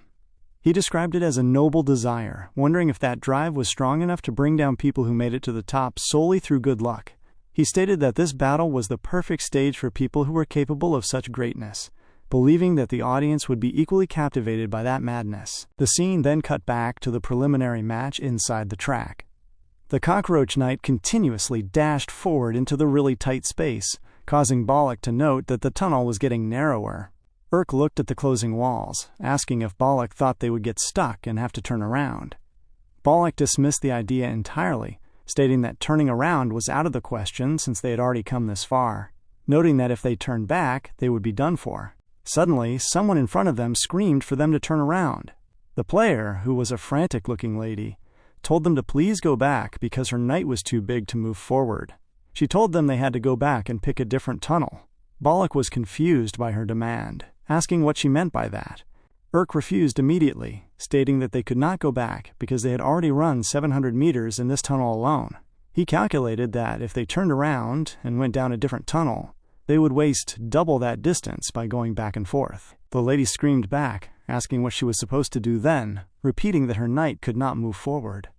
Looking very annoyed, she pointed at Urk and Bollock, asking if they knew how much time and money she had sunk into this competition. She shouted that this was her last chance, telling them to turn around for God's sake. Urk responded directly, telling her to fuck off, asking what all that bullshit about time and money mattered when he was putting his life on the line here. Bollock supported him, telling her they could not go back and instructing her to do whatever she had to do to clear the way. The lady called them bastards, asking if they had forgotten the rules. She reminded them that the regulations stated attacking another player with a knight was against the rules, which meant there was no rule against attacking other knights directly. The moment she said this, her knight's mouth opened wide, and several sharp blades attached to long tentacles flew out instantly. The blades swung hard through the narrow space, cleanly cutting off one of the legs of Bollock's cockroach knight. Bollock was taken aback and began to scream loudly as his machine tilted. The lady mocked him, stating that if they lost their knight and got eliminated, they would immediately be teleported out of the raceway. Our boy didn't even have to lift a finger before his partner stepped in. Before the lady could utter another word, Eleonora dashed forward with heavy momentum and swung her blade, slicing the round, fat ball of the enemy knight into 2 pieces in an instant. The lady was completely surprised by the speed of the counterattack. As she turned to look at the damage, Eleonora had already crushed the magical stone embedded on the lady's knight. The lady screamed out in despair, shouting, "No!" Urk looked at her, stating that it looked like she was the one who would be teleported out of there. The moment he said those words, the lady was instantly teleported out of the arena, while still pleading to continue. Bollock looked at the empty space, realizing that if a player was eliminated, they were indeed teleported out right away. Urk turned his attention back to their machine, asking Bollock how his knight was doing and if something was wrong with its leg. Bollock swore, noting that a few of its legs had been cut off completely. However, he checked the controls and confirmed it could still move for now, urging them to hurry up and go. With that, Bollock's knight continued to leap forward, moving stiffly through the remaining passage. Urk analyzed the situation, noting that since they were not facing any personal penalties, fights between knights were clearly allowed. He deduced that this meant they had tons of new variables to consider moving forward. Just as he concluded this, the exit of the hole came into view ahead of them. Urk pointed it out to Bollock, expressing relief that they did not have to turn around after all. The moment they arrived at the open exit, Bollock checked his status and mentioned that they had about 7,800 meters left to go, asking what the next section would be. Urk stated that he hoped it would be something more suited for their strengths, but both men were suddenly shocked by what they saw in front of them, which was extremely blinding to Urk's view. Urk arrived at a very wide space where multiple knights and their players were seated. Glancing across the vast opening, he began to wonder what he was looking at. Everyone in the lower area was swimming, prompting him to ponder if that was the specific challenge for this section of the course. As they glared downwards at the moving crowd, Urk turned to Bollock and mentioned that he did not think the other participants were just swimming. He noted that something was weird, concluding that they looked like they were being chased. Bollock disagreed, stating that it was a race, so of course they were in a hurry, noting that while they had gone up a little in rank, they were still stuck in the 900s. He explained that they could not afford to stay any longer, admitting that he was desperate to win too. Bollock then asked Urk if he knew how to swim. Urk admitted that he had never swam before in his life, but he reasoned that given the situation, he would figure it out, somehow. Just then, Bollock's cockroach knight jumped downwards into the open area. The sudden drop caused all of them to fall completely off the back of the knight, diving straight into the deep water below.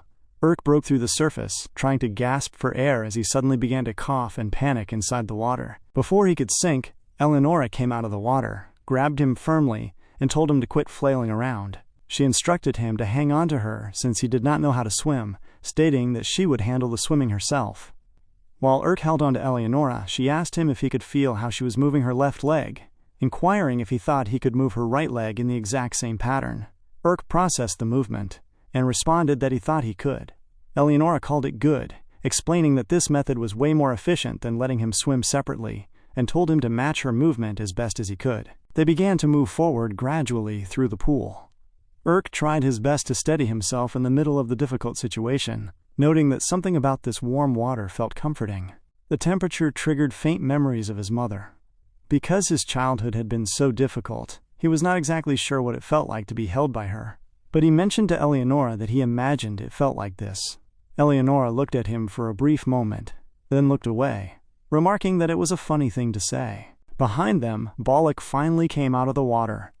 He swam closer and mentioned to Urk that it looked like he was doing a good job at swimming, expressing his relief.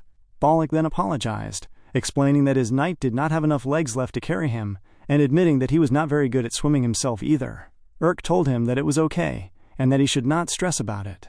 Balak agreed, observing that the cavern was massive, and noting that flying would be a huge advantage in a space like this. Just then, Balak sensed a sudden splash coming from underneath. He looked down, realizing that his legs seemed to have caught onto something hidden in the depths.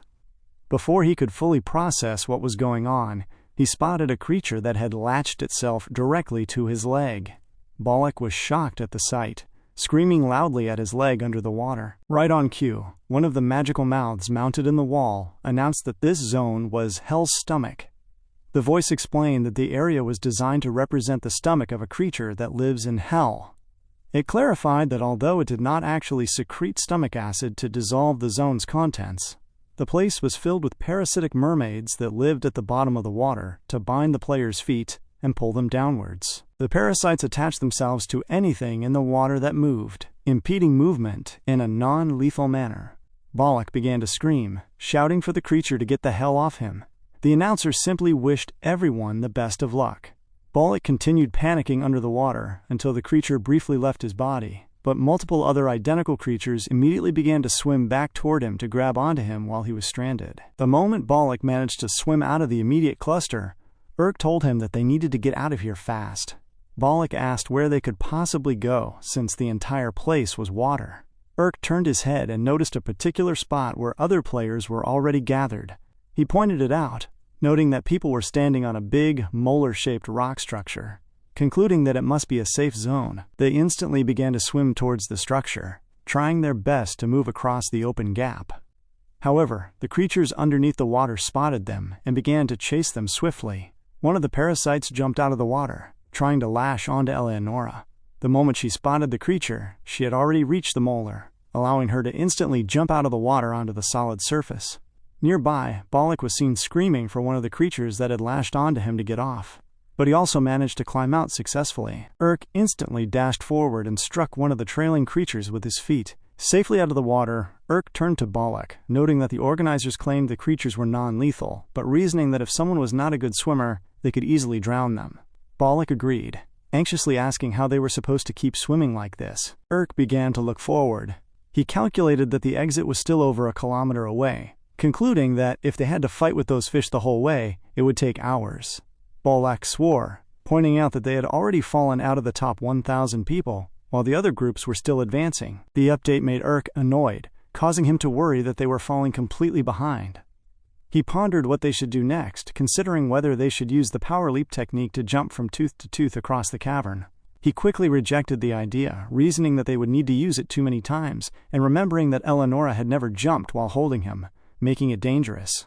He then considered using bait instead, thinking they could force the other players gathered on the molar to go down into the water first. However, he deduced that he would have to fight them to make that happen, and making more enemies was actually very risky. Urk looked down at the device on his wrist as the numbers kept shifting. He thought to himself that their rank was continuously dropping, wondering if they were actually going to lose. He felt incredibly uncomfortable, firmly telling himself that it could not end like this, and that he could not go back to the bottom of the trash. Just then, a strange, mocking voice in his head spoke once more, asking if he really thought he would be able to do it, calling him a good-for-nothing piece of trash. The voice caused Urk to become very annoyed, and he began to tremble with anger. Suddenly, someone nearby screamed a loud cheer, shouting that this was way too easy. Looking over by the corner of the cavern, they saw the lady who had been with Karina earlier. She was screaming that none of those other dummies could fly, boasting that she would be taking the lead. Urk instantly remembered her from the crazy experience he had during the second preliminaries. recognizing her as the redhead who had teamed up with Karina. The lady continued laughing, shouting that this success was what she got for living a good, honest life. Suddenly, something struck her flying knight with heavy force. The moment the view widened, it was revealed that Eleonora had jumped and struck the knight, landing directly on it. The lady began to scream at Eleonora, demanding to know what the hell she was doing and telling her to get off. Urk called out to her from behind, stating that he did not think they would be getting off. He asked if she remembered him, reminding her that according to the rules, knights were allowed to fight other knights. He explained that if she did not want to be eliminated right now, she needed to assist them. The lady screamed back, telling him no. Urk then ordered her to fly them directly to the exit if she did not want her knight to be destroyed. She screamed that there was no way, explaining that if the knight got any heavier, she would not be able to fly at all. Urk responded that he guessed he had no choice but to take her down with them. Eleonora immediately grabbed onto the control crystal on the lady's knight, causing the lady to scream for Eleonora to stop. Panicking, the lady relented, stating fine, but added that it would be on one condition. Urk asked what the condition was, questioning if she really thought she was in a position to negotiate. The lady insisted that they would have to abide by her condition if they wanted to get out of the cavern at all. Urk stared at her, asking what it was as he glared at her in the middle of the tense space. Urk asked her what her condition was, to which she answered that if he wanted her to take him, he had to come completely alone. She explained that her knight was not designed to carry a heavy load and could only support around 450 pounds. She calculated that he, herself, and his knight would already hit the absolute weight limit of the machine.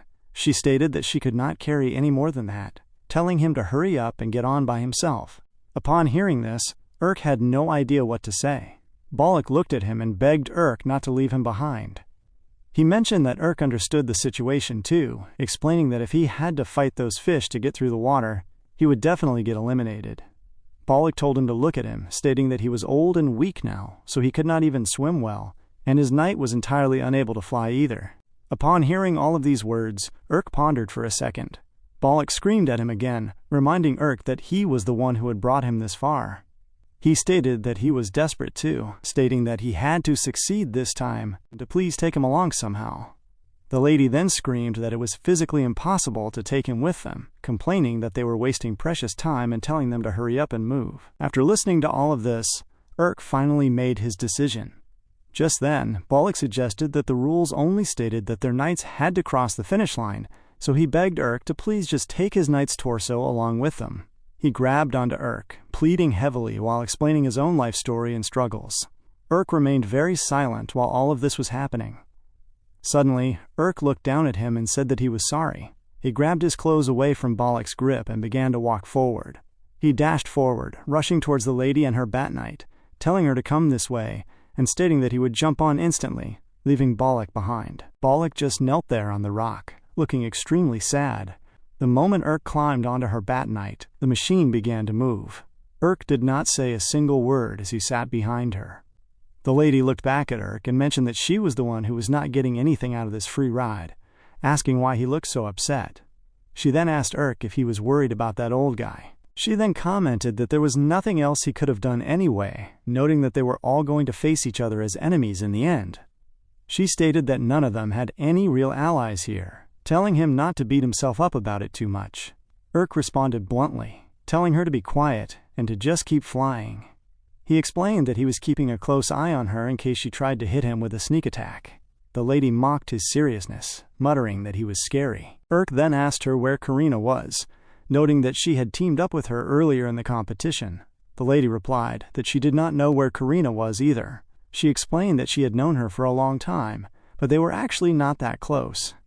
She added that Karina came from a pretty wealthy family, so she only met up with her when she had something to gain from her, noting that Karina was kind of full of herself. She then mentioned that she could say the same about all of her other acquaintances as well.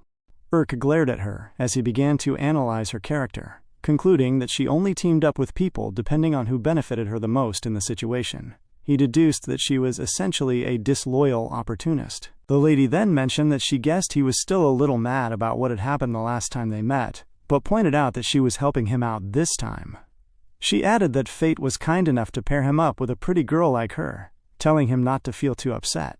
Urk was thoroughly annoyed by her chatter, telling her to cut the crap and focus entirely on flying. She reacted with a quick remark but swiftly kept on flying through the cavern. Urk looked down at his watch and thought to himself that flying was definitely much faster. He checked the interface and realized that he was back in the top 1,000 players now, gathered from the data that a lot of necromancers were currently stuck in this water section.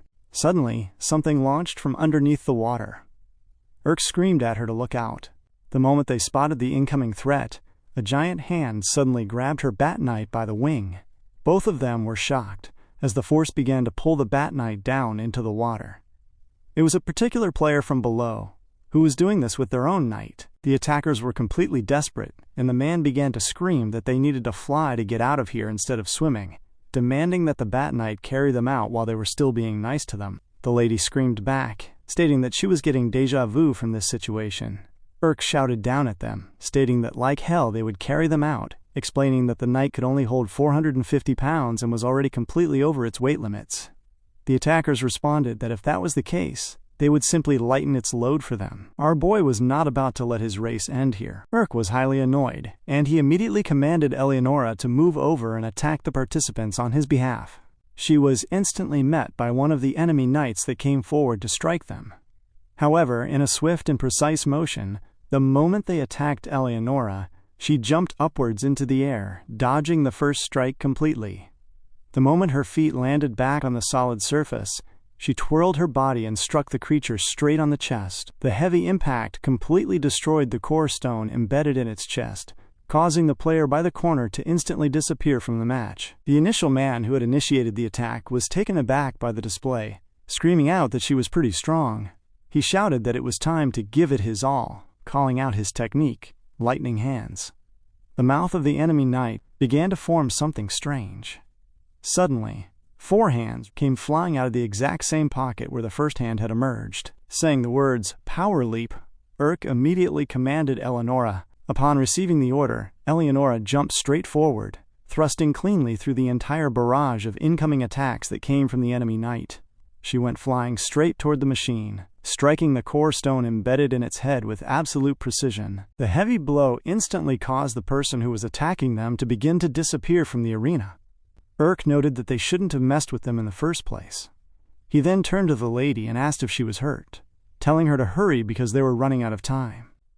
She glared at Urk, feeling thoroughly surprised by his calm demeanor. Urk climbed back onto her Bat Knight, and they began to move away swiftly.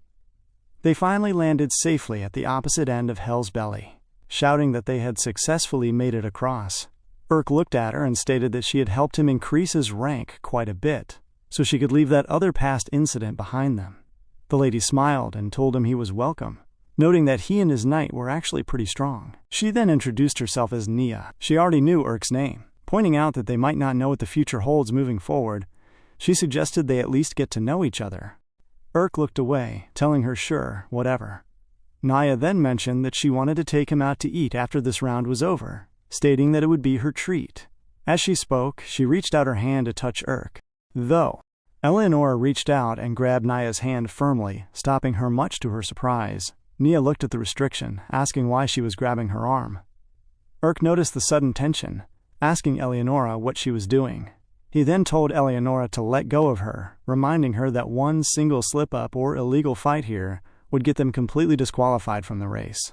As he spoke, it was visually clear that Eleonora was extremely angry by Nia's actions in that moment.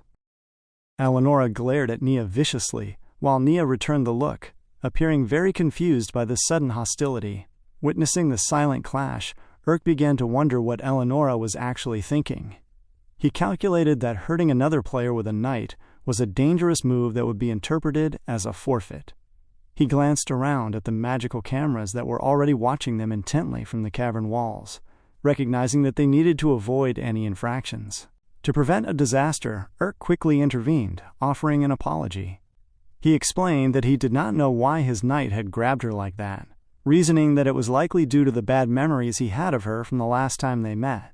He then asked Nia if she was hurt, finally stepping in to remove Eleonora's hand from Nia's arm. Nia shook her head, stating that she was fine, and noting that the grip had not been that tight anyway.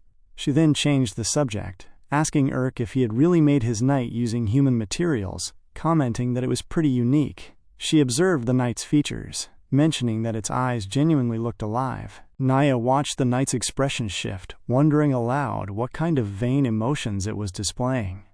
She pondered if the look was anger, embarrassment, or perhaps jealousy. Before anyone could analyze the situation further, the heavy stillness of the cavern was shattered by a sudden roar. Another player came rushing past them on a knight, tearing through the open space at high speed. Realizing the stakes, Urk knew there was no time to waste and stated that he had to run. Nia quickly called out for him to wait, announcing that she was coming too. Instantly, they began to dash toward the exit of the stomach zone. As they moved, Urk spoke to Eleonora, telling her that her actions had been dangerous. He noted that what she did was entirely unlike her, asking what she was trying to accomplish. Eleonora paused, before admitting that she simply did not like that girl. Urk was baffled by the response, asking if that simple dislike was her entire reason. Eleonora muttered that she did not know how to explain it, repeating that she just did not like her. She then asked Urk if he was really going to let Nia take him out to eat later. Urk answered practically, stating that if it benefited them, he might, declaring that he would do absolutely anything to win the race. Eleonora paused, glaring at Urk for a brief moment before shrugging off her lingering irritation, simply repeating that she just did not like her. As they pressed onward, Nia suddenly felt a heavy force, looking as though something was violently blowing her backward. Her Bat Knight experienced the exact same resistance, causing Nia to scream out for Urk as the air current pushed against them. Right on cue, the automated announcing voice echoed through the space, informing the participants that they had officially entered Hell's Lungs.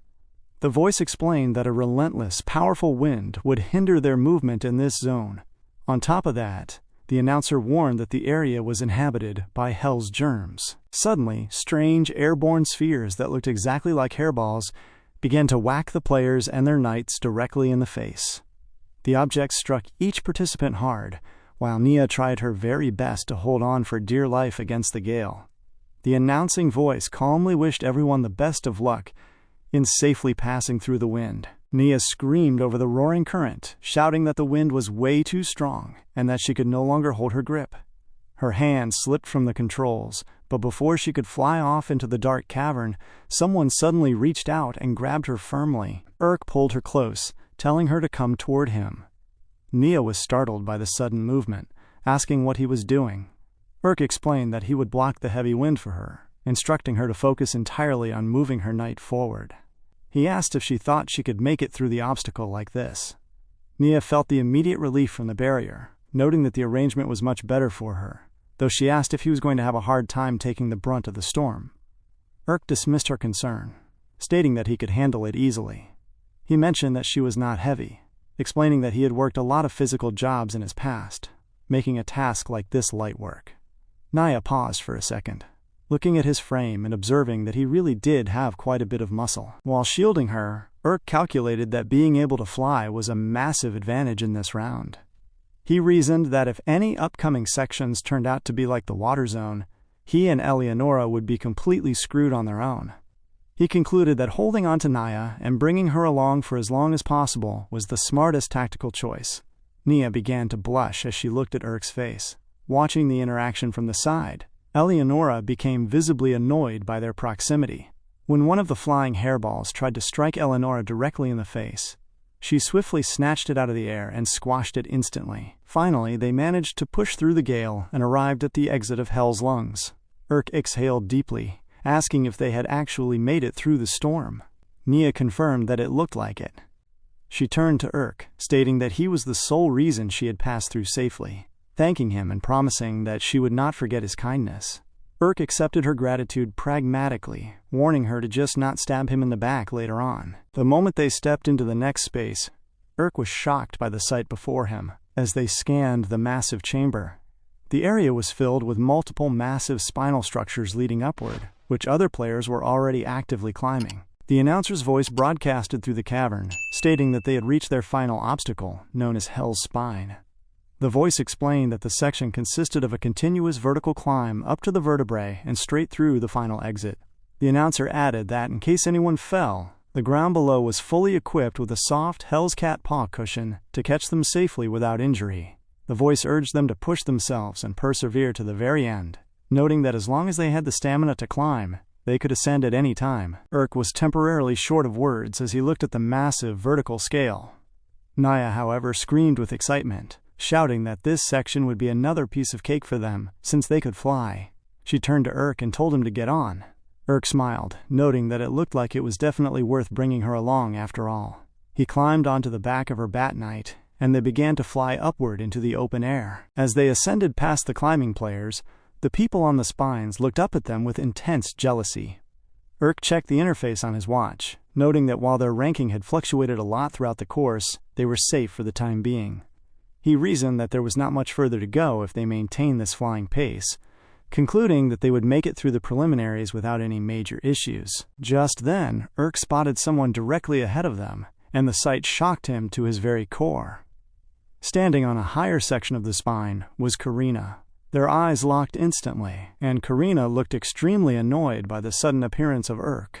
She called out his name loudly, asking how that son of a bitch was even here, questioning if he hadn't forfeited during the second round. She turned to the man climbing below her, screaming for him to not let Urk pass, and ordering him to kill Urk. He hesitated, explaining to Karina that they were cutting it pretty close to the limit. He warned that if they wasted time fighting here, they might end up getting eliminated themselves. Karina refused to listen, stating that she would rather fail the entire competition than let a loser like Urk pass. She noted bitterly that he was born below her, expressing her extreme annoyance as she stated that she needed to ensure he stayed that way. To guarantee the hit, she promised him that if he got rid of Urk right now, she would multiply his salary by 10. Hearing the massive financial offer, he steadied his resolve, stating that was all she had to say. He immediately called out to Nia, ordering her to come over because they needed to fight the guy she was carrying. Naya smiled, responding that she thought it would be much more advantageous for her to stick with Urk instead. He laughed, realizing that he should have known Nia would betray them like this. He dismissed the issue, stating it did not matter, because bats could not fly very fast anyway. He immediately called out his technique, Black Breath. The moment the command was given, his knight began to excrete a very strange black substance directly from its mouth, aimed straight at the Bat Knight and Nia. He boasted that this special kind of ink might not cause physical damage, but it could obscure a pilot's vision for up to 5.8 miles. He explained that if she could not see, she would be completely unable to control her knight. However, before he could speak any longer, his words were cut short. Eleonora had already dashed forward with heavy momentum, leaping straight at him. Before he could say another word, Eleonora swung her sword, slicing his knight in an instant. The sudden strike caught him completely by surprise. He began to wonder how Urk could possibly direct his knight when his vision was entirely obscured by the ink. He reasoned that all the knight had done was fend off a single attack, remembering that they were thousands of feet above the ground up there. He calculated that it would not be easy for Urk to fight off several opponents at once in such a precarious position. He then turned to Kasha below, telling him that he'd watch his back, asking him to attack the opponent, but Kasha snapped back immediately, telling him not to give him orders. Kasha thought to himself that he needed the money, so he had no choice but to work with these people. Despite his compliance, he knew that the strongest player on this team was actually himself. He smiled, reasoning that strong players recognized other strong players. He knew the opponent should not be taken lightly, but he calculated that Eleonora's previous movement had revealed a few weaknesses. He decided to attack those exact weak points, commanding his knight to jump. The creature leaped heavily toward Eleonora. In response, Eleonora stepped firmly onto one of the spinal structures and dashed forward. Eleonora struck straight through its face, killing it instantly. Kaisha was completely shocked as his body began to wither away before he could even attempt another move. The other teammate who was fighting earlier stood by, thoroughly shocked as he glared at Eleonora coming right toward him. Meanwhile, Urk and Nia were still dealing with the visual obstruction caused by the black ink. Realizing that since Eleonora could move entirely on her own, visual obstructions like this were completely ineffective against them. However, he calculated that they had already used their power leap technique 3 times now. He knew that if they used it again, there would be a random chance of her leg exploding, concluding that they needed to be careful. Karina screamed loudly, complaining that Kaisha had acted all tough, but that the moron did not do anything to help. She declared that she was going in herself, ordering the remaining teammate to cover her. Her knight dashed forward to attack Eleonora. Eleonora easily dodged the incoming assault. Karina's knight took multiple direct hits as Eleonora sliced the machine in different ways, much to Karina's absolute shock. The more Karina's knight tried to catch her, the more Eleonora dodged and wove through the attacks. Suddenly, the head of Karina's knight extended forward like a snake, shooting past Eleonora to chomp her from the front. Eleonora swung her sword once more, cleanly slicing the neck of the knight. Much to everyone's surprise, the knight's hand suddenly revealed a set of arrows, firing them directly at Eleonora before she could reposition. Suspended in the air, she looked to be in a compromised position, but she swung her blade wildly, striking the arrows out of the sky before they could touch her. Our boy's guardian was proving completely untouchable. At the extreme rear, the man under Karina began to scream, shouting that the opposing knight was simply too powerful and was totally overwhelming them. He screamed at Karina, stating that Urk was always several steps ahead of them. He admitted that he did not want to get eliminated like this, pleading with her to surrender. Karina was completely enraged, telling him to shut the hell up and asking if he was actually suggesting that a loser like Urk was better than her. She declared that such a thing was impossible. As she retreated, she was about to explain her reasoning, but the moment triggered a vivid memory from her past. In the memory, Karina was in a different space with her father. Her father told her that she was superior to all other human beings. Karina was very young back then, and her father pointed out a group of people, telling her to look at those stinking, disgusting pieces of human trash. In front of them sat Urk, right on the ground amidst the trash. Her father asked her if those things even looked like the same species as them. Karina glared down at them and answered no. Her father confirmed her response, explaining that just as they were completely different from those people, all humans were inherently ranked by their bloodline. He told her that a person's value is set at birth and never changes, declaring that their bloodline was better and more noble than anyone else's. He instructed her to live her life with pride, knowing she was superior. The young Karina smiled and agreed. Karina had been taught from a very young age that she came from a superior lineage, and that belief was her greatest source of pride and joy. That deep sense of superiority was exactly why she constantly criticized and looked down on others. However, when her father's once thriving business began to struggle, the family's lifestyle degraded rapidly. Karina began to feel incredibly uneasy, asking herself if she was not supposed to be superior to all other human beings. When she later found out that her father, whom she believed had been born superior, actually came from the exact same disgusting lower class she had always despised, she confronted him. She reminded him that he said their bloodline was superior and that the blood in her veins was better than anyone else's, accusing him of being one of them the entire time. Her father screamed back defensively, insisting that they were superior, which was exactly why he had become successful and different. He shouted at her, declaring that he was not trash like his parents. That sudden realization turned her unease into a deep obsession that slowly ate away at her. Karina stopped trying her best at anything because she knew that if she put in a full effort and still failed, it would prove that she was not actually a superior human being. She was terrified of facing that reality. Instead of trying, she chose to look down on people who were unsuccessful even when they made a massive effort. She would laugh at them, boasting that she could achieve great results without even trying, while they could not do the same even when working their hardest. That was how she managed her insecurities and maintained her self-esteem. But now, in this very moment, Eleonora struck down heavily at the teammate under Karina, causing the man to instantly disappear from the race. The person Karina looked down on and scorned the most, the one she believed to be the most insignificant human being of them all, was actively ascending higher than her. Eleonora had already completely beaten down Karina's knight. The exact truth that Karina had been avoiding her entire life, the terrifying reality that she might not have been born superior, had just been proven right in front of her. Her entire existence seemed to shamble right there in her eyes as she glared at Eleonora in complete and utter defeat. The moment Karina realized that she had no other options left, she began to scream. Looking up, she saw that Eleonora was positioning her blade, completely prepared to shatter the core stone embedded in her knight's chest. Eleonora swung her hand downward, letting the blade descend in a heavy strike. However, it was revealed that she had intentionally altered the trajectory, only slicing the neck of Karina's knight. Karina was taken aback by the mercy, wondering why Eleonora had not finished her off when she had the chance. Suddenly, Urk landed directly on top of Karina's positioning. He looked down on her, stating that if she got eliminated right now, she would just become a mere spectator. He told her that he did not want her watching the rest of the competition from the sidelines. He reasoned that if they were both active players on the exact same field, she would be forced to experience it firsthand as he slowly, undeniably overtook her. His words caused Karina to become extremely annoyed as she glared up at him. Urk looked back coldly, telling her to go ahead and throw her rubbish tantrum. Karina screamed back at him, accusing him of wanting to become superior, special, and impressive just so that no one could ignore him. She shouted that he only felt this way because he could not stand his own pathetic, disgusting existence. Urk glared at her in clear annoyance as she continued her tirade.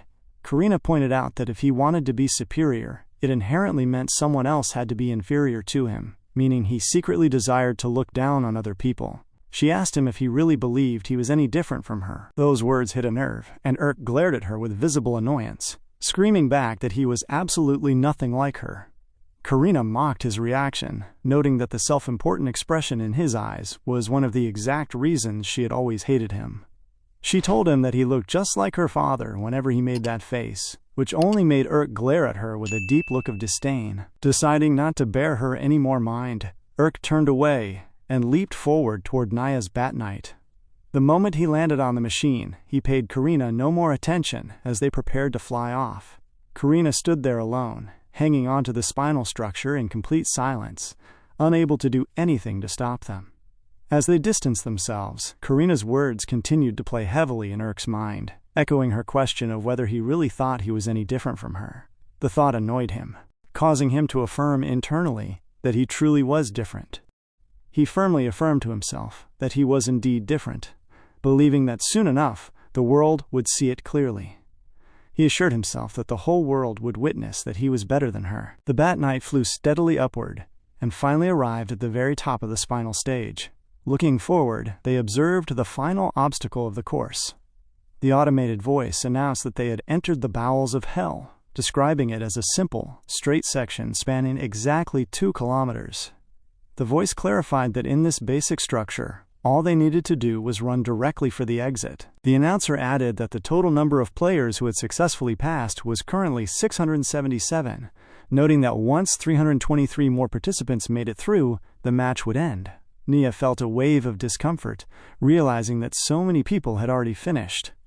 Almost instantly, the announcer updated the count to 679 players. Urk swore, realizing they had wasted too much time fighting back there, which had put them dangerously close to falling out of the top 1,000.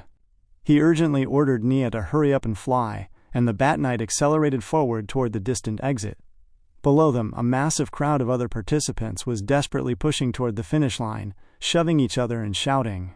Naya and her Bat Knight simply maintained their trajectory, flying safely over the crowd while Urk continuously urged her to push for more speed. Suddenly, a massive spider web was shot through the air, striking the Bat Knight squarely. The sticky fluid caused the machine to stick straight to the cavern wall, halting their momentum completely to everyone's surprise.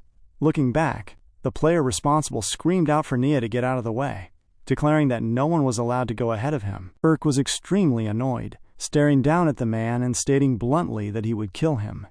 Naya was left completely defenseless against the web, complaining aloud about the extreme tactics. She questioned if this even counted as simple player opposition. Wondering why a race had to get so extreme, the attacking player ignored her completely, shouting for her to quit blocking his path. Before the man could even finish his sentence or continue along his path, Ira's Cat Knight materialized from nowhere, striking the player's machine with immense force. The unexpected intervention caught the entire area by surprise. As the attacking player's body began to disappear from the arena, Ira's Cat Knight meowed ferociously at the fading figure, sending him out of the match in an instant. Urk glared at the massive cat structure, calling out to Ira. He asked how many enemy knights she had to end during this round, just to make her machine look like that. He then told her not to forget about their position, and told her to get them out of here. However, Ira's Cat Knight simply turned away, paying his request no attention whatsoever as it dashed forward, moving rapidly toward the finish line on its own. Just then, the mechanical announcer's voice echoed through the space once more, stating that 785 players have now officially passed. At that moment, Eleonora pulled the spiderwebs from him, causing Urk to fall down to the ground. And then we see, as Nia began to scream, saying, "Now get me off too." But Urk stood up calmly, said, I don't have time to get you down as well." He left her there whilst she was screaming loudly. Just as the voice announced that 815 players had passed, Urk was shocked by the rapidly dwindling slots, telling Eleonora that they still had 1,300 meters left to cover. He calculated that he clearly could not keep up with the flying or specialized knights just by running normally, deducing that they needed to close the distance by relying on their power leap. Eleonora reminded him that they had already used the technique 3 times, meaning there was now a random chance of her leg completely exploding upon activation. Urk reasoned that they would have to use it at least 3 more times to cover the remaining 1,300 meters and reach the exit. He stated that there was simply nothing else they could do, concluding that they had no choice but to rely entirely on their luck. Meanwhile, far behind them in the cavern, Bollock was still stranded.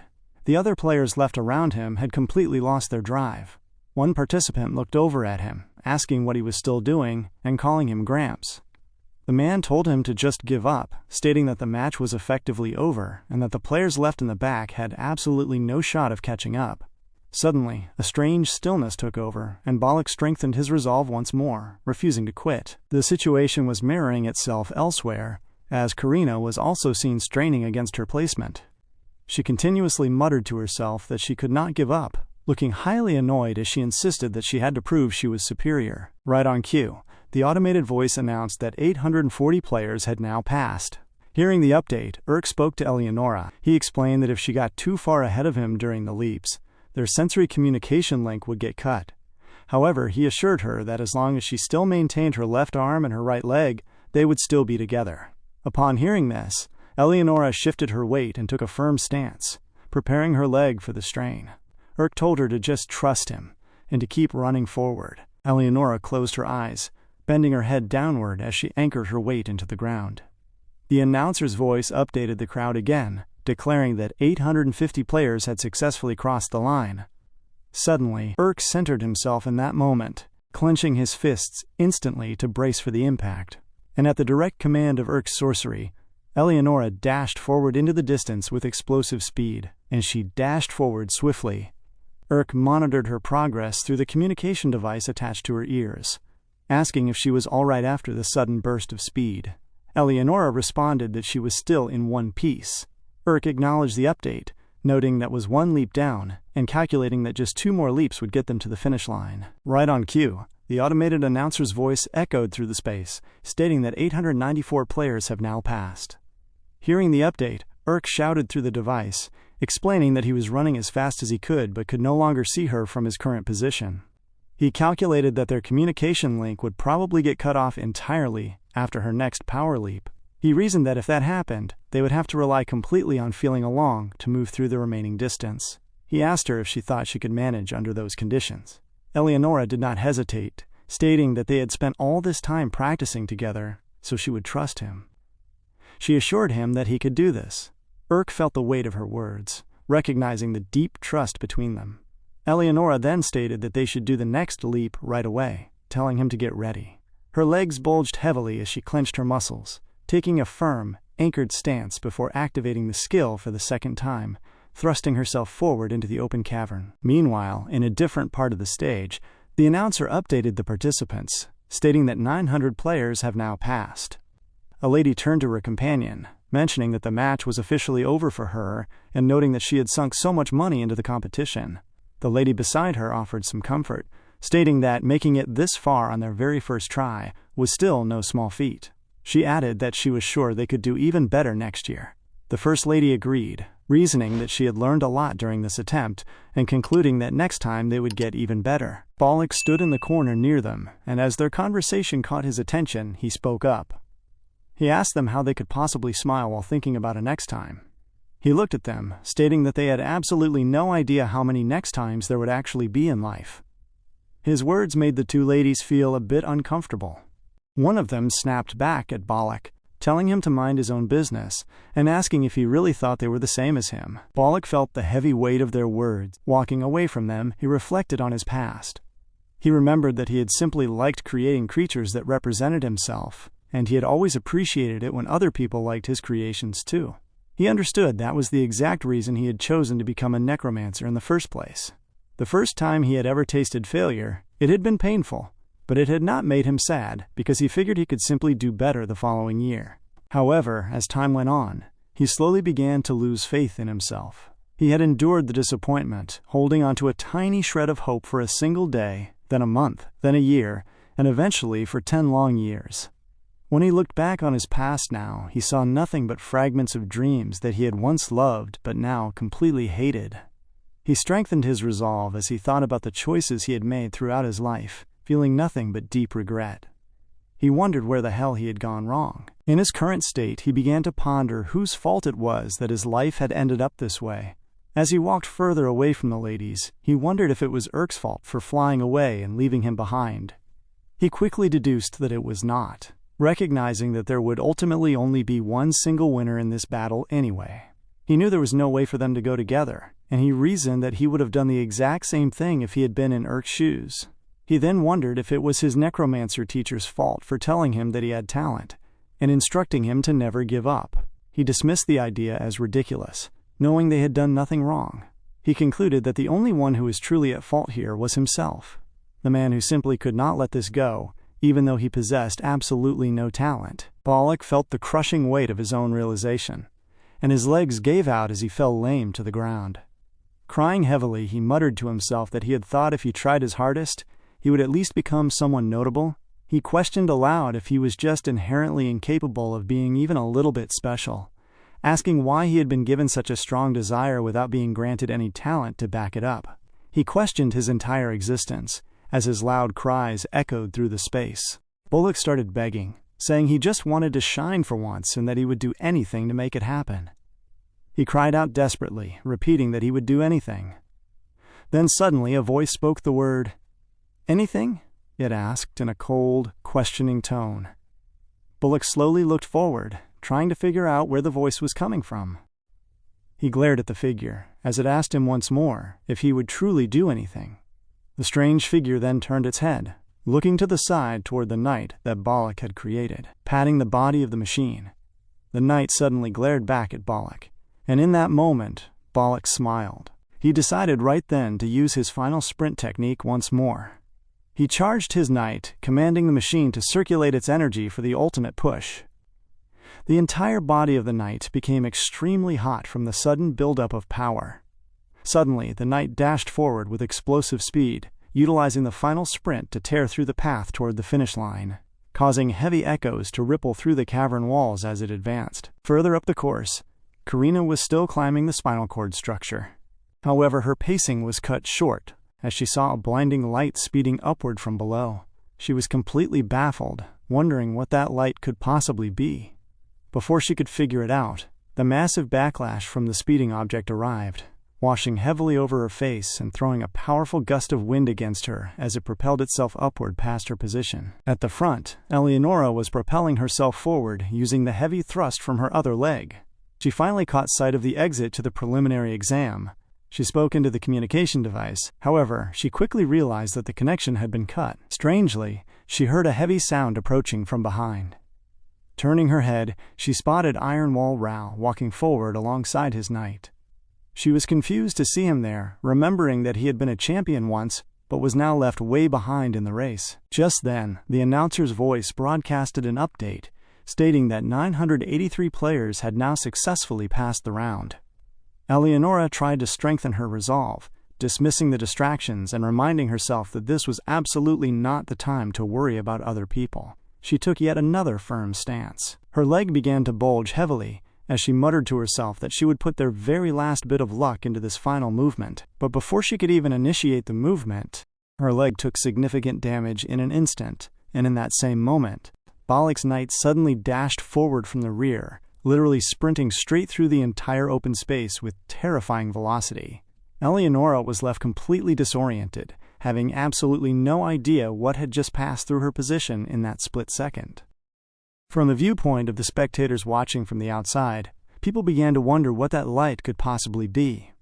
It literally happened in the blink of an eye, they all remarked, as they looked at the blinding illumination of Bullock's swift-moving knight dashing forward. An unknown player whom no one had taken any previous interest in had suddenly revealed an ultimate technique that he had poured everything into. Bullock's Roach Knight did not stop moving until it crossed the final line. By the time it arrived, most of its body was burnt up and torn apart, Yet sparks and beams of light continued to shoot out of its frame, as if it were burning up all its remaining passion and energy.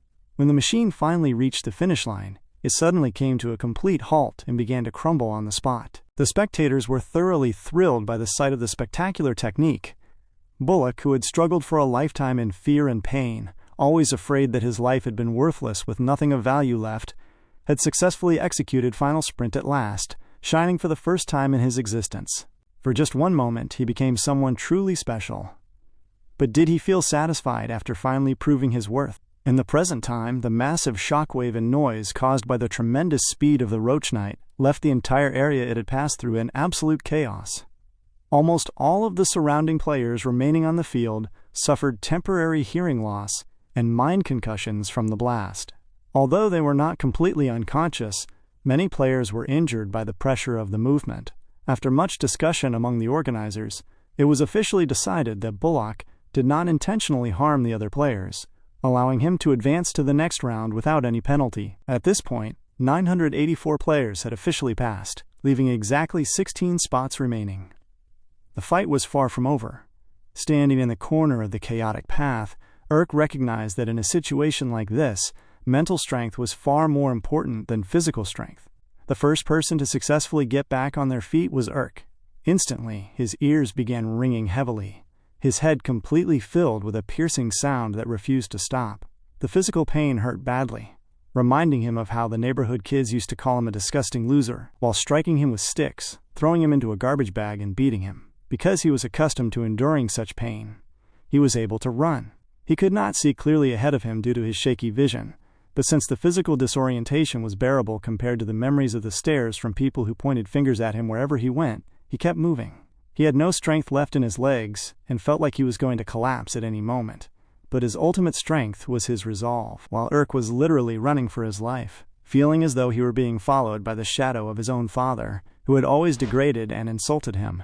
Because of that weight, Urk could not stop. Eleonora only had one leg remaining, because the power leap attempt she used just earlier had caused her other leg to explode. Despite the severe damage, she still thrusted herself forward, sprinting quickly, but soon, other players started to awaken as well. They pulled ahead of Eleonora as she struggled along on her single leg, passing her to secure their place in the preliminaries. 995 people successfully passed the line, leaving just 5 players directly in front of Urk and Eleonora, putting them in an extremely tight race for the final slots. Suddenly, from behind them, Woong's knight extended its long tongue. In a swift, calculated movement, the knight used its tongue to grab Eleonora from the back and thrusted her straight through the open space toward the gate. With Woong's sudden help, Urk safely passed the preliminaries, securing 997th place. Urk analyzed the situation, wondering if Woong's help had even been truly necessary, but he found himself completely baffled as to why Woong would willingly help him in a brutal environment where everyone was in direct competition. Shortly after crossing, Urk walked up to Woong to confront him. Woong looked at him and explained that up until now, he had always strived to create the most beautiful face with his craft. He mentioned that now that he had finally made that face, he had absolutely no regrets about this fight. He stated that what he wanted to do next was to become a champion, repeating that he had no lingering regrets about how the match turned out. He told Urk that he knew there was a way for him to become his #1 fan and root for him from the sidelines. Urk asked him why he would choose to do that, to which Woong answered that Urk was the first person ever to willingly shake his hand. He added that Urk was far more admirable than he gave himself credit for. Urk stared at him, completely stunned by the response. Even though Woong had just been eliminated from the tournament, he could still smile genuinely and call Urk admirable. Urk simply could not understand the warmth of the sentiment. He looked at Woong and stated that he was not the admirable guy Woong thought he was. However, he told him to keep watching, declaring that he was going to become so amazing that no one would ever be able to deny it, promising to reach heights that no one could ignore. He smiled as he spoke, determined to prove himself to the whole world in the future. Woong nodded, expressing his belief that Urk could do it, reminding him that he would always be around to support him. Urk responded that he would not forget the promise. Turning away, he told Woong to watch his journey closely as he stepped out of the room. From there, Urk went to meet Bullock to check on him. He greeted him, stating that his final sprint had been awesome and congratulated him on making it to the finals. Bullock looked up, asking if he really thought so, admitting that he had been so completely out of it when the technique occurred. Urk offered an apology for leaving him behind during the earlier stage of the race. Bullock waved it off, responding that it was all right, and acknowledging that there was nothing else Urk could have done at the time. Urk then noted that if they both managed to make it all the way to the very end of the tournament, they would end up fighting each other anyway. He wished him good luck in advance, adding with a smile that the ultimate winner would still be him. Urk extended his hand to shake Bullock's hand. Bullock looked down at the gesture and slowly reached out to grab it. As their hands met, Urk looked up at him, clearly sensing a distinct tremble in Bullock's hand.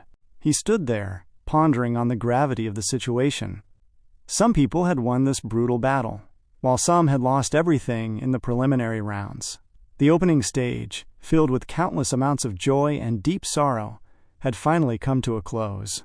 Now a much bigger, more spectacular battle between those who had been recognized as true necromancers was about to unfold. As the remaining qualifiers gathered in the grand main space, the players looked up, with one person wondering aloud if that was the champion of the previous game. The crowd murmured in recognition, identifying the figure as Colleen Crow. They all glared forward at the lady as she stood before them. Colleen Crow returned their stares, looking down at the gathered crowd in that exact moment, as the main event of Corpse Wars was about to start. Just then, from beside Colleen Crow, the leader of the entire competition walked out and welcomed the 1,000 necromancers who had advanced to the finals. He mentioned that everyone there had proven their worth, adding that the world would now be paying closer attention to them than ever before. He explained that wealth, popularity, and prestige, unlike anything they had ever known, might be in their future, depending entirely on their skills and efforts. He urged them to set their souls ablaze for the upcoming battle, as if their very lives depended on it. Upon hearing those words, everyone gulped, feeling a deep uncertainty about what lay ahead. The leader continued, stating that the greatest human being of this era was waiting for them all to meet her at the very top. He announced that the greatest necromancer, Colleen Crow, had a message for all of the challengers. Colleen Crow glared at the gathered crowd, while everyone remained completely silent in expectation. She pulled the microphone close to her mouth and stated flatly that they were all puny bugs. Immediately after saying those words, she threw the microphone away and walked off, looking at them as if they were nothing more than insignificant swine. Urk glared after her, thoroughly shocked by such discourteous words. The focus then shifted to the commercial aspects of the tournament. It was understood that every advancing player could sign a sponsorship contract with up to 4 companies. Various corporations actively sought out the specific players who were best suited to represent their brands. Consequently, before the main event began, an assessment session was held, filled with fierce competition. Dozens of companies participated in the evaluation, and some players failed to sign a contract with a single company, walking out of the venue sobbing heavily. Urk was the next person in line. The instructor standing by the entrance looked at him and mentioned that he could enter. Urk glared at the gate, and as it slid open, he walked inside slowly. The representatives conducting the interview looked over his files, noting that this was Urk, detailing where he was born. They analyzed his past performance, observing that he had successfully pierced through Iron Wall Rao's defense, though his relevancy score had fallen slightly from 3.25. They noted that his specific technique was known as the one-spot breakthrough, calculating that his technique reputability score was only around 0.35. Based on these metrics, they concluded that he did not quite match their corporate brand image. Urk was not happy with their assessment. He turned around to walk off immediately, but one of the representatives called out to him, asking him to please wait because the session was not over yet. Urk paused and stated that he had only attended because he was told it was required, but he had absolutely no interest in any of their corporate deals. He turned back toward them and declared that the only name he would ever be displaying on his back was his own. Hearing this, a man sitting behind the glass partition remarked that he was an interesting rookie. Urk turned and glanced at him as the man asked why he had chosen to speak that way. The man questioned if Urk felt the companies would be stealing some of the credit for his success when he had made it this far entirely through his own efforts. The man then pointed toward the guard standing next to Urk, explaining that the guard was one of the best, hired specifically because of his elite status. He noted that in order to be where he was today, the guard had been required to endure rigorous training and work endlessly to a degree that ordinary people could hardly imagine. He argued that the guard's efforts were not any less worthy than Urk's, yet the world would inherently place a much greater value on Urk's efforts as a player, and remember him as a more impressive person. Asking if Urk knew why that was, He explained that it was solely because of the massive industry backing him, an industry that was not created by Urk himself, but was built over ages of sweat and sacrifice from countless people. The man told him to learn some humility, warning the rookie that if he failed to do so, he would end up exactly like his father. Urk was completely shocked by the sudden mention of his family. He screamed back in a rage, questioning what the man could possibly know about his father to suggest he would end up the same way. The man behind the glass answered calmly, stating that he knew his father was completely stuck in the past, entirely unable to see the present reality. He explained that the older man constantly projected his own unbearable sense of self-loathing and hopelessness onto his wife and son, always blaming others and cursing the world. He added that his father had abandoned his own identity to become the king of a garbage dump, calling him a dirty, disgusting piece of human garbage. He then reminded Urk that this exact man was the source of the blood flowing through his very veins. The words struck Urk with immense force. He screamed loudly at the glass, fiercely affirming that he was different, calling the man a son of a bitch and declaring that he was absolutely nothing like his father. Urk attempted to dash forward to prove his point, but the guard behind him reacted instantly, grabbing his hand and tackling him straight to the ground. Even while pinned to the floor, Urk continued to scream that he would prove he was different, no matter what he had to sacrifice. The man on the screen simply laughed at his outburst, noting that the furious look in his eyes was exactly what he wanted to see. He challenged Urk to try and prove it, telling him to use up everything he had until it all burned to ashes to show he was different. Following the intense evaluation, Urk ended up becoming a sponsored player for the Berserker Company, which signed him to an exclusive contract. The corporation was a massive pharmaceutical and beverage company that specialized in selling various potions designed to push human abilities to their absolute physical limits. Thanks to the lucrative contract with Berserker, Urk was able to live in a much bigger, cleaner house for the duration of the competition. Furthermore, instead of the cheap face mask he typically used to hide his identity, he now wore a premium, custom-made mask provided directly by the company. Inside the new lodgings, Eleonora landed softly onto the large bed that had been provided for them. She complimented the furniture, noting how soft and fluffy it felt, and asked if this would be her bed. Urk told her she could have whatever she wanted.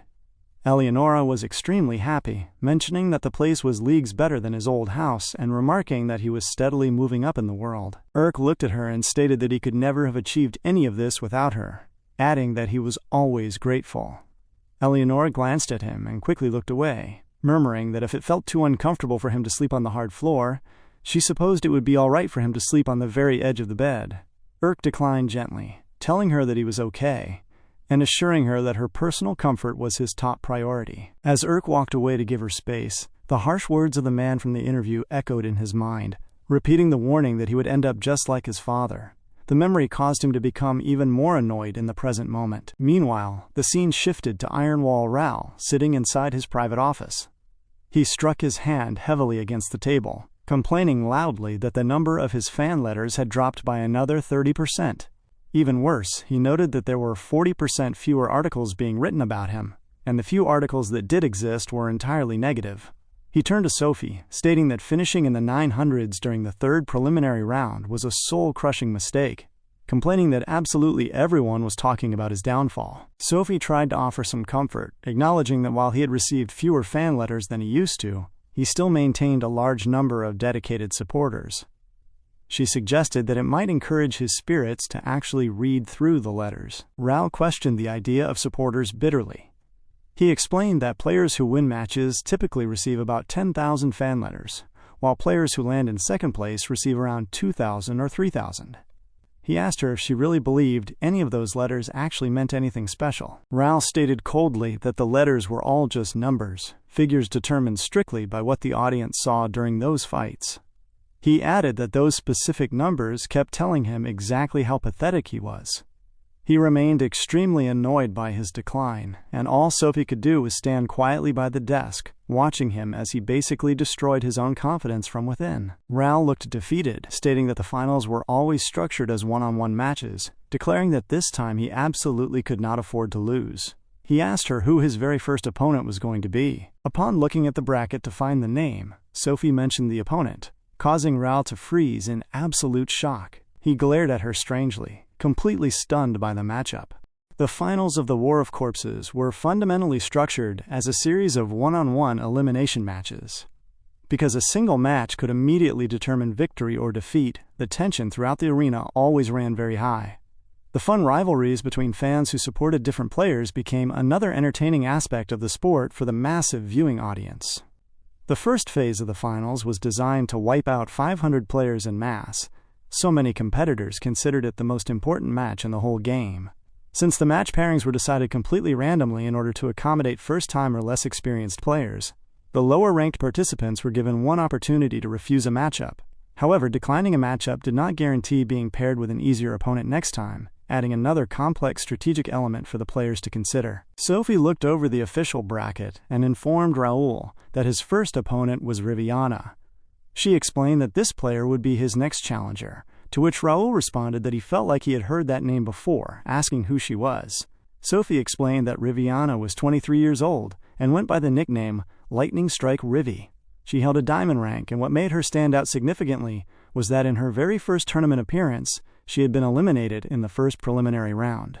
However, in the next competition, she had climbed to silver, then progressed to gold, and finally reached diamond. Sophie noted that if Riviana followed her current trend, she would continue to advance. The worry was clearly visible on his face as he turned to Sophie, reasoning that she was still only a diamond rank, which was much lower than his own status. He then asked who the media predicted would win the match. Sophie answered honestly, stating that the prediction results she had read indicated there was a 90% probability that he would be defeated. Raoul was extremely saddened by the news, bringing a heavy silence to the table as the reality of his declining reputation became very clear on his face. At that same moment, the scene cut over to Riviana's preparation room as she suddenly called out Raoul's name. She was speaking to a lady behind her, complaining that her drawn opponent was Iron Wall Rao, which the lady quickly confirmed. Riviana noted that Iron Wall Rao was super famous, asking if he was not the champion at one point. The lady standing in front of her acknowledged his fame, but pointed out that people were saying he was declining. She mentioned that he had been getting worse lately, meaning he was not that difficult to defeat anymore. She reminded Riviana that since they were ranked lower, they still had the option to refuse the matchup, asking what she wanted to do. Riviana pondered the choice for a second. She recognized that there was no absolute need to fight someone so strong right at the beginning of the finals, but she quickly steadied her resolve and declared that she would fight him anyway. She reasoned that her fans would really like to see a match like that. The lady smiled, stating she knew Riviana would say that, and mentioned that some fan letters had arrived for her. She noted there were about 30 letters along with a few gifts, promising to leave them by the door. Riviana was genuinely excited upon hearing the news. She immediately began to rummage through the letters, opening one sent from a fan named Emma, which stated that she had recently had a baby and was coming to watch the next match. As she read through the letters, the other lady stood by the wall, smirking warmly as she watched Riviana enjoy the support. In a completely different space, Raoul was screaming loudly at his development team, commanding them to tear everything down. He shouted that the current build would not work, insisting they had to redesign everything from scratch. He ordered them to use the specific data and features he had compiled so far to redesign the knight with the most efficient, perfect combination possible. They all affirmed his instructions. Standing behind him, Sophie asked if he was all right. Raoul looked away, feeling the weight of his situation. He understood that numbers never lie, and currently, all of the numbers were telling him that he was falling, constantly whispering his decline to him. Sophie watched him with deep concern as his overall morale sank. The scene then cut to the Grand Stadium, where a massive crowd was cheering loudly for Rivi. Raoul arrived on his podium in front of the massive stage, while some other sections of the audience began chanting for Raoul as well. Riviana walked up to her respective podium, waving and thanking everyone for coming to see the match. She proclaimed to the crowd that she would do her absolute best to show them all a great game. Suddenly, a passionate fan screamed out that Rivi looked so cute today just like always, shouting that she had this match won and praising her glasses. The fans were incredibly passionate about the way they chanted for her, so much so that some of the other spectators in the stadium were taken aback by the extreme energy displayed by that single supporter. One of the spectators turned away from the crowd, noticing the field and pointing out that Raoul's knight looked completely different, observing that it did not look like a traditional wall anymore. On his podium, Raoul began to think to himself about his standing. He had objectively calculated all of the clear data he had accumulated so far, and selected only the most recently matched materials to create a new knight. He had built a machine designed to be perfectly balanced for both offense and defense. Although they had been incredibly short on time, he concluded that in terms of pure numbers and data, the build was flawless. The tournament rules stated that a core stone could not be completely covered with armor or body parts, meaning it needed to be easily visible on the knight's exterior. After analyzing various data points, Raoul had determined that the safest position for the core was the crown of the head. On top of that, he calculated that a position placed between 25 to 30 feet high would be the most difficult for an opponent to attack. Additionally, to prepare for any incoming attacks from above, he had integrated a moving shield into the crown to increase his defensive capabilities. The results of his analysis of recent matches revealed that long-distance attacks had a 23.5% higher success rate than melee strikes. To capitalize on this, he equipped the knight with a massive 900-pound weight made entirely from a black dragon's calf bone. He calculated that this weapon could fire at a maximum speed of 100 feet per second to attack the opponent and destroy the terrain, effectively equipping the machine with a devastating long-distance attack. The ranged weapon system was powered by compressed muscles that could shoot up to 240 bone sticks, heavily increasing its offensive output. To ensure absolute coverage, he also integrated various secondary weapon systems and defensive measures specifically designed for close combat. Raoul deduced that all of these elements were in perfect harmony with his statistics and data, making him absolutely sure that he would win. He kept reiterating the certainty of his victory over and over in his head. The stadium announcer's voice boomed over the loudspeakers, confirming that both players were fully ready. With that declaration, the first match of the War of Corpses finals was ordered to begin. Instantly, Riviana quickly got a bit more comfortable as she swiftly took off her cape. Her expression turned very fierce as she commanded her knight to begin its lightning bolt attack. Riviana's knight began to shine brilliantly, infusing a strange, crackling lightning directly into its chest compartment before firing the electrical attack straight toward Raoul's newly designed wall. Meanwhile, in a completely different waiting space, Eleonora and Urk were having a quiet conversation. They looked over the upcoming schedule, realizing that they were paired against a competitor named Potpourri.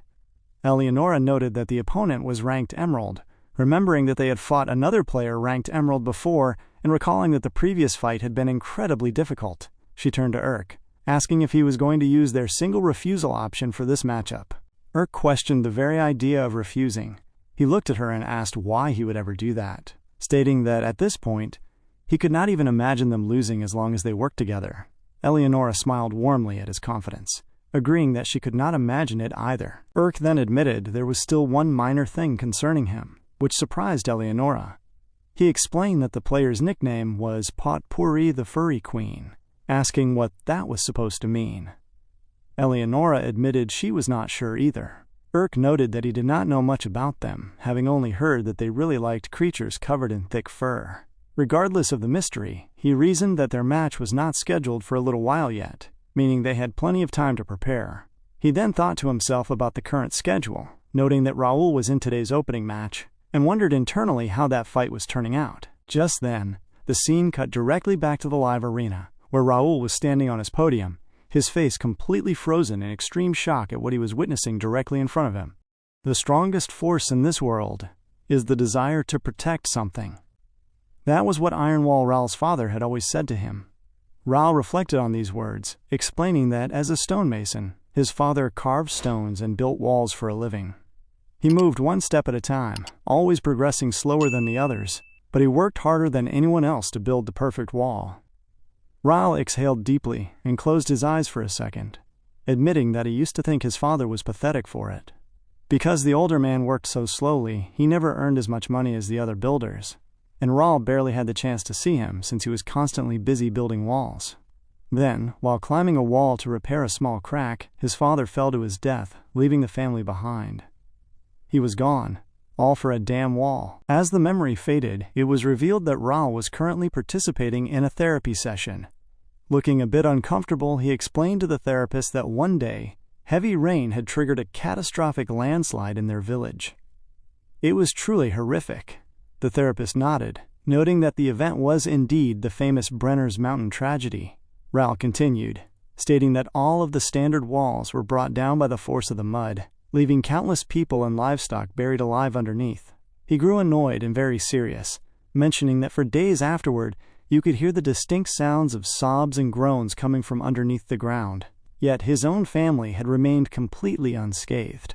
The wall that his father had built protected them, shielding him and countless other people while keeping everyone behind it perfectly safe. It was in that tragic moment that Raul was finally able to see the truth. This wall, built by his stubborn father, who had always had trouble expressing himself and communicating, had been built entirely out of a love for his family and a deep desire to protect them. The therapist paused for a moment before asking if that was the exact reason why Raul created walls now.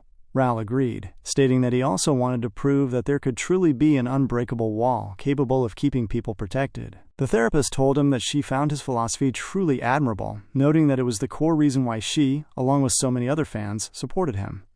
However, she warned that continuing to stick to the same basic defensive strategy was more likely to become a weakness as more time went by. She asked him what decision he would make if, down the line, this philosophy became his Achilles heel. Raul looked at her and answered sternly, stating that he knew exactly where to keep his focus, and he knew how to fight, so of course he would adapt. His response was cut short as the scene flashed back to the present match. Raul glared right in front of him, completely shocked as the very first lightning attack from Riviana struck his newly designed knight, instantly piercing through one of its legs. He immediately screamed the command for an abyssal strike. Upon his order, the heavy shield attached to the face of his knight propelled forward to launch a counterattack. However, Riviana's knight was incredibly swift, managing to dodge the incoming strike instantly. Raul's knight did not pause, immediately opening fire with a multiple arrow system against Riviana's machine. Riviana's knight seemed compromised. Suddenly, Riviana shouted the command for a force field. Instantly, her knight began to generate crackling energy in its hands and struck the ground heavily, revealing a massive defensive wall that rose up to protect it from any incoming damage. This unexpected defensive maneuver caused Raul to be taken aback. He reasoned that while she might be able to burn up his smaller, lighter strikes, she would not succeed so easily against an accurate, heavy hit from his abyssal strike weapon.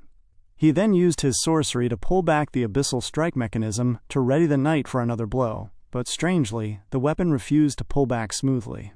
Raul grew deeply uncomfortable, wondering why it still felt so unnatural to move his knight. According to his calculations and numbers, everything about the build was supposed to be perfect. Raul was seen looking very confused on his podium, as the mechanics failed to align with his data. Riviana did not give him any additional time to think. The way her next attack struck the machine left the spectators shocked, with people in the crowd wondering aloud what was going on, noting that Raul felt entirely different than normal, as his knight just kept getting pushed back.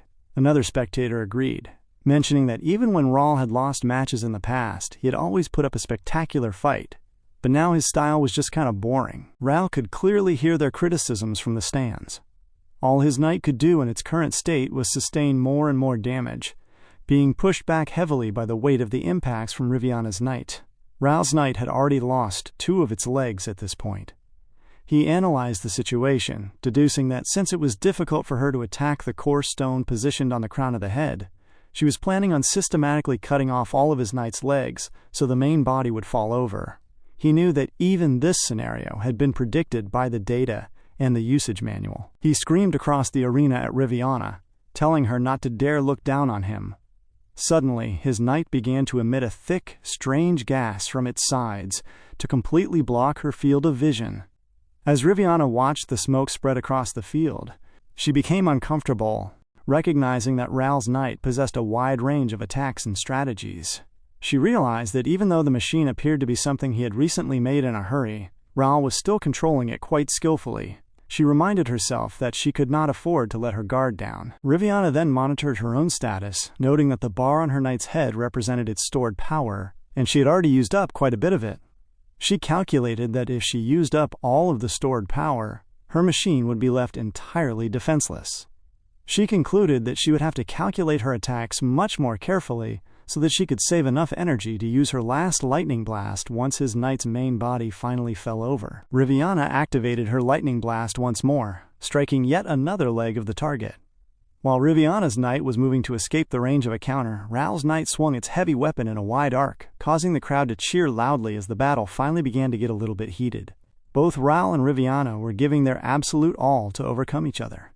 Just then, a wide, sweeping attack from Riviana struck the open space and pierced cleanly through yet another leg of Ral's knight. Deprived of its balance, Ral's knight fell limp and crashed heavily to the ground. Riviana saw the opening, thinking to herself that its core stone was finally exposed, and it was time for her final lightning strike. Ral refused to back down, screaming that she shouldn't make him laugh, declaring that he would use up every last bullet he had left to strike her down.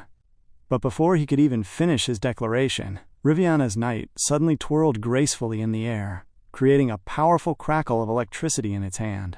She fired the attack straight toward Ral's downed knight in an instant. In that exact same moment, Ral's knight opened fire, releasing a massive barrage of arrows that flew out toward Riviana's incoming machine. The entire stadium screamed at the sheer ferocity of the exchange, unfolding right in front of them, thoroughly amazed by the weight of the clash. In that exact moment, the energy in Riviana's knight suddenly went down to its lowest level. The moment this happened, Riviana's regular, stern, composed demeanor shifted, and she began to look very uncomfortable. The incoming barrage of arrows from Iron Wall Ral began to pierce through Riviana's knight, striking it instantly in multiple places and causing the machine to be shattered in a single moment. Ral was shocked at the sight in front of him, but he quickly laughed heavily as he realized that he had won the opening match. Walking away from the podium, he stepped into the back hallways and screamed in celebration while speaking to Sophie, telling her to hear that, declaring that he had won despite the fact that the analysts had the nerve to say there was a 90.54% chance he would lose. He complained that all those critics knew how to do was act small and talk down on people, dismissing the analysts and critics completely as being entirely wrong this time. He turned to Sophie, noting that even though it was a last-minute change, it looked like his strategy had worked perfectly. He then asked her what the public was saying, wanting to know if everyone was amazed by his completely updated knight design. Sophie began to flip through the pages of the immediate audience feedback, explaining that to summarize the reaction following the game, most people believed Riviana had him on the ropes for almost the entire match. She added that the general consensus was that Riviana had simply made a crucial mistake at the very end, which allowed him to secure the victory. Hearing this, Ral was taken aback, pondering the word mistake. He realized the crowd was not talking about his actual skill. Sophie confirmed his thought, stating that the reaction survey showed 7 out of 10 audience members favored Riviana, while the analysts were explicitly saying that if it were not for Riviana's final miscalculation, he would have lost the match. Ral's expression turned very stern, thoroughly annoyed by the feedback. He began to walk away through the corridor until he heard someone sobbing quietly by the corner. Turning his attention toward the sound, he saw Riviana sitting alone, questioning herself as to why she had made such a dumb miscalculation right at the end after all that practice, muttering that she could have been better. Ral called out her name, causing Riviana to turn her gaze toward him. She quickly wiped her face and walked up to him, apologizing for letting him see her in such a state. She complimented him, stating that it was an amazing fight and that she had learned a lot thanks to him. Ral looked at her and asked if she was so upset that she was crying, adding that, unfortunately, the fact that she made a mistake simply meant that that was her limit. He reminded her that the world only remembers who wins and who loses, meaning there was no point in making excuses. Riviana responded that he was right, but clarified that she was not exactly upset or trying to make excuses. Instead, she explained that she was absolutely furious with herself. Ral was confused by her statement, but he remained quiet, allowing her to explain. Riviana shared that a fan named Frank had been sitting in the front row of her matches ever since she was first eliminated in the preliminaries a few years ago, noting he was the only person who had attended every single one of her matches without fail. She added that even though one of her fans was due to give birth in 2 months, she had still traveled with her husband just to see her play, and a local shop owner named Mr. Kalen had closed down his business early specifically to watch the match. As she spoke, she clenched her fist tightly, recognizing that she had failed to be the best version of herself for all the people who supported her, which made her incredibly angry. Ral glared at her, asking why she cared so much about those people. He argued that supporters were nothing more than shifting figures that moved up and down based on a player's media exposure, and stating they were just predictable numbers within a certain statistical range. Riviana tried to clean away her remaining tears, replying that even if that were true, it did not mean the sincerity of the people supporting her in this moment was fake. She suddenly paused, staring directly at the legendary Iron Wall Ral standing in front of her, and asked him what exactly drove him to fight his battles. Ral began to ponder the question for a second, trying to mutter out a response, but he found himself completely unable to say any encouraging words to her. A short while later, Riviana bowed her head in respect to Raoul and walked out of the room. As he watched her turn and leave, Raoul somehow gathered an intuitive feeling that she would return to the tournament someday as an unimaginably powerful player, certain that it would happen sooner or later. The scene then cut to Dora's workspace, where she looked quite taken aback as she glared at Bullock, who was attempting to work on his machinery once more. Dora pointed out that his house was an even bigger mess than before, reminding him that he had advanced to the finals for the first time, and that his final sprint technique had received an immense amount of attention for its success. She asked him what he was doing, to which Bullock turned and confessed that ever since he got Final Sprint to work in the race, he had not been able to successfully try it a single time. Dora clarified his words, asking if he meant that it was not working, or that he simply could not bring himself to try it. Bullock paused for a second and explained that as he attempted to make his knight's core stone go into overdrive to initiate the technique, he felt a familiar sensation, the exact same feeling he experienced during all the times he had failed in the past. He noted that the first time he successfully pulled off the final sprint, everything had flowed smoothly, but whenever he tried to activate it again, he could feel that things were off, as if something deep inside the mechanism was stuck. Dora argued that the difficulty did not mean he should give up trying entirely. Bullock countered that he had finally gained some recognition, mentioning that people on the streets actually knew his name now, and that he had signed a sponsorship contract for the first time in his life, feeling recognized by the world. He admitted he was terrified of failing now, believing that failing at this stage would mean going straight back to being the trash he used to be. Dora was taken aback by his low self-esteem, assuring him earnestly that he had never actually been trash in her eyes. Bullock told her that she did not know what kind of degrading looks people had given him for the last 30 years, while everyone else moved ahead, and he alone stayed behind. Looking thoroughly disheveled, he explained how painful it felt to become a lonely piece of trash cut off from the rest of the world. He held onto the edge of the table, confessing that he was so deeply afraid of going back to that isolation that he simply could not bring himself to test the machine, crying out that he could not bear to see his hard work fail. Meanwhile, a vibrant energy filled the main arena stadium as the crowd began to clamor around the space, loudly calling out our boy's name, chanting for Urk to show them another quick knockout. As Urk stepped out onto the competitive stage, he smiled and shouted back to the crowd, telling them that they were exactly right, introducing himself loudly as Urk and telling them to remember that name. Standing at the corner of the podium, Eleonora watched his loud, confident display. She muttered softly to herself that he certainly seemed to be in a very good mood. Hearing her voice, Urk leaned closer to her ear, apologizing for getting so excited. She reminded him that their opponents today were highly skilled players, meaning they needed to focus completely. Urk nodded, noting that Potpourri was a necromancer famous for utilizing beast-type knights that specialized in close-range combat. Every time Potpourri made it into the final round of a tournament, she always prepared a brand new strategy to push into the system, meaning they would have to wait and see what her specific plan was for this round. Eleonora then questioned the opponent's title, asking what exactly a furry queen was and why she was so incredibly popular with the crowd. Just then, a strange, heavy sound echoed into the arena as the opponent entered the field. The spectators went completely wild, screaming loudly for the Potpourri queen, chanting and calling her their true queen. In the midst of the massive chaos and cheering, the unique beast-type player slowly turned her head towards the stage, smirking lightly at the surrounding crowd as the match structure loomed before them.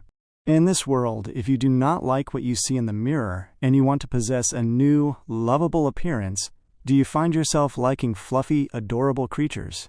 Well, a voice on a television advertisement announced that they had prepared something just for folks like that, introducing furry potions. The speaker explained that all of their products had successfully passed the rigorous 5-stage quality assurance test, fully screened by the Ministry of Magical Food and Drug Safety. The advertisement claimed that it was the safest potion in the world, and that its effects lasted for an incredible 5 hours. Right at that moment, the scene showed a consumer as he drank the contents of the bottle. Upon drinking it, he morphed completely into a bear and roared slightly. The marketer continued, stating that anyone could transform with minimal pain by using a furry potion, allowing them to leave their current appearance behind. The advertisement urged the viewers that they too could become a cute, adorable, loving, and lovable anthropomorphic animal. However, the speaker added a warning that it was completely impossible to reproduce while using the product, so any use other than its intended purpose was strictly prohibited. Inside her house, Potpourri was watching television, paying close attention to this exact advertisement. As the commercial finished, She suddenly smiled strangely in immense excitement about the whole thing. The scene shifted heavily to the grand arena in the present moment, where Potpourri stood firm on her podium while the entire stadium chanted her name. The massive crowd continuously echoed the chant across the physical space. Potpourri looked out at the audience, stating that it was good then, addressing the lovely animals out in the crowd and declaring that they should begin the best fight she had ever prepared. Upon her command, her beast-type knight took a firm stance on the battlefield. She called out the command for a penetrating strike, and her knight instantly began to attack swiftly. Eleonora was positioned directly in front of the machine, but she managed to move her weight in time to dodge the first incoming strike. Eleonora warned herself to be careful, recognizing that the heavy whip had flown straight at her, and calculating that if it had hit her directly, it would have torn her completely apart. Potpourri did not offer any pause, immediately calling out the command for a spiral strike. Upon saying those words, the whip began to twist violently to launch another attack at Eleonora. But just as the weapon struck the ground, it was revealed that Eleonora had anticipated the trajectory. It was also revealed that her knight had successfully deployed its shield to protect her from any severe physical impact. Using the strength of her deaf-cussed legs, Eleonora executed a power leap. She dashed forward with immense momentum. From the sidelines, Urk was focused. He reasoned to himself that no matter how fast or dangerous that whip appeared to be, whips ultimately possess a set trajectory. He deduced that if they just judged its movement pattern from its exact starting point, they were absolutely sure to find an open gap in the defense. However, as the whip was thrust forward at Eleonora once more, our boy's technical assessment did not seem to benefit her in the moment, because the weapon began moving in a whole different way. The whip unexpectedly encircled Eleonora's leg, and before she could comprehend what was happening, the opposing knight grabbed the other end of the weapon and began to pull her uncontrollably across the dirt. The force of the pull dragged her body until she struck the stone wall by the corner instantly. Urk called out immediately, asking if she was all right. Eleonora answered that she was hanging in there. She noted that the whip was moving strangely, admitting she was baffled since she had gathered that Potpourri was supposed to be a necromancer who specialized strictly in close-range combat. She questioned why she was using a long-range whip. The crowd continuously chanted Potpourri's name in the background. Potpourri smiled, shouting across the field that they must have been surprised by her wonderful, beautiful whip. She explained that the weapon was made of delicately connected tissue fiber, making it entirely unbearable for opponents and completely unbreakable. She boasted that it perfectly blended all of the special training she had experienced over the years with her own personal touch, calling it the ultimate beautiful culmination of her queenly dignity itself. Hearing this, the crowd began to scream back, calling her Your Majesty and bizarrely begging her to punish them. Potpourri declared that she would not allow the opponents to approach her so impertinently, ordering them to stay far away and fall helplessly. Upon saying that, her beast knight swung its heavy whip at Eleonora once more, but Eleonora was able to bend her body down low to dodge the impending strike. As she dashed forward, running in a different direction to find an opening, she asked Urk what their plan should be. She suggested using the power leap technique again so she might have a chance to grab the opponent. Urk countered, stating that they could only use that technique 2 more times safely during this match, warning that if she got caught again like she just did, it would be a complete waste of their resources. Eleonora then suggested using the one-spot breakthrough technique to disrupt the arena terrain again. Urk reasoned against it, pointing out that Potpourri possessed a much farther bridge than their previous opponent from the preliminary round. He calculated that it would be significantly harder to close the distance between them, warning that they could end up completely isolated without a proper finishing move if they were not careful. Just then, the heavy whip from Potpourri's knight got closer to Eleonora once more, but she managed to bring up her shield to block the attack.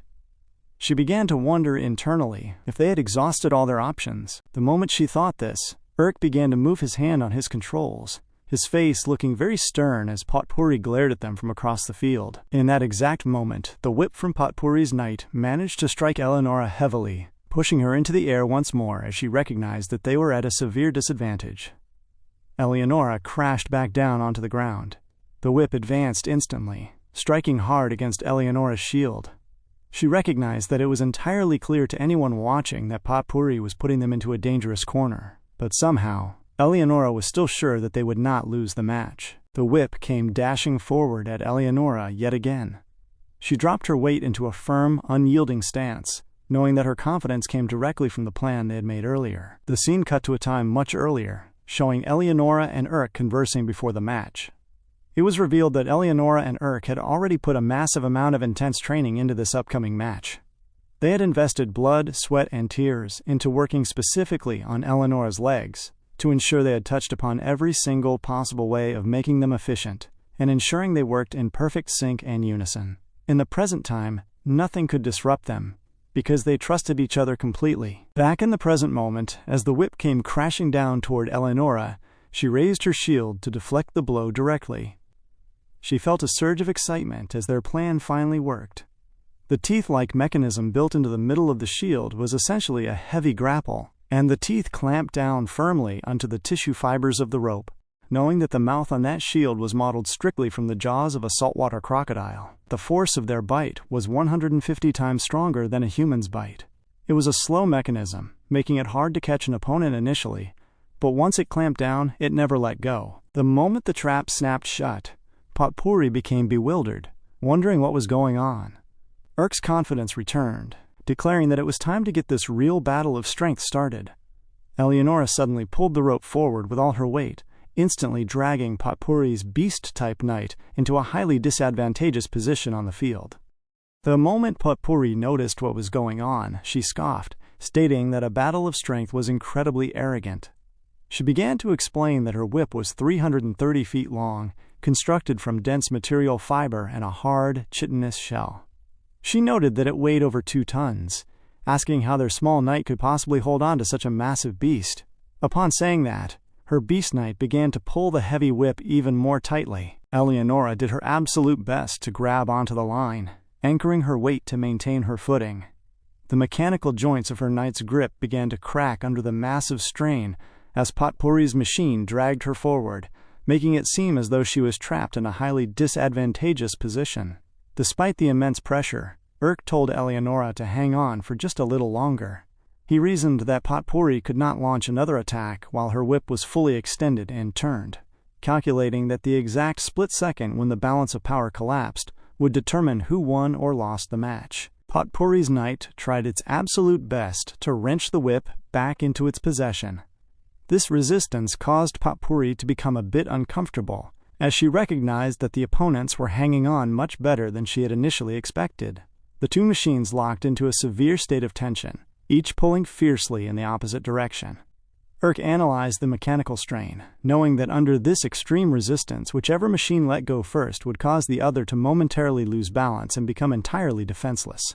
He deduced that the entire outcome depended strictly on the timing, and he concluded that the time to act was right now. Potpourri's knight took a step and dashed forward. The moment she moved, Eleonora managed to drag the whip instantly. This sudden movement caused the heavy line to tighten up once more, forcing Potpourri's knight to pause in its tracks. This counteraction was highly shocking for Potpourri. She recognized that the opponents had momentarily leaned forward to maintain their balance before immediately running backward again. She admitted to herself that they possessed incredible focus and sharp reflexes, but she questioned how long they could possibly maintain such a demanding strategy. Potpourri's knight began to run toward the corner, shifting its weight to the left side of the arena, while Eleonora perfectly matched the movement by running to the left side as well. Potpourri wondered if they could truly stay in this competitive limbo for long. While the two knights wrestled across the dirt, Urk reasoned that if they kept the whip tightly turned and bound, Potpourri's knight would remain completely unable to swing it effectively. He signaled that he was fully ready to execute their final move. And when the time was finally right, Potpourri's knight suddenly dashed forward.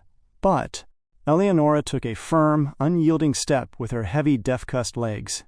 Before the opponent could react, she dashed backward with all her weight, pulling the opposing knight that was trying to run forward to disrupt her footing. Before anyone in the stadium knew what was happening, the tables were completely turned. This mechanical failure was deeply shocking to Potpourri, who could only watch helplessly as her beast knight fell limp to the ground. In that exact same moment, Eleonora used the momentum to secure a firm stance against the arena wall, launching herself into a fast-forward dash directly toward Potpourri's downed machine.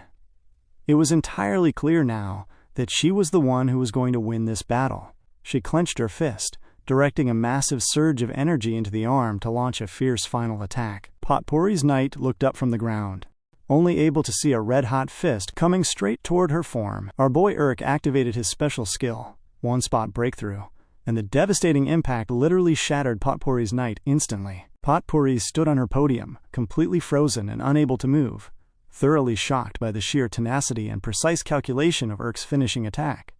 On the other side, Urk stood victoriously, breathing heavily as the entire crowd began to scream his name and chant for him across the stadium. The trash-looking exterior of his avatar began to clear up even more, revealing a much sharper form. Much later, after the conclusion of the match, Urk approached Potpourri in the back rooms to offer a polite handshake. Potpourri smacked his hand away, declaring sharply that the queen did not need his cheap sympathy, before turning around and walking off. Urk glared in the direction she went, holding his hand briefly as the slap seemed to hurt him a little bit. The scene cut directly to Potpourri's private dressing room. She sighed heavily, placing her hands on the floor as the effects of the potion wore off, causing her to slowly transform back into her regular human form. Sitting in the quiet room, she looked very sad, whispering to herself that she had lost, but acknowledging that the Urk guy was just incredibly strong.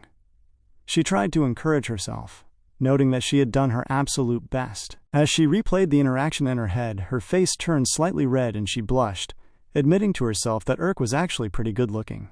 She recalled how he had politely tried to shake her hand, and because she had rejected him so harshly, she wondered if he was now mad at her.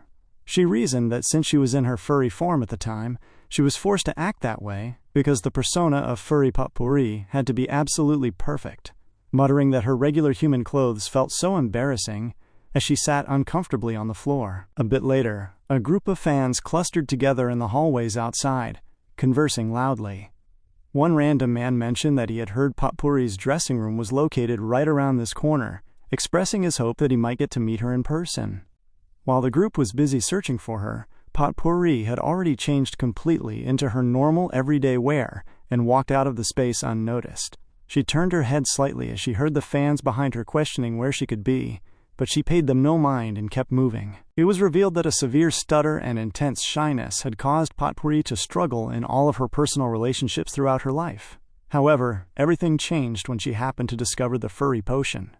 She had gathered that if she wore the anthropomorphic mask, she would be able to act with absolute confidence in front of others, completely unlike her usual quiet self. That was the exact reason she became a furry creator, and the method had turned out to be shockingly effective. Behind her disguise, Potpourri could speak more confidently than anyone else. The public raved about her persona, and as the furry Potpourri grew ever more perfect and beloved, the furless human Potpourri felt infinitely smaller by comparison. As she walked outside into the streets, she wondered internally if she would ever be loved for who she truly was, questioning if anyone would ever love the furless human Potpourri someday.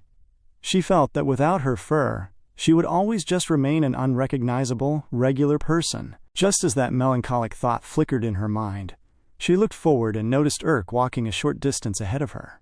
She simply walked past him quietly, realizing that they apparently lived in the same neighborhood, which she had no idea about until now. She observed that he looked quite handsome today as well. Strangely, Urk noticed something familiar about her appearance. He paused in his tracks, turned around, and called out directly to Potpourri in her human form. The moment he called her real name, she jolted in place, turning around to look at Urk in pure, unadulterated shock that he was able to recognize her without her fur. She stated sharply that she was not Potpourri, ordering him to leave her alone. Urk looked at her, entirely certain of her identity. He walked a few steps closer through the stillness of the street and explained that when he looked at people, the very first thing he checked was their eyes, allowing him to accurately predict their behavior and emotions to avoid whatever trash they might throw or any other kind of hostility. He noted that while she looked completely different from before, judging strictly by her eyes, she really was Potpourri. He asked if this was what she actually looked like when she was a human, questioning why she was lying about it. Upon hearing his deduction, Potpourri became visibly uncomfortable. She began to walk away into the shadows of the sidewalk, mentioning that someone nearby might hear them, suggesting they move somewhere quiet to talk. They walked together to a secluded corner of the neighborhood and began to converse. Urk listened as she explained her predicament, finding the entire situation rather strange. Potpourri revealed that she had been teased a lot throughout her life because of her natural personality. She added that he could insult her if he wanted to for being annoying, but explained that she wanted to keep her true appearance a secret for the sake of the people who genuinely liked her furry persona. Our boy looked at her calmly, stating that her dedication was actually kind of cool, an unexpected response that left her thoroughly surprised. Urk added further that, either way, she was actively trying to improve herself, and anyone who put real effort into doing that was great. He assured her there was absolutely no reason for an insult. He then focused his gaze on her, mentioning that personally, whether she had fur or not, he thought she was cute either way. Potpourri was shocked by the statement, glaring at Urk in disbelief. Recognizing her surprise, Urk downplayed it slightly, noting that that kind of thing was entirely subjective, but reaffirmed that he fully supported her efforts. Potpourri hesitated, asking if he really thought she was cute, even without her fur. Urk was taken aback by how deeply amazed she was by his simple words, but he casually responded with a brief nod. Potpourri became extremely excited, a bright blush spreading across her face as she looked at him in the quiet evening. A short while later, Urk brought her along to his own living space. Once she stepped inside the room, she looked around in wonder, noting that his house was incredibly pretty. She pointed out that it was less than a 3-minute walk from her own front door, concluding that they were super close neighbors. She walked over to his workbench, admiring how meticulously he organized his mechanical materials. While Potpourri was busy examining the workspace, Eleonora was staring back at her visitor, looking visibly pissed off as she whispered, asking who this person was. Urk leaned in and whispered back that it was Potpourri. Eleonora was shocked by the revelation, asking if he meant that unhinged fox from the arena. Urk confirmed that it was indeed her. Eleonora shook her head, muttering that there was no way, since she looked like a completely different person. More importantly, she demanded to know why the opponent was standing inside their house. Potpourri walked closer to them, noticing the machine. She remarked that this was Urk's knight, praising the design for being incredibly detailed. She began to walk slowly around Eleonora's physical chassis, inspecting her physique from side to side before asking how the specific fist that destroyed everything actually worked. Before she could lay a hand on the armor, Urk stepped in and stopped her instantly, stating that was enough. He informed her that any technical explanation beyond this point was a necromancer's private know-how and a critical strategic asset. He reminded her that he had already kept his original promise by showing her the house, so she should leave now. As he spoke, he literally placed his hand forward as a physical barrier between Eleonora and Potpourri to protect the secrets of Eleonora's build. Potpourri apologized quickly, admitting she had gotten carried away because the mechanics were just so interesting. She thanked him politely for showing her the house. Urk gave a brief response as she glared at him a bit awkwardly before turning around to walk toward the exit. Just as she arrived at the door, she halted in her tracks and turned back to face Urk. She mentioned that she had briefly caught a glimpse of his weapon blueprint earlier and had thought of something similar, noting she had a few ideas about the layout. She asked if she could maybe come back sometime to help him with the structural design. Urk declined, stating that he did not need her help. Potpourri remained completely adamant, explaining that the furless Potpourri did not have a single friend to talk to about these things, and she had found this interaction to be quite fun. She looked at him, pleading for just one more visit. Urk glared at her for a silent second, his mind briefly drifting back to his own past when he was also entirely friendless, causing him to ponder the emotional weight of her request. Though he was not entirely pleased with the arrangement, he simply let out a sharp click of his tongue. It was a subtle sign of reluctant acceptance. The scene cut to a short while later, showing Eleonora complaining loudly to Urk about the decision. She asked him if he had completely lost his mind, pointing out that he was fully aware of their difficult tournament situation, yet he still wanted to invite an Emerald rank competitor over to their base. Urk answered that it was just for one session, explaining that while she might not look the part in her human form, Potpourri was an Emerald rank player who possessed genuine expertise. He admitted there were a few structural parts of the design he had been struggling with, and she might actually provide a solution. Eleonora crossed her arms, asking where that left her, demanding to know if she was just supposed to stand there like background scenery. Urk pondered the objection briefly before responding that standing for that long would be uncomfortable, so she should just lie down instead. Annoyed by the teasing response, Eleonora screamed at him, kicking a loose object away in frustration as she stormed off to the other side of the room, muttering about how annoying the entire situation was. Much later, Potpourri arrived back at the house as promised. She called out a polite hello and presented a tray of baked goods, explaining that they were famous skeleton bread cookies she had brought along for him. Urk took a cookie, mentioning that she did not have to bring anything, but as he bit into it, the savory flavor hit his tongue. He admitted that it was incredibly tasty. While they were conversing at the main table, Eleonora remained in the far corner, looking visibly annoyed by Potpourri's presence as she glared across the room. Urk and Potpourri pulled out their notebooks, diving straight into a technical conversation about necromancy and engineering. Urk pointed to a specific section of the blueprint. As they began to exchange thoughts on Urk's design, they continued exchanging technical arguments back and forth, like true intellectuals. Suddenly, Urk focused his stern gaze onto Potpourri, causing her to blush heavily under the sudden attention. She looked away nervously, stating that she felt too embarrassed in this human form, and asked if she could change her appearance for a moment. Urk was taken aback by the request, but before he could say anything, Potpourri activated her potion, instantly shifting back into her furred anthropomorphic form. She let out a long sigh, mentioning that she could finally breathe properly now. Looking at Urk with renewed confidence, she reopened the notebook. As she explained the concept, she began to move her body significantly closer to Urk. Eleonora watched every single movement from the corner as Potpourri became quite handsy. As she detailed the mechanics to Urk, her tail began to wag heavily behind her, revealing her immense excitement at being so physically close to him. Eleonora's fist clenched in absolute rage at the sight. After a very long, detailed lesson, Potpourri finally exhaled and smiled, thoroughly satisfied with the work. Urk sat quietly, glaring at the modified blueprints as he absorbed all the technical data she had provided, while Eleonora remained thoroughly displeased in the background. As time passed into the late evening, Potpourri sat down on a low stool, with Urk sitting down right beside her. She looked at him elegantly, stating that he was truly amazing, calling him the most skilled necromancer she had ever met. Urk accepted the compliment calmly, replying that she was pretty good too, acknowledging that her structural advice had helped him significantly. Potpourri noted that the overall design still felt far from finished, asking if he wanted to meet again tomorrow to discuss the remaining blueprints. Urk looked at her, about to reply that the session had been helpful, but before he could finish his sentence, Eleonora suddenly screamed in anger.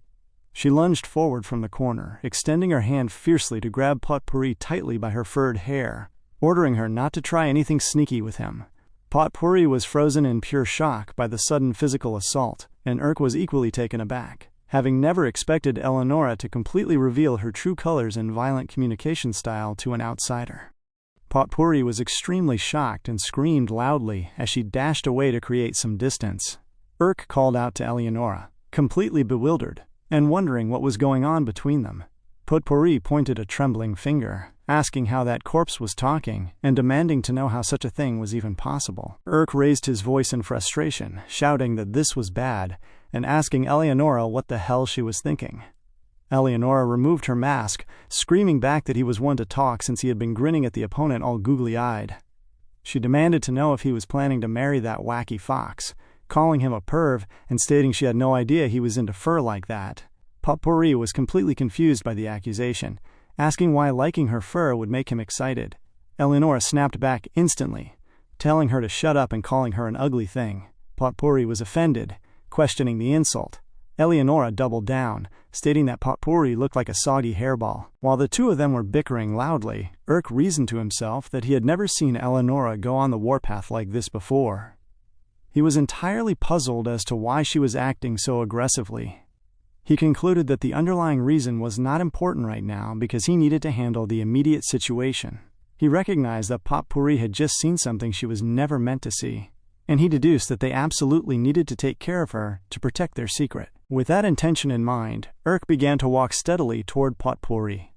She grew anxious, questioning what he was doing and asking why he was looking at her with such a stern expression. Urk did not say a word as he continued his steady approach. A short while later, the situation was brought under control. Urk had used thick ropes to tie Potpourri securely together, placing her in the corner of the room while she loudly pleaded for them to let her go.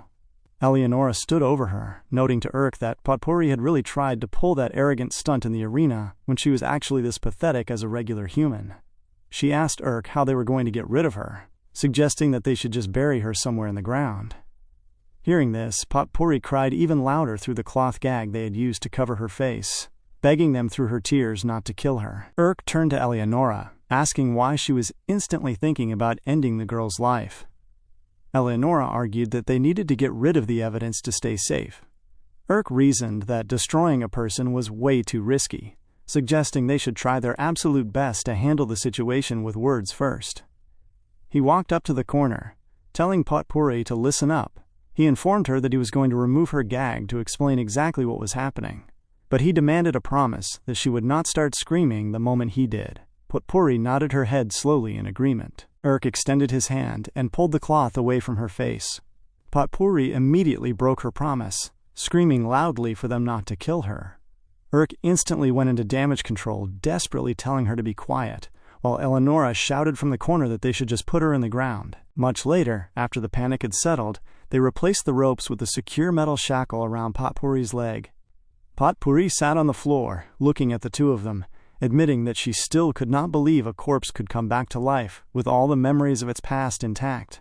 Urk looked at her sternly, stating that this secret could never get out to the public, explaining that they might have to keep her as a prisoner until they knew for certain that she could be trusted. Potpourri looked a bit uncomfortable with the arrangement, but she admitted that while it would be a little inconvenient for her, it sounded like a reasonable precaution after hearing their full story. She recognized that if the truth ever got out, they would definitely not be allowed to play in the tournament anymore. Urk nodded in agreement. Potpourri added that the authorities might even have to put the entire tournament on hold. She assured him that she really had no plans to tell anyone about this because she knew Urk would get into severe trouble. Urk relaxed slightly, thanking her for being so understanding. He noted that since they had not known each other for very long, he still needed her to give him some more time until he could fully trust her word. Potpourri smiled, concluding that for the time being, they would simply have to stay by each other's side all day long.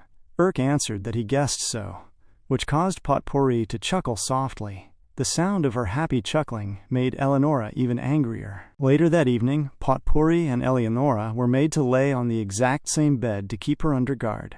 Urk laid his blankets down on the hard floor, wishing everyone a good night. Potpourri spoke up, declaring that she wanted to sleep in the middle of the bed. Eleonora snapped back that that was absolutely not happening. Potpourri frowned. She looked over at her bedmate, asking if Eleonora actually needed to sleep like a normal person. Eleonora answered that she did. Potpourri remarked that it was fascinating, concluding that if that was true, Eleonora was basically a living person. Eleonora remained entirely silent, refusing to respond. Potpourri continued, reasoning that if Eleonora were to lose a fight in the arena, she would truly die, asking why she would go this far to do all of this. The heavy questioning made Eleonora angry. She glared at Potpourri, asking why she would ever have to tell her something so personal. Potpourri quieted down, murmuring that she did not have to answer. Before she could finish her thought, Eleonora cut her short, telling her to stop talking nonsense and just go to sleep. Potpourri pulled the cloth cover over her face, feeling a bit uncomfortable, while Urk was already snoring heavily on the floor. Potpourri whispered her last words into the quiet room, noting that lying here together like this felt like they were friends on a camping trip, adding that it was sort of fun. Eleonora screamed back into the dark, telling her to just shut up. The next morning, the physical space was quiet as the sun began to rise. When Potpourri woke up from her sleep, she looked over to the corner and saw Urk already awake, reading and studying his notes. She noted that it was barely sunrise, expressing her surprise that he was already up. Eleonora spoke up from the bed, stating that he was always like that, adding she had never seen him sleep for more than 6 hours. Potpourri questioned the statement, looking at Urk with sheer astonishment. She poured a cup of water, walked over to his desk, and offered it to him. Urk looked up from his papers, asking what it was. Potpourri explained that it was actually jasmine tea, mentioning that she always kept some with her to drink whenever she felt tired. She told him that he really needed to take care of his health, urging him to make sure he rested from time to time. Urk grabbed the warm cup, thanking her for being so thoughtful. Eleonora watched the entire interaction unfold from the corner, thinking to herself that Urk was all smiles for no good reason, grumbling that Potpourri hadn't exactly done him a massive favor. She was clearly jealous of the attention. Much later in the day, they prepared to go outside. Potpourri looked around, mentioning to Urk that it was really nice walking around together like this, feeling as though she had finally made some genuine friends. Urk kept his gaze forward and did not say a word. Potpourri continued talking, mentioning that during the previous night, she had remembered some old rumors circulating among the players. Urk turned his head, asking what kind of rumors. Potpourri explained that there were a few necromancers who claimed they had actually seen the devil, which supposedly allowed them to perform unbelievable miracles. She asked if there was a chance that that exact type of phenomenon was what had happened with Eleonora. Urk answered firmly, stating that he had never seen anything like the devil, adding that he did not believe in any of that superstitious stuff. Hearing his blunt answer, Potpourri calmed down and began to ponder the mechanics of the world.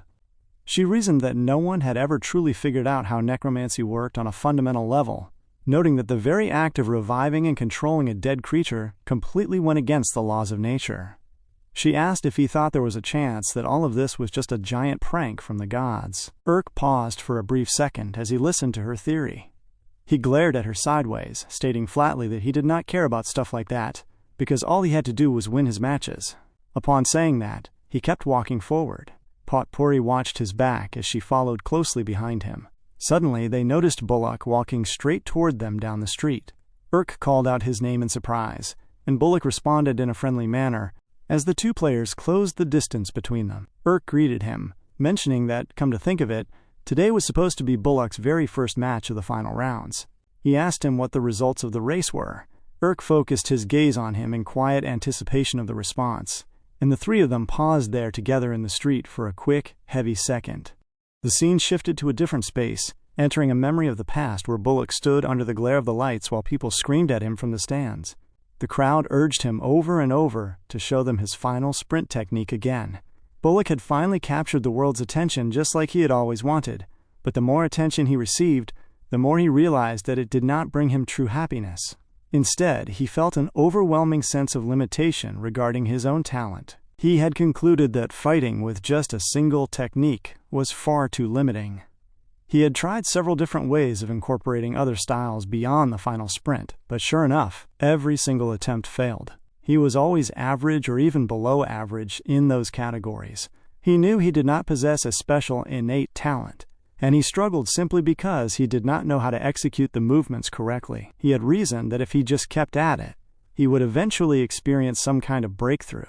Yet during his quiet hours of study, he couldn't help but think that he was trying to force something that just wasn't possible.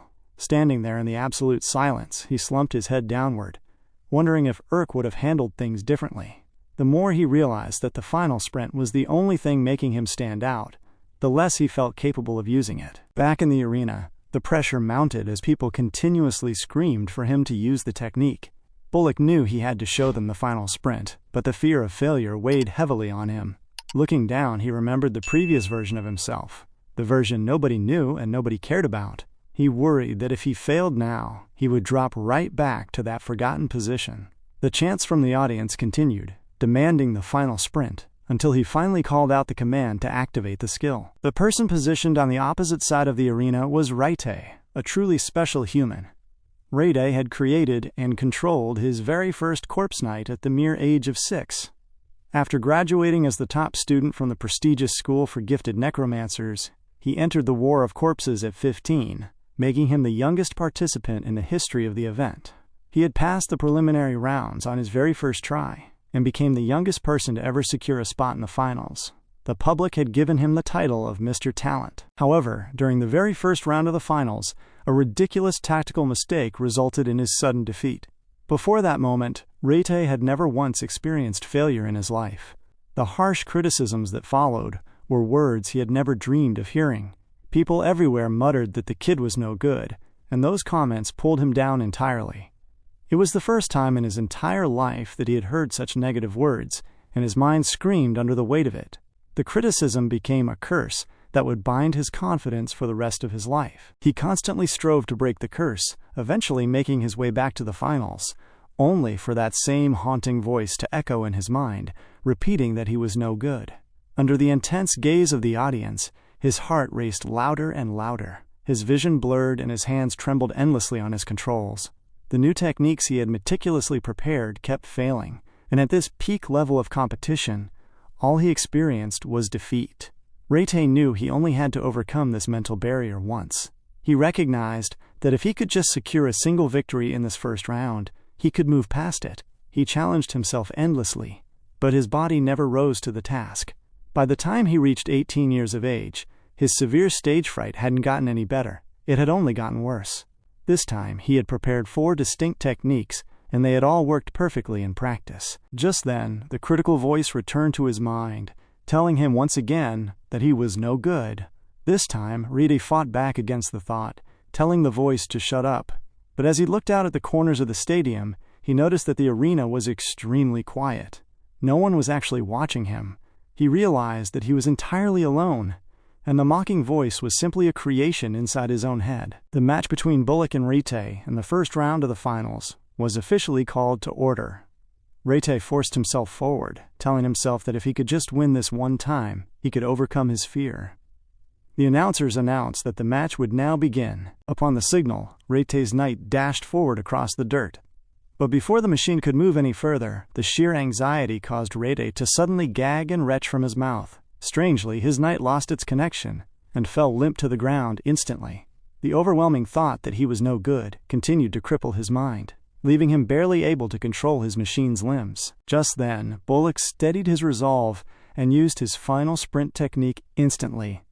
But strangely, as his machine advanced, Bullock felt the exact same strange, anxious energy radiating from Rite's side of the field. The intense pressure caused Bullock to blurt out and vomit as well.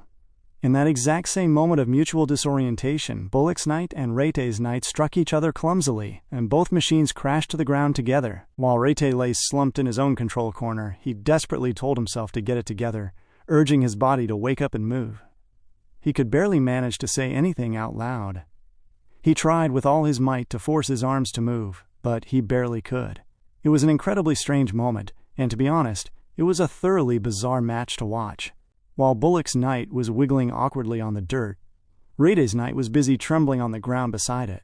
The two machines could barely even swing at each other. Bullock tried to steady his resolve, rising slowly on his feet while noting that he could barely move his limbs.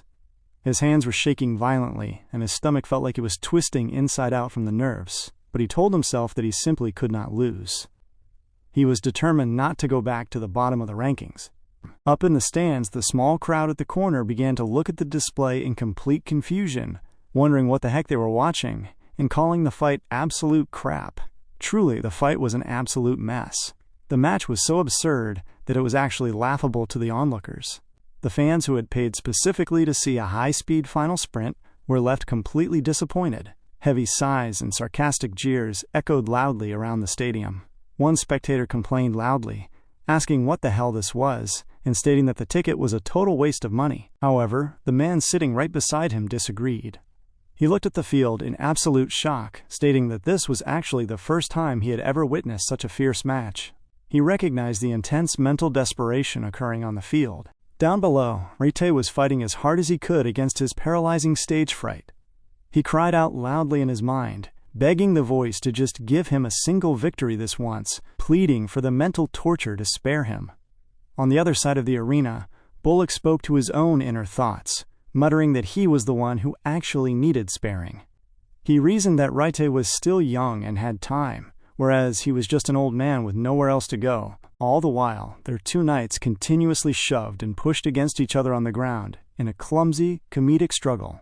The cries and desperation from both players intensified, and their knights launched into another mutual attack.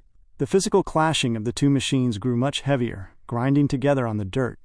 But there was still no final result in sight as the struggle continued. Back in the present time, Urk looked at Bullock, asking why he had stopped his story right there and demanding to know what happened next.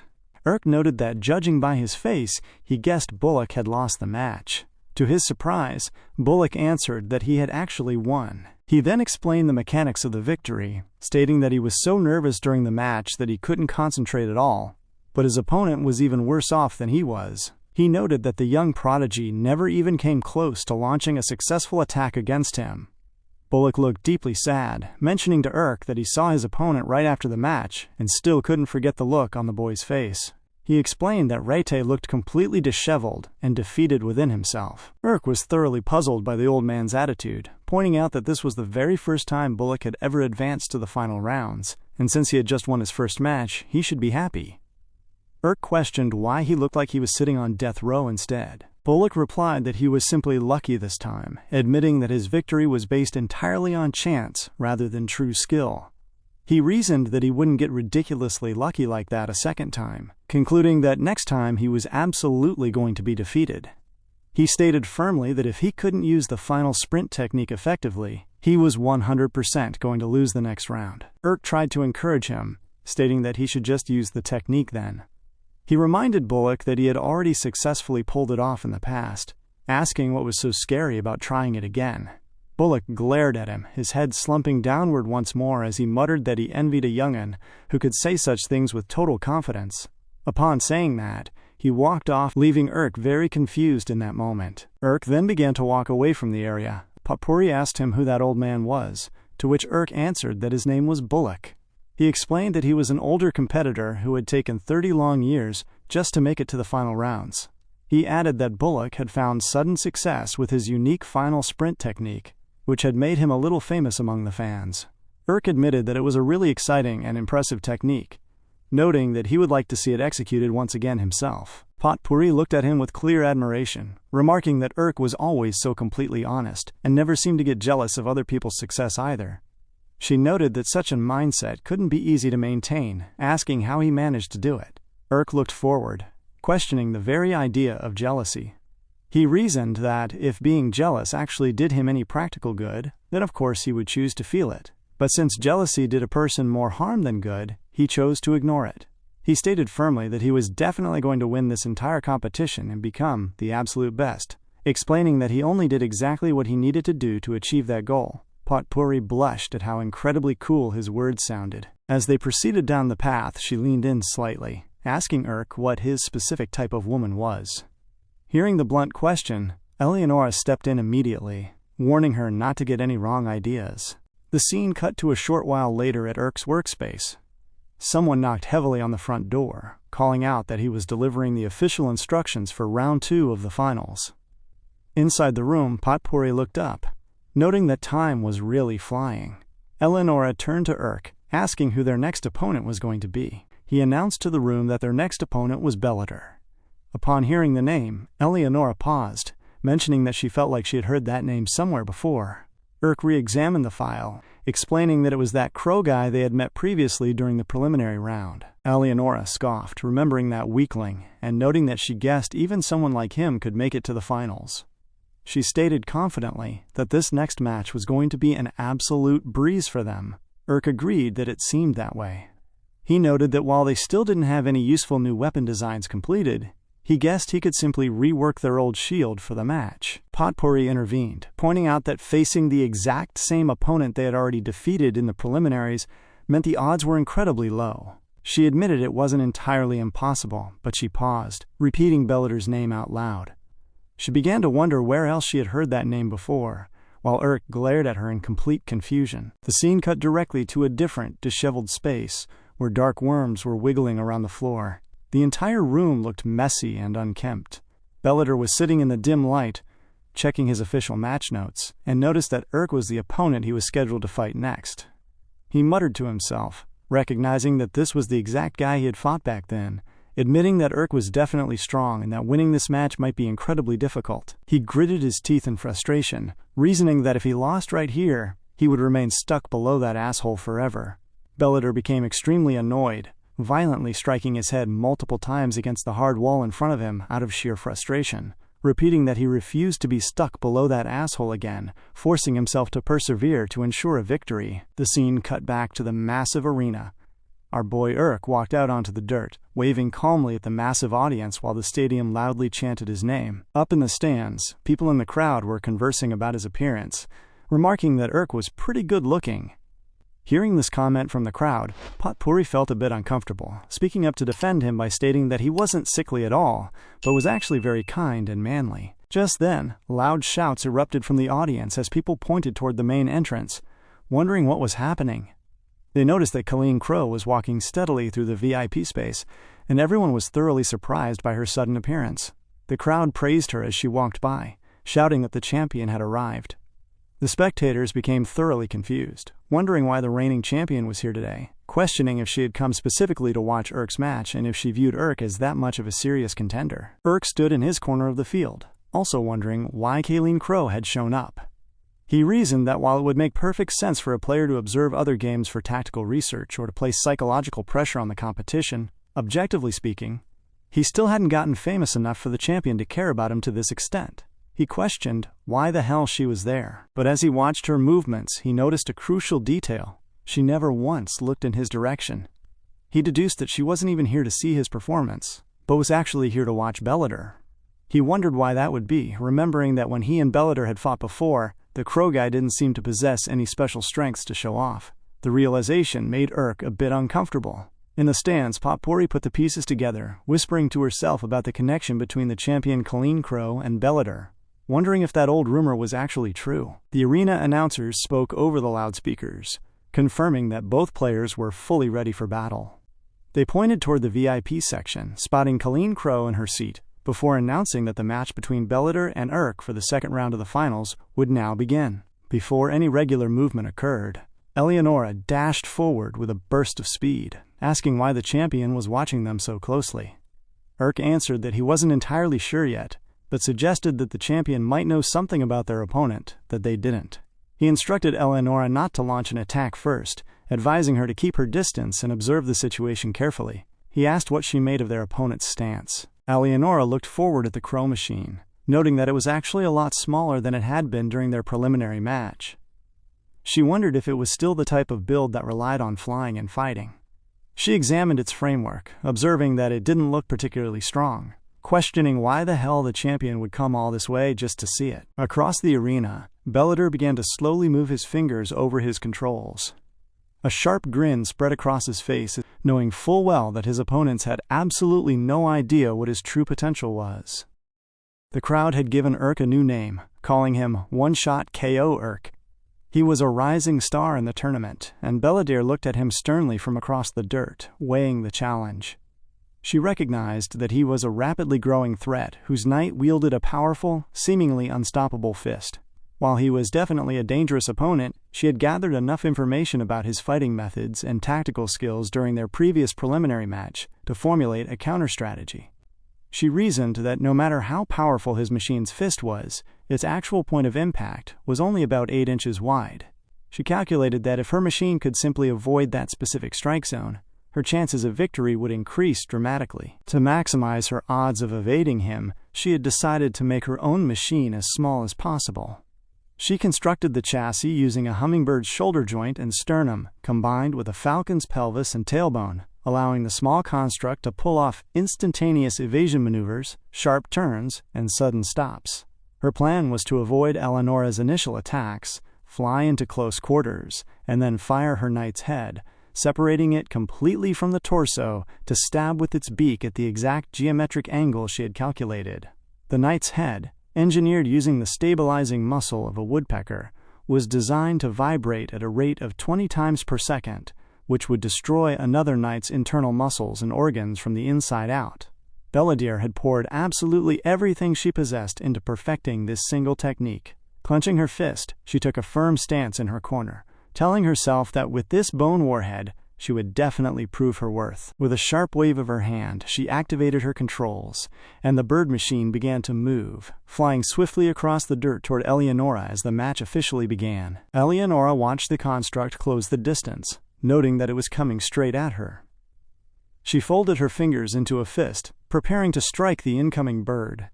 She swung her fist heavily, but the bird executed a swift maneuver, dodging the first attack completely. Eleonora saw the small machine whoosh past her into the corner so quickly that she could barely land a counterblow. The bird turned sharply and came flying back to launch another strike, but Eleonora swiftly moved her frame to dodge the incoming beak.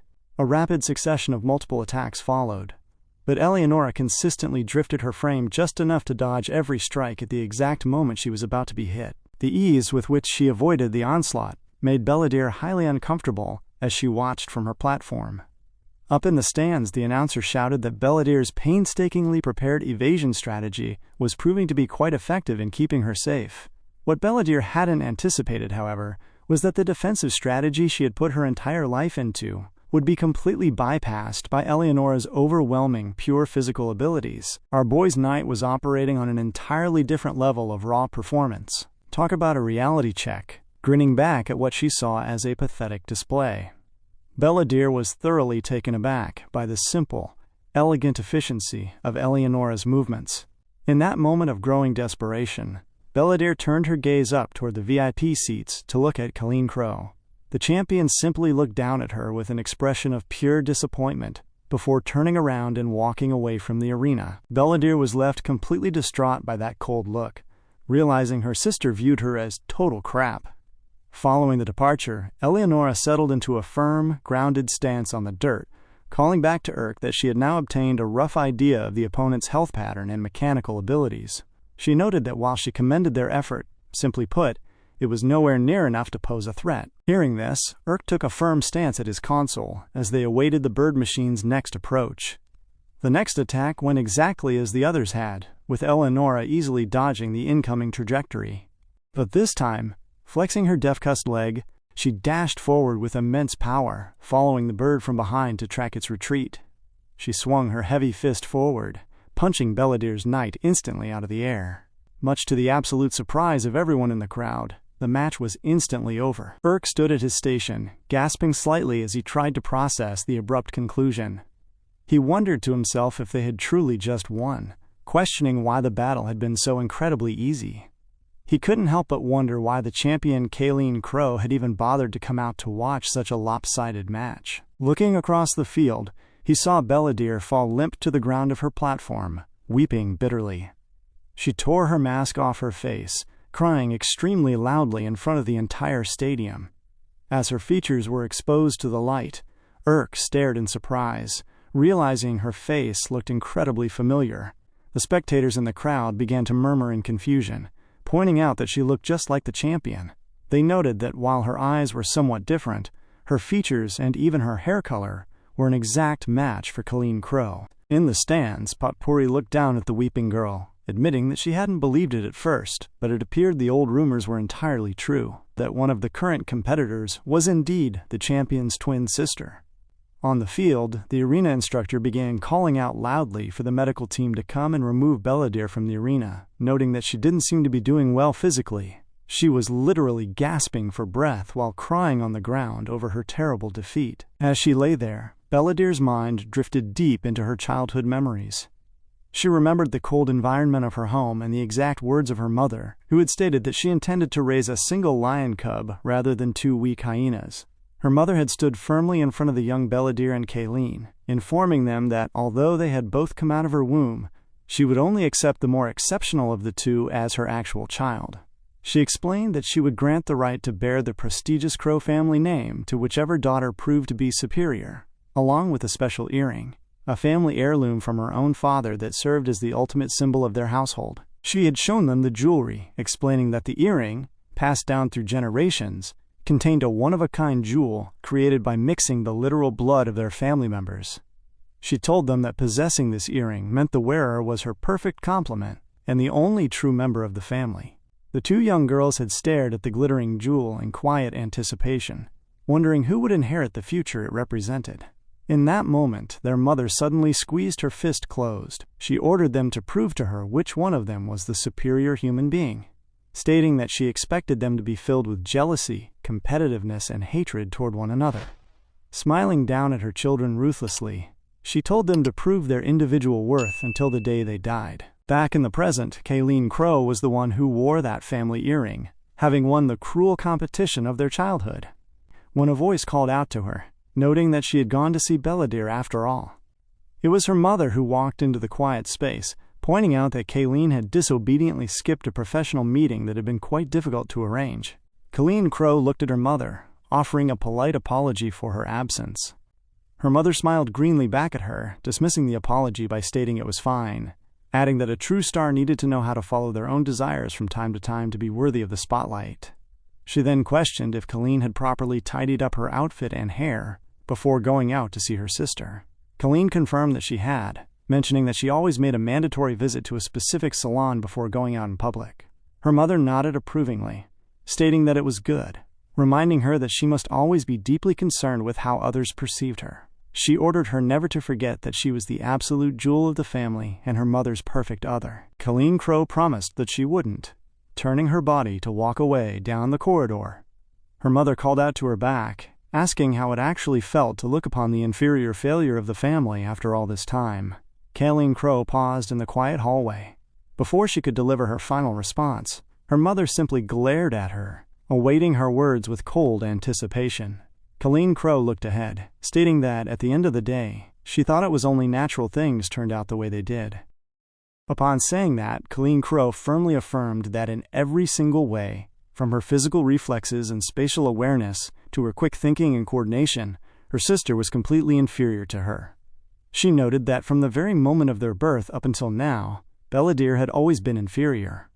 Kayleen Crow added that she was the only one who could truly be her mother's perfect other half, declaring that she was the only person in the entire world who deserved to be recognized as the greatest. She stated that that was how it had been so far, that was how it would continue to be, and she promised her mother that she would prove it in the matches ahead. Those bold words deeply touched her mother, who began to tear up in absolute astonishment. She clapped her hands loudly for her daughter, praising her performance as perfect, absolutely perfect. She remarked that it was a true blessing from God that a jewel like Kayleen Crow was born into this family, smiling warmly as she asked her dear daughter if she knew just how much she loved her. Her daughter nodded, answering that she did. Her mother then turned and began to walk off, instructing her to get ready to do some stretches before bed, noting that a true star must always maintain a perfect form of self-care. The scene then cut to a different room, where Kayleen Crow was diligently performing her stretching routine. Her training instructor guided her through the movements, telling her to imagine extending her collarbones outward while slowly lifting her upper body. While the training was underway, the mother stood by, glaring forward at all the prestigious achievements that her daughter had already brought back to the household. She looked intently at the glowing opal rank stone mounted on the wall. In that moment, Kayleen Crow finished her stretch and stood up straight, while her mother just glared at her and smiled, looking like a very proud mother. The scene cut back to Belladere in her own scrawny, miserable-looking space, where literal trash was scattered everywhere around the floor. While she was violently banging her head against the hard wall, she muttered repeatedly to herself, begging her mother to please look at her too. She pleaded in the emptiness, stating that she was still alive over here. She recognized that she had gotten the shorter end of the stick in life, while feeling incredibly bad for herself. But she calculated that she still had exactly one more chance left to survive in the tournament. She reasoned to herself that the gold rank bracket starts at 300th place, and since 250 competitors plus the champion advance by passing the second round, that accounted for 251 people. She calculated that the remaining 49 open spots would be pulled from the pool of people who were eliminated in the second round, who would be selected through the high-stakes Losers Revival bracket.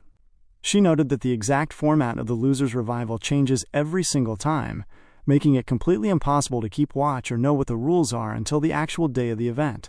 She told herself that if she could just fight her way through the Losers Revival, she could keep advancing through the competition. Upon saying this, she turned her eyes to the corner of the messy room, looking at her broken knight's body. She questioned if she would actually be able to keep advancing with these mediocre skills alone. She recognized that she had always been steps behind Kayleen Crow, admitting that she was inferior to her sister in every way, no matter how hard she tried. She realized that she would never be able to surpass her twin, but she knew that if she couldn't surpass her, she would never be recognized by her family again. These dark realizations made her more and more distraught. She bent over completely, screaming loudly in the empty space and crying heavily as she wrapped her hands tight around her own body, pinching her arms in absolute despair at her own lack of skill. Just then, a voice called out through the quiet room, addressing her as child. Belladere looked up in shock. Standing before her was none other than a creature that looked like Lucifer, the devil itself. The entity looked at her, stating that it understood her deep suffering. Belladere stared up at it, asking directly if it was the devil. The ram-like creature didn't say a single word in response. Belladere pressed further, asking if it was trying to offer her a tempting deal in exchange for her soul. She declared that if that was the case, she didn't care if she had to burn in the fires of hell for the rest of her life, begging the creature to give her pure power. Glaring at the entity through her heavy tears, she stated that she wouldn't mind being completely miserable for the rest of her life if it meant she would finally obtain the strength to defeat Kayleen Crow just one single time. Upon hearing her plea, the ram slowly tilted its head, answering that it did not wish misfortune upon her, but it did not wish for her happiness either. Belladere was taken aback by the neutral response, demanding to know what on earth the creature actually was. The ram answered that it could easily kill 1,000,000 people, but it could save 1,000,000 lives as well. It stated that it could be anything and do anything, explaining that it was the love linked with the infinite possibilities of humanity. It told her that it was simply an opportunity that had been presented to her. As it spoke, its head literally opened up, revealing a massive eye that glared directly down at her. The creature asked her one final question, demanding to know what kind of human she truly wanted to become. Belladere continued crying softly, glaring back at the entity and beginning to say that she wanted to change. But before her words could continue, the scene abruptly cut away. The narrative shifted to a completely different space where Urk woke up from his sleep, his eyes feeling heavy as he blinked. He immediately sensed a strange, heavy sensation on his chest. Realizing that Potpourri was laying completely flat on top of him, he called out her name, asking what the hell she was doing. Potpourri looked at him, asking if he was already awake. She offered a quick apology in case she had made him uncomfortable, explaining that his body was just so warm that she had laid down beside him before she even realized what she was doing. She smiled, noting that his body naturally gave off a lot of heat. Urk looked highly uncomfortable with the physical proximity, but Potpourri continued talking, mentioning that he was secretly pretty sturdy under his clothes, possessing a lot of lean muscle. She joked that he must be incredibly popular with the ladies, asking how many girls he had dated in the past, betting it was a large number. Urk glared at her in response, questioning the very idea of dating. He told her flatly that he had never dated a single person in his life, explaining that he had never even had regular friends to hang out with, let alone been in a romantic relationship. This disclosure was a very surprising revelation for Potpourri. She noted that that was exactly the same as her own past experience, and the cheerful life seemed to drain from her eyes for a moment. She then suggested that, if he was interested, they could learn about dating together. She smiled, offering to make him fresh jasmine tea every single morning. Hearing the offer, Urk hesitated, wondering out loud how they would even go about learning such a thing. Before he could finish his thought, Eleonora appeared from out of nowhere with a loud scream. She reached down, grabbing Potpourri aggressively by the ears, demanding to know how many times she had to tell her not to say such stupid things to him. Eleonora threatened that she could easily end her right here without a single soul ever finding out, adding that she was perfectly capable of making that dumb jasmine tea herself, so Potpourri needed to shut up. Potpourri screamed in pain, arguing back that jasmine tea brewed with genuine human warmth was much, much more delicious than tea prepared by a cold corpse. Eleonora snapped back instantly, reminding her that she wasn't even acting like a proper human being right now. Turning her focus away from Potpourri, Eleonora faced the pilot. She told Urk that he needed to stop being so incredibly wishy-washy with the girl, complaining that Potpourri kept getting the wrong idea because of his passive behavior. She demanded that he get the pecking order straight between them once and for all, asking him what it was going to be, and forcing him to choose between her or Potpourri. Urk was thoroughly confused by the sudden outburst, asking her what kind of pecking order she was talking about. Eleonora clarified the ultimatum, asking him that if she and Potpourri were both drowning in deep water and he could only manage to save one of them, which one of them would he actually choose to save? Urk stood there in the middle of the room, completely stuck and not really knowing what to say at that tense moment, and in that exact moment, he reached out and firmly grabbed Eleonora's hand. He informed her that he would save her, explaining that right now, she was truly the most important person in the world to him. Those direct words cut right through Eleonora's defensive exterior. A soft pink color rushed to her cheeks, causing her to blush deeply as she looked away, muttering that such a choice was obvious anyway. She turned to Potpourri, telling her to listen closely to the truth, repeating that Urk had openly stated he would let her drown in that scenario. Having laid the groundwork, Eleonora placed her hand confidently over Urk's shoulders, asking Potpourri if the situation was finally clear to her now. She emphasized that Urk and she were deeply bonded by the experience of fighting for their lives together on the battlefield, concluding that no matter how hard Potpourri tried, she would never be able to come between them. She smirked broadly as she delivered the declaration. Potpourri was thoroughly taken aback by the boast, but she quickly recovered her composure, arguing that Urk must have simply been talking about her status as a crucial teammate. She countered that she, on the other hand, was talking about becoming his future wife, arguing that it didn't matter how close the two of them were as friends, because people simply didn't marry their regular friends. She turned her head directly toward the console, asking him flatly if he was actually planning to marry Eleonora. Irk paused, looking back and forth between the two of them. He admitted that, to be perfectly honest, he had never once thought about getting married or anything of that nature. Eleonora snapped instantly, screaming at Potpourri to stop saying such incredibly dumb things. She then turned the question right back on the girl, asking if she was actually planning to marry Irk instead. Potpourri answered firmly that she was indeed going to marry Irk.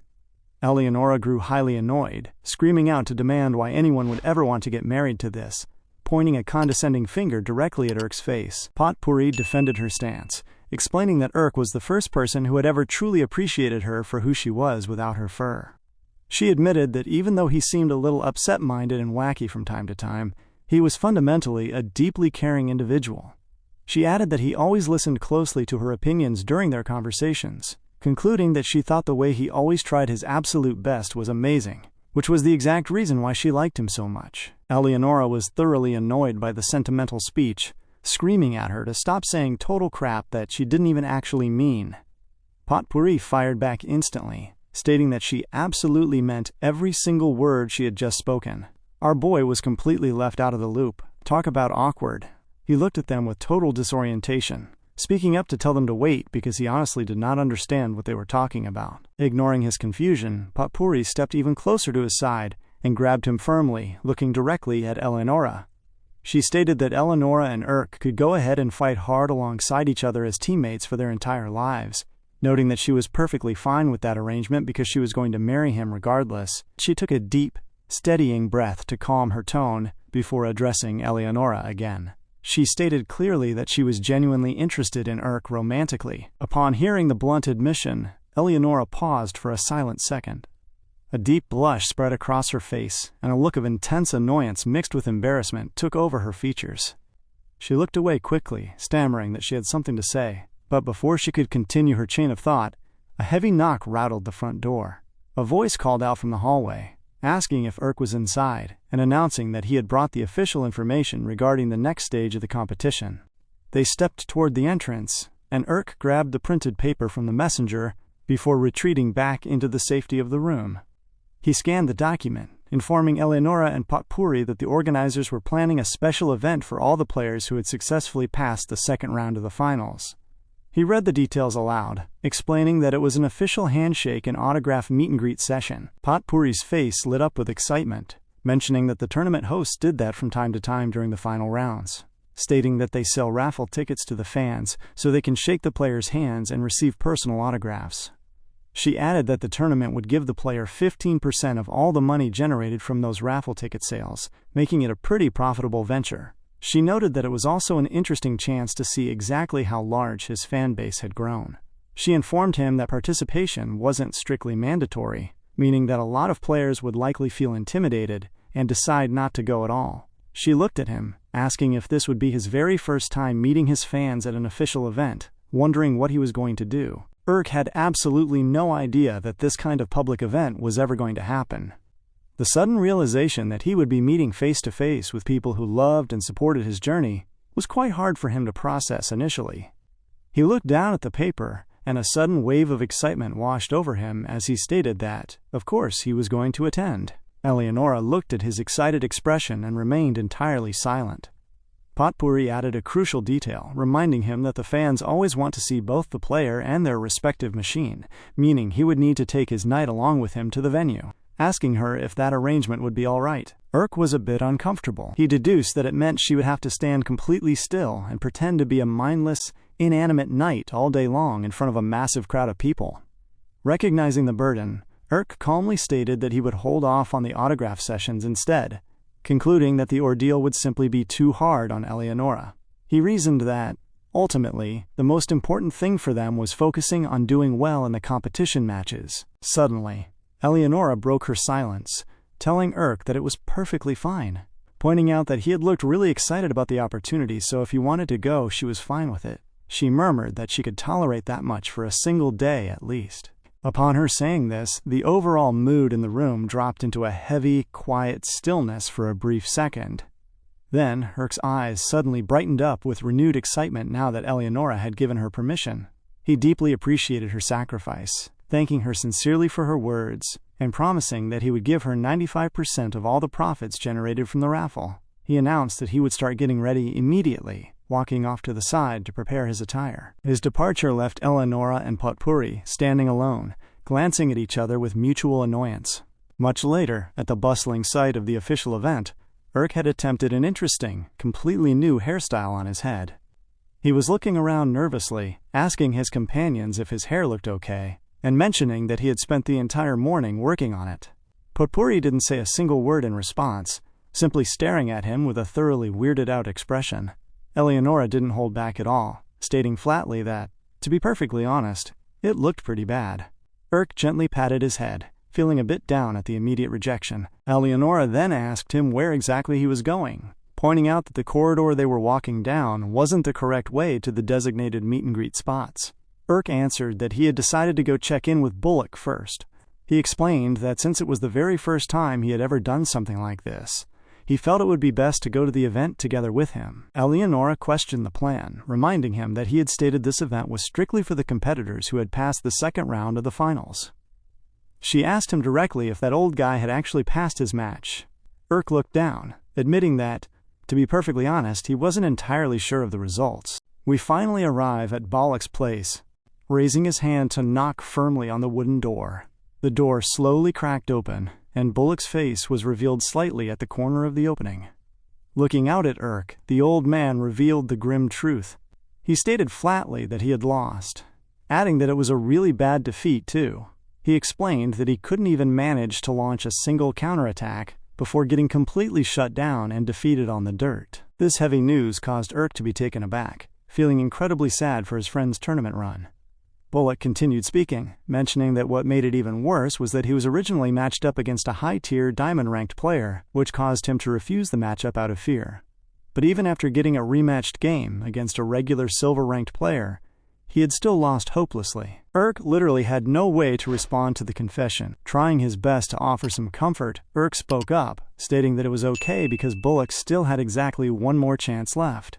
He reminded him that he had heard the remaining 49 players would be coming back to compete through the loser's revival bracket. He urged him to just give it his absolute all, just like he had done that other time, promising that securing one more chance was still entirely possible. Bullock stared at him, repeating the words "one more chance" back to him in a deeply questioning, bitter tone. He stated that this was truly the last time for him, admitting that it was honestly the absolute end of the road. He looked down, muttering that he had wasted so much time thinking about this competition, and after 30 whole years of trying, there simply was no more time left for him. As he spoke, he slowly began to close the door, glaring intently at Urk through the narrowing gap. He asked him directly if Urk thought he was pathetic too, didn't he? Urk glared back at him in silence. Before another word could be spoken, Bullock slammed the door right in Urk's face, retreating back into the darkness of his room. Much later, inside the crowded players' waiting room, Urk stood quietly in the presence of Eleonora and Potpourri. Sensing his mood, Eleonora asked him if he was all right, noting that he looked sort of depressed. Urk looked up, admitting to her that he was just a little down. Upon hearing his answer, Eleonora glared at him silently, choosing not to say a word to give him space. The heavy atmosphere was suddenly disturbed by a loud announcement over the venue's loudspeakers, instructing all eligible players to enter the main hall because the meet-and-greet session was about to begin. Hearing the call, Eleonora turned to Urk, telling him that they needed to deal with the task at hand for now. She reminded him that he had been looking forward to this all day, pointing out that it was his first official time meeting up with his actual fans. She asked him if he didn't want to see how many people had turned out just for him. Upon hearing her encouragement, Urk turned his gaze toward Eleonora. He forced his facial muscles to move, trying his best to form a genuine smile as he told her that he did. He took a step toward the exit, telling himself to get it together, and announced to his team that they should get started. The exact moment he pulled the handle and opened the heavy door, a massive wave of hustle, bustle, and loud clamor rushed into his ears. The moment Urk opened the heavy door, a wave of motion hit his eyes. There were a lot of busy staff members and event personnel in front of him, walking around in every direction to organize the venue. Urk paused, looking around the space with a slight sense of confusion.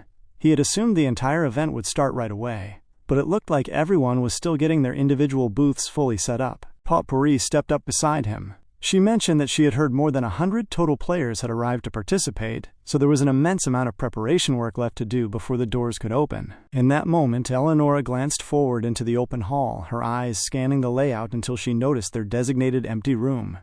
She noted that the booth structures looked pretty well put together, observing that the thick divider partitions were built so that they couldn't see whichever competitors were stationed on either side of them. Having assessed the room, she turned to Urk, asking him if he was seriously planning to walk out in public with his hair looking like that. She admitted that she knew he had worked incredibly hard on it all morning, but she stated flatly that it looked super weird. Urk shifted uncomfortably as he asked her if it was really that strange. Eleonora didn't sugarcoat it at all, answering that it absolutely was, comparing his new hairstyle to a patch of tall grass growing straight out of his head. Feeling a bit self-conscious, Urk turned his face toward Potpourri, asking her if his hair looked weird to her as well. Potpourri paused for a brief second, looking at his eager expression, before she suddenly began to nod her head randomly in agreement, affirming exactly what Eleonora had just said. Realizing his styling attempt was a total failure, he fixed it back to normal before the meet and greet. Just as he finished smoothing it down, an official announcement rang out across the venue's loudspeakers, instructing all competitors to immediately finish setting up their booths, because the meet and greet event would begin in exactly 1 minute. Urk felt the pressure on his end. He knew that right behind the main entrance doors were actual fans who loved and supported his journey. Yet a sudden wave of self-doubt crept into his mind. Right on cue, that strange, mocking voice that always tormented his thoughts echoed clearly inside his head, asking him if he truly believed anyone had actually come to see him. As the dark thoughts filled his mind, Urk looked upward, sensing that strange, oppressive internal presence once more. A sudden wave of intense disorientation washed over him, and beads of cold sweat began to pour heavily down his face as he struggled against the psychological weight. Outside the closed doors of the hall, the atmosphere was entirely different. A massive crowd of spectators was clamoring around, working their way into tight clusters. The venue's automated announcements rang through the corridors again, ordering the crowd to strictly follow the directional signs as they entered the main meet-and-greet hall. The fans grew increasingly nervous and thrilled, waiting in the crowded lines for their own turn to finally walk into the grand hall. Inside the quiet booth, while Urk remained seated at the table, Eleonora stood firmly beside his chair. Noting his rigid posture, she checked in on him, mentioning that the doors were finally opening and asking him if he was doing all right. Urk forced his posture to relax, answering that he was fine, though in reality, he was still feeling incredibly uncomfortable because of the dark, mocking voice he had heard earlier.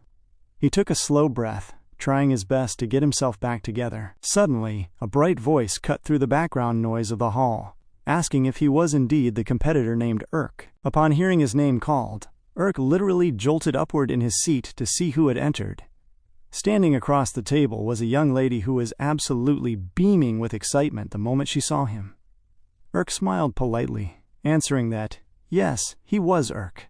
Potpourri stepped up right beside the visitor, offering a warm smile as she asked the lady if she could please see her entry ticket first. The fan handed it over immediately, before turning her full attention back to the table. She excitedly informed Urk that she had been watching his progress closely, ever since his incredible 3-on-1 battle back in the preliminary rounds. She confessed that it was the very first time in her life she had ever witnessed someone fight so remarkably well. She added that she had actually tried to become a professional record man herself, but she quickly realized she didn't possess the necessary talent for it and had eventually given up on the dream. She looked at him with admiration, asking if he had any special tips or secrets for fighting so efficiently. Urk looked at her sternly, offering a completely simple and honest answer, stating that he didn't have a secret, he just worked his ass off every single day. The fan gasped in awe, remarking that such a grounded response was exactly the reaction of a true, innate genius. Urk took her paper slip, signed his signature smoothly across the surface, and handed it back to her. The lady clutched the paper excitedly, declaring that she was going to keep cheering him on from the stands, urging him to get out there and win the entire tournament. Urk smiled genuinely at her enthusiasm, thanking her and promising that he would do exactly that. As she walked out, another fan stepped into the booth space, looking at our boy with a deep sense of familiarity. He mentioned to Urk that from the exact moment he first saw him fight on the screen, he had gotten a distinct feeling that Urk was exactly like he used to be when he was young. Urk smiled, signed his paper, thanked him sincerely, and handed the document back. As the hours passed, More and more people continued to stream into the small room. They offered similar words of heartfelt affirmation and praise, and Urk maintained his routine for every single one of them, signing their papers and making them feel genuinely good about their support. The positive rhythm continued until a man wearing thick glasses suddenly walked into the booth. He looked at Urk, stating quite bluntly that when he evaluated him from a completely objective standpoint, Urk was not particularly cute or exceptionally good-looking. The man quickly continued, stating that regardless of his looks, he must sincerely acknowledge Urk's tactical skills. He pointed toward the mechanical frame beside the table, remarking that the absolute attention to detail evident in his knight was especially amazing. As he spoke, the man stepped forward and, very strangely, began to sniff closer and closer to Eleonora's armor plates. He asked if he could observe the knight a bit more closely, claiming that his premium entry ticket explicitly included full access to examine the mechanical constructs. This strange behavior made Urk incredibly uncomfortable. He glanced up at Eleonora, silently checking her comfort level, but she gave him a subtle, reassuring nod, indicating that everything was going to be perfectly fine. Urk turned back to the visitor, warning him that as long as he didn't actually touch the knight and just looked at the framework for a brief moment, then it was fine. The man thanked him, leaning his body in close as he deeply analyzed Eleonora's build. He muttered that it was truly amazing and elaborately crafted, remarking that the machine honestly seemed alive. Throughout the strange inspection, Eleonora was visibly annoyed, glaring down coldly at the man who was analyzing her physical figure so closely. The man finally stepped back, reiterating to Urk that he sincerely respected his technical skills, and urged him to make sure he kept climbing to the very top of the rankings. Upon receiving his signed paper from Urk, the man walked out of the booth, leaving Urk smiling faintly at the bizarre interaction. After that, someone else walked in and went through the normal routine, followed by another guy who looked a bit sad but made sure to tell Urk that he was rooting for his success. It turned into a very long, exhausting day. At the peak of the event, so many people were clamoring in front of his table that Urk became genuinely excited and happy to realize he had acquired so many real fans. But after a long while, the physical toll caught up, and Urk began to look very tired from the non-stop interaction. Finally, as evening approached, the wave of fans had completely come and gone, leaving Urk alone in the quiet booth with Eleonora and Potpourri. Potpourri leaned against the table, noting that there was hardly anyone coming down their corridor now, suggesting that he could finally take a well-deserved break. Urk paused, his eyes drifting toward the partitions on either side of their room. He could still hear a massive amount of loud hustle and bustle echoing through the walls, noting that the booths right next to them clearly still had massive lines of people waiting. He questioned why his booth was already completely empty. Potpourri tried to comfort him, explaining that they happened to be surrounded by some incredibly famous, established veteran players. She reminded him that for a complete rookie, a remarkably large number of fans had turned out to see him today. Despite her kind words, Urk began to feel incredibly small as the loud sounds of cheering fans echoing from the neighboring booths filled the space. Right then, that same crippling internal voice that had tormented him earlier returned, whispering mockingly into his mind. It asked him if he had actually thought he was special, just because a couple of random people had said they thought he was cool. The voice looked down on him ruthlessly, telling him to know his place and calling him a living piece of garbage. It hissed into his thoughts, asking if he could hear the crowd ignoring his presence, stating that absolutely no one thought he was the greatest. It screamed loudly inside his head, calling him a nobody with the shortest line of fans in the entire hall, describing him as nothing more than a pathetic sideshow act that only existed to make the other competitors look even better by comparison. The intense psychological pressure caused Urk to squeeze his chest tightly as a sudden, suffocating feeling choked him. The internal noise grew louder and louder within his mind, until the overwhelming stress caused him to suddenly retch and vomit right there in the booth. Just then, Eleonora's steady voice cut directly through his panic, stating that when a person is fighting a massive number of opponents all at once, getting distracted by outside noise can be incredibly dangerous. She explained that a fighter needs to maintain a perfectly clear sense of who they are actually fighting and what they should be focusing on. She admitted that even she wasn't entirely sure what she should be fighting sometimes, asking where a person should place their focus. Eleonora paused, looking directly into his eyes, before concluding that she hoped he could learn to focus first on the actual people who chose to support him. Upon saying those words, she reached out and gently patted Urk on the shoulder, telling him firmly that he was doing well right now, so he didn't need to worry about anything else. Her grounded words completely broke the spell, allowing Urk to finally calm his racing mind. He lifted his arm, reaching up to pat Eleonora gently right back while her hand was still resting on his shoulder. Watching this warm, intimate gesture from her corner of the room, Potpourri became extremely annoyed, her expression souring instantly. Potpourri spotted a new shadow stretching across the floor. She called out, asking the approaching visitor to please allow her to check their entry ticket first. The figure didn't pay a single shred of attention to Potpourri's request, simply looming closer and closer to the table, with a heavy, deliberate stride. Potpourri tried to step into his path to get his attention once more, but the massive figure completely bypassed her. Stopping right in front of the desk, the person stood there in the dim light of the booth, staring directly down at our boy, stating coldly that he had finally found him, carrying an intense presence that felt like an old ghost returning straight from the past. Urk looked up, studying the man's features, before stating plainly that he didn't think he had ever seen him before, asking the stranger who he actually was. The covered guy questioned if Urk had already forgotten him. He added that it wasn't easy for ordinary people to gain access to the secure areas where necromancers live, explaining that he had been patiently waiting for an absolute opportunity just like this one. Upon saying that, the person reached up and removed his mask.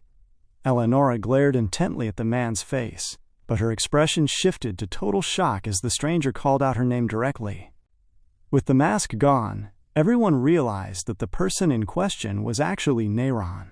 He looked thoroughly annoyed, addressing Eleonora directly, and stating that he had come there specifically to rescue her. Eleonora plopped her hand flat against her face, while Urk looked visibly uncomfortable with the sudden drama. Eleonora quickly cut in, formally clarifying to Urk that his name was Sir Neyron. Urk nodded, remembering the connection, before asking him bluntly why exactly he was here. Neyron didn't hesitate. Reaching his hand deep into his clothes, he questioned why Urk would call Eleonora a corpse knight when she can talk and move on her own, claiming that the whole setup was completely ridiculous. He stated that Urk had clearly utilized some incredibly cruel tactics to exploit her, forcing her to pretend to be a mindless corpse and fight for his sake. He announced that his absolute top priority right now was to completely eliminate the person behind this heinous act. As the words left his mouth, he pulled out a weapon, aiming it directly to fire an arrow straight at Urk. Before he could pull the trigger, someone suddenly struck him heavily right on the top of his head. It was Potpourri, sending him crashing heavily to the dirt floor. She stood over him, demanding how he could ever dare to launch an attack against Urk. Neyron literally fainted right there on the ground, leaving Urk to glare down at his unconscious body in utter confusion. Our boy simply looked up at Potpourri and gave her a silent, approving thumbs up, which caused her to blush instantly from the sudden praise. Much later, the scene shifted to find Neyron securely tied up to a heavy wooden chair. He glared defiantly at his captors, stating that even though he might have failed this time, they shouldn't think for a second that this ordeal was over. He claimed that the entire world would certainly find out about Urk's heinous crimes. Turning his eyes away bitterly, he added that this might be the absolute end of the road for him personally, but someone else would surely fill his shoes and fully reveal Urk's evil deeds to the public. Urk sat across from him, barely able to even form a response to such an unhinged accusation. Breaking the silence, Potpourri looked up and asked if it was finally time to just bury him in the dirt. Eleonora stared at her, suddenly realizing just how completely unhinged the little girl could be. Urk jumped in immediately, telling them to wait, urging everyone not to blow the situation entirely out of proportion, making it clear that they were absolutely not killing anybody. Urk then turned his full attention toward the chair, stating that he fully understood Neyron was deeply concerned about Eleonora's well-being, but he assured him that the situation wasn't at all what he thought. He offered to explain the entire truth in complete detail, but Neyron snapped, cutting Urk off mid-sentence. He claimed he had heard enough nonsense, declaring that no matter what Urk said to him, he would always care about Eleonora, and absolutely nothing would ever change his mind. The standoff lasted for some time, but the scene eventually transitioned to much later in the evening, where a noticeably calmer Neyron sat staring forward in complete disbelief. He gasped softly, asking if the story was really the absolute truth. Eleonora responded directly, confirming that it was, telling him to just take a good look at her body. To prove her point, she began to loosely waggle her hand back and forth, asking him what kind of living human being could possibly detach and reattach their own limbs like this. Neyron stared at her frame, asking nervously if that glowing red object inside her exposed chest cavity was really her heart. Eleonora nodded, telling him that if he still didn't believe her words, he could come closer and inspect the physical space for himself. Neyron looked incredibly uncomfortable at the offer, quickly turning his head away and stammering that he didn't think their relationship was quite at that level yet. Eleonora exhaled slowly at his awkwardness. Neyron managed to build up enough confidence to turn his face back toward her, arguing that if this was her actual condition, it meant she was putting her real life directly on the line every single time she fought in the arena. He asked her how she could possibly do something so incredibly dangerous. Eleonora answered simply, explaining that she had already put her life on the line and fought for raw money as a mercenary in the past. She reasoned that if she could just win this tournament, all of her massive debts would be completely paid off for good. Neyron paused, silent as he absorbed the explanation. Urk's voice cut through the quiet room, asking Neyron if he fully understood their actual situation now. He stated that if Neyron truly cared about Eleonora's future, he would stop wasting everyone's time with these attacks, and instead help them out so they could win the competition. Urk looked him dead in the eye, promising that he would personally risk his own life to ensure Eleonora never got hurt on the battlefield. Hearing the absolute weight behind the promise, Neyron exhaled slowly and gave a firm nod of affirmation. Much later that night, the entire group was sleeping inside the exact same room. Eleonora spoke up, asking if they were seriously doing this, complaining that the room didn't look like some casual camping trip. Meanwhile, Neyron was busy complaining directly to Urk on his side of the room. He asked Urk if he meant to say that he and Eleonora had been sleeping alone in the exact same room, just the two of them, this entire time, calling the arrangement completely weird. Urk answered plainly, confirming that, yeah, that was basically how they did it. Neyron grew even more vocal, demanding to know what the hell the two of them were doing alone together.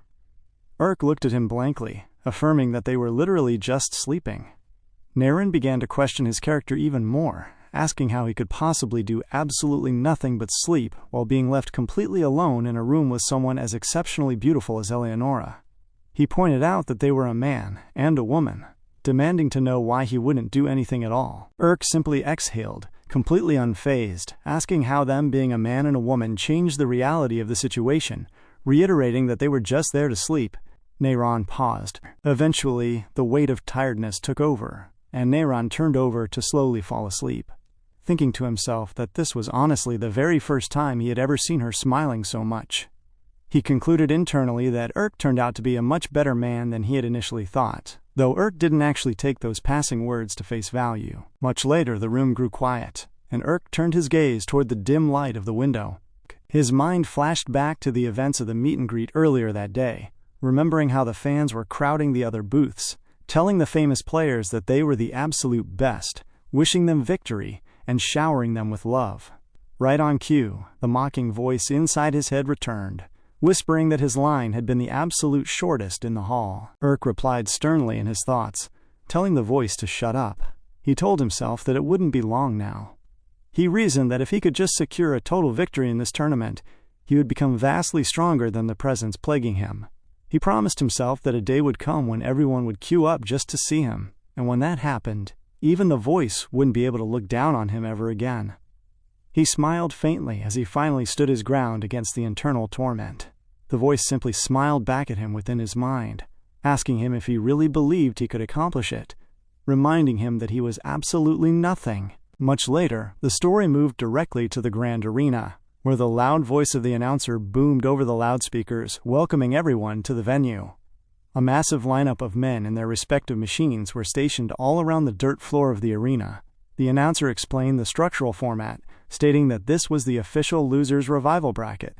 He clarified that a grand total of 250 players had made it to this stage, but only 49 select players would successfully pass this brutal round to gain a second chance in the tournament. Up in the crowded spectator audience, Eleonora sat quietly beside Urk and Potpourri, asking them what was going on and why they would ever come all this way just to watch someone else's match, deducing that Urk was only here to watch Bullock's performance. Urk answered that Bullock was definitely part of the reason, but he added that from this specific point onward, there were incredibly high odds of him facing these exact players as future opponents. He reasoned that he wanted to get to know his potential adversaries well before stepping onto the dirt with them. Eleonora took in the weight of his words, letting out a soft hum before she suddenly pointed her finger straight toward the arena floor. She announced that Bullock was standing right down there. The view zoomed tightly into the arena floor, focusing directly on Bullock's physical form. His facial expression looked incredibly serious and heavy. It made the group wonder if the old man would actually be able to fight properly this time, knowing clearly that if he suffered a single loss here, his tournament run would be completely over for good. Eleonora broke the silence again, asking Urk how the organizers had still not announced the specific rules for this match. Urk agreed, noting that with all 250 players gathered simultaneously in one singular location, it looked like this would be no ordinary traditional matchup. Potpourri reached out, firmly grabbing Urk by the fabric of his shirt. She urged him to look closer, telling him to see that specific player down on the field. Urk shifted his gaze to see exactly what Potpourri was pointing at. The moment he looked forward through the crowd, his eyes locked onto a very strange, menacing creature on the field. He began to wonder about the identity of the machine, realizing with a sudden shock that the opponent was actually Belladere. It was truly her, standing tall on the arena dirt, fully prepared to secure her absolute redemption in this final second chance that had been awarded to the losers of the preliminaries. The announcer shouted across the arena, explaining that the total number of participants in the losers' revival who had been eliminated in the second round of the finals was 250. He then screamed that exactly 49 players would successfully rejoin the main competition here, declaring that the results of this special match would be determined through a completely rule-free free-for-all. The announcer continued with his declaration, saying that these 250 players would fight one another inside this stadium with all their might, and the battle would continue continuously until only 49 players remained on their feet, concluding that the game would officially begin in 1 minute. Hearing about the incoming free-for-all, the competitors were thrown into absolute shock. Panic rippled through the stadium as one player questioned where they were all going to fight, while others complained loudly, wondering how it was even possible for everyone to clash at the same time, and stating that they were not prepared for this kind of chaos. The announcer paid no attention to the complaints, simply explaining that the players needed to get ready because the match would begin very soon. Up in the stands, Urk was clenching his fist tightly, feeling a deep sense of fear for Bullock, who was supposed to survive this incoming madness. With only 30 seconds remaining on the countdown, Bullock stood in his designated area, looking remarkably calm. He focused entirely on controlling his posture, grounding his weight as the numbers ticked away on the grand display. The absolute moment he finally opened his eyes, the timer hit 0, and the match began. In a swift, brutal second, the number of remaining players dropped instantly from 250 down to 243. In that brief moment, the mechanical knights inside the arena began to slice through all the surrounding players without hesitation. One incredibly short knight, which was built with sharp swords for arms, literally cut through an opposing machine in an instant.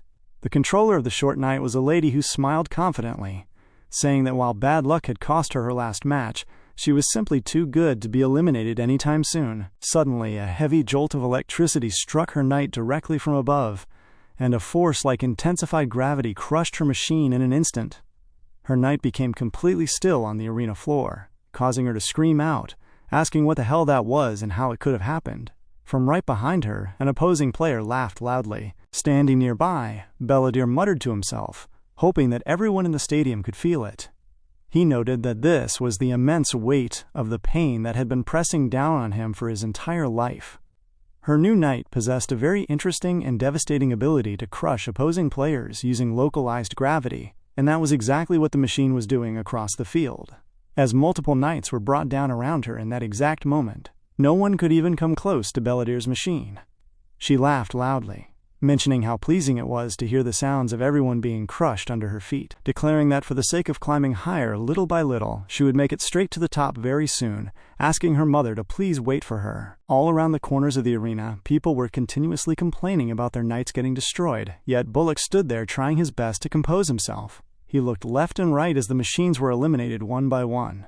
The surrounding players continuously complained, and most of them were literally crying while trying to resolve themselves to continue the fight. Just then, by the corner of the field, someone screamed out in celebration, shouting that they had won. Bullock seemed very strange, keeping his focus entirely on looking left and right. He looked forward suddenly, wondering to himself if he was really that deeply scared of losing. His memories drifted back to the past, where he used to think to himself that his entire life had been exactly like a ruined book, where every single page in his story was a shredded, ruined piece of trash. He knew there wasn't a single page in his book that had turned out right until the one time he successfully pulled off his final sprint. He remembered looking at that final sprint as though it was the very first time he was finally seen as a real person by those around him. That was the moment the book of his life finally received an amazing, wonderful page, which he really cherished. He treasured that moment so much that he was deeply afraid his very next page might be another ripped piece of trash, which was exactly why he couldn't bring himself to turn the page. But he suddenly realized that he absolutely had to turn it if he wanted to continue his story. Right then, Dora walked up to Bullock, interrupting his heavy thoughts. She told him that the pages of his story that she had seen weren't ruined pieces of trash at all. Bullock looked at her, questioning her words and stating that she was the only person who actually thought that way. He claimed that his whole life had been nothing but a series of mistakes, and that anyone would laugh at the last 30 years of his existence. Dora looked at him warmly, explaining that life itself doesn't judge a person, it just keeps moving forward. She insisted that the only one judging his life and calling it a tattered piece of trash was Bullock himself. Hearing this, a sudden wave of realization struck Bullock, and he just sat there silently looking at Dora. She continued, asking him if he remembered when they were young, noting that she was the biggest out of all the kids and had abnormally huge hands. Bullock nodded. Dora explained that back then, she had felt so deeply embarrassed because she looked so entirely different from the other girls. But she asked him if he remembered what he had said to her back then. The memory of the past flashed clearly in his mind, recalling how he had told her that whales swimming in the vast ocean aren't jealous of lions, and lions living on the land just live their lives to the fullest. He had told her that whales are cool in ways that no other animals can be, which had been a stern realization for Dora at that very young age. Bullock asked her if she still remembered those words, to which Dora answered that of course she did. She explained that he was the first person who had ever said anything like that to her, telling him he had no idea how much those words truly meant to her. She mentioned that after he told her that, she realized she only thought she was weird because she kept comparing herself to other people. She figured out that she didn't have to be like everyone else, and that she could pave her own unique path in life, explaining that was exactly how she was able to become their neighborhood's first ever and coolest female butcher. Bullock smiled gently, mentioning that he remembered how incredibly hard she had worked to achieve that goal. Dora agreed, stating that it was entirely thanks to him that she really understood the truth about comparison. She reasoned that compared to turtles, rabbits are incredibly fast, but compared to cheetahs, those same rabbits are very slow. Therefore, the truth was that rabbits were never inherently fast or slow on their own. She explained that everything can be assigned a tattered value through comparison, but outside of that human metric, everything simply exists exactly as it is. Upon saying that, Bullock paused for a second. Dora reached out, grabbing his hands firmly, and told him that the reason his life felt like a collection of shredded pages was because of a fictional idea of a complete life that he kept comparing himself to. She stated firmly that she had never once thought about his life that way, explaining that those same past memories he wanted to throw away were the exact precious, joyful moments that had kept her going all these years. Dora paused, showing a small, comforting smile as she told him that it seemed like the thing that was even harder for him than winning was simply learning to love himself. The weight of her words washed completely through Bullock's face, and he stood there absorbing the realization. Coming back to the reality of the loud arena, he reminded himself that everything exists exactly as it is.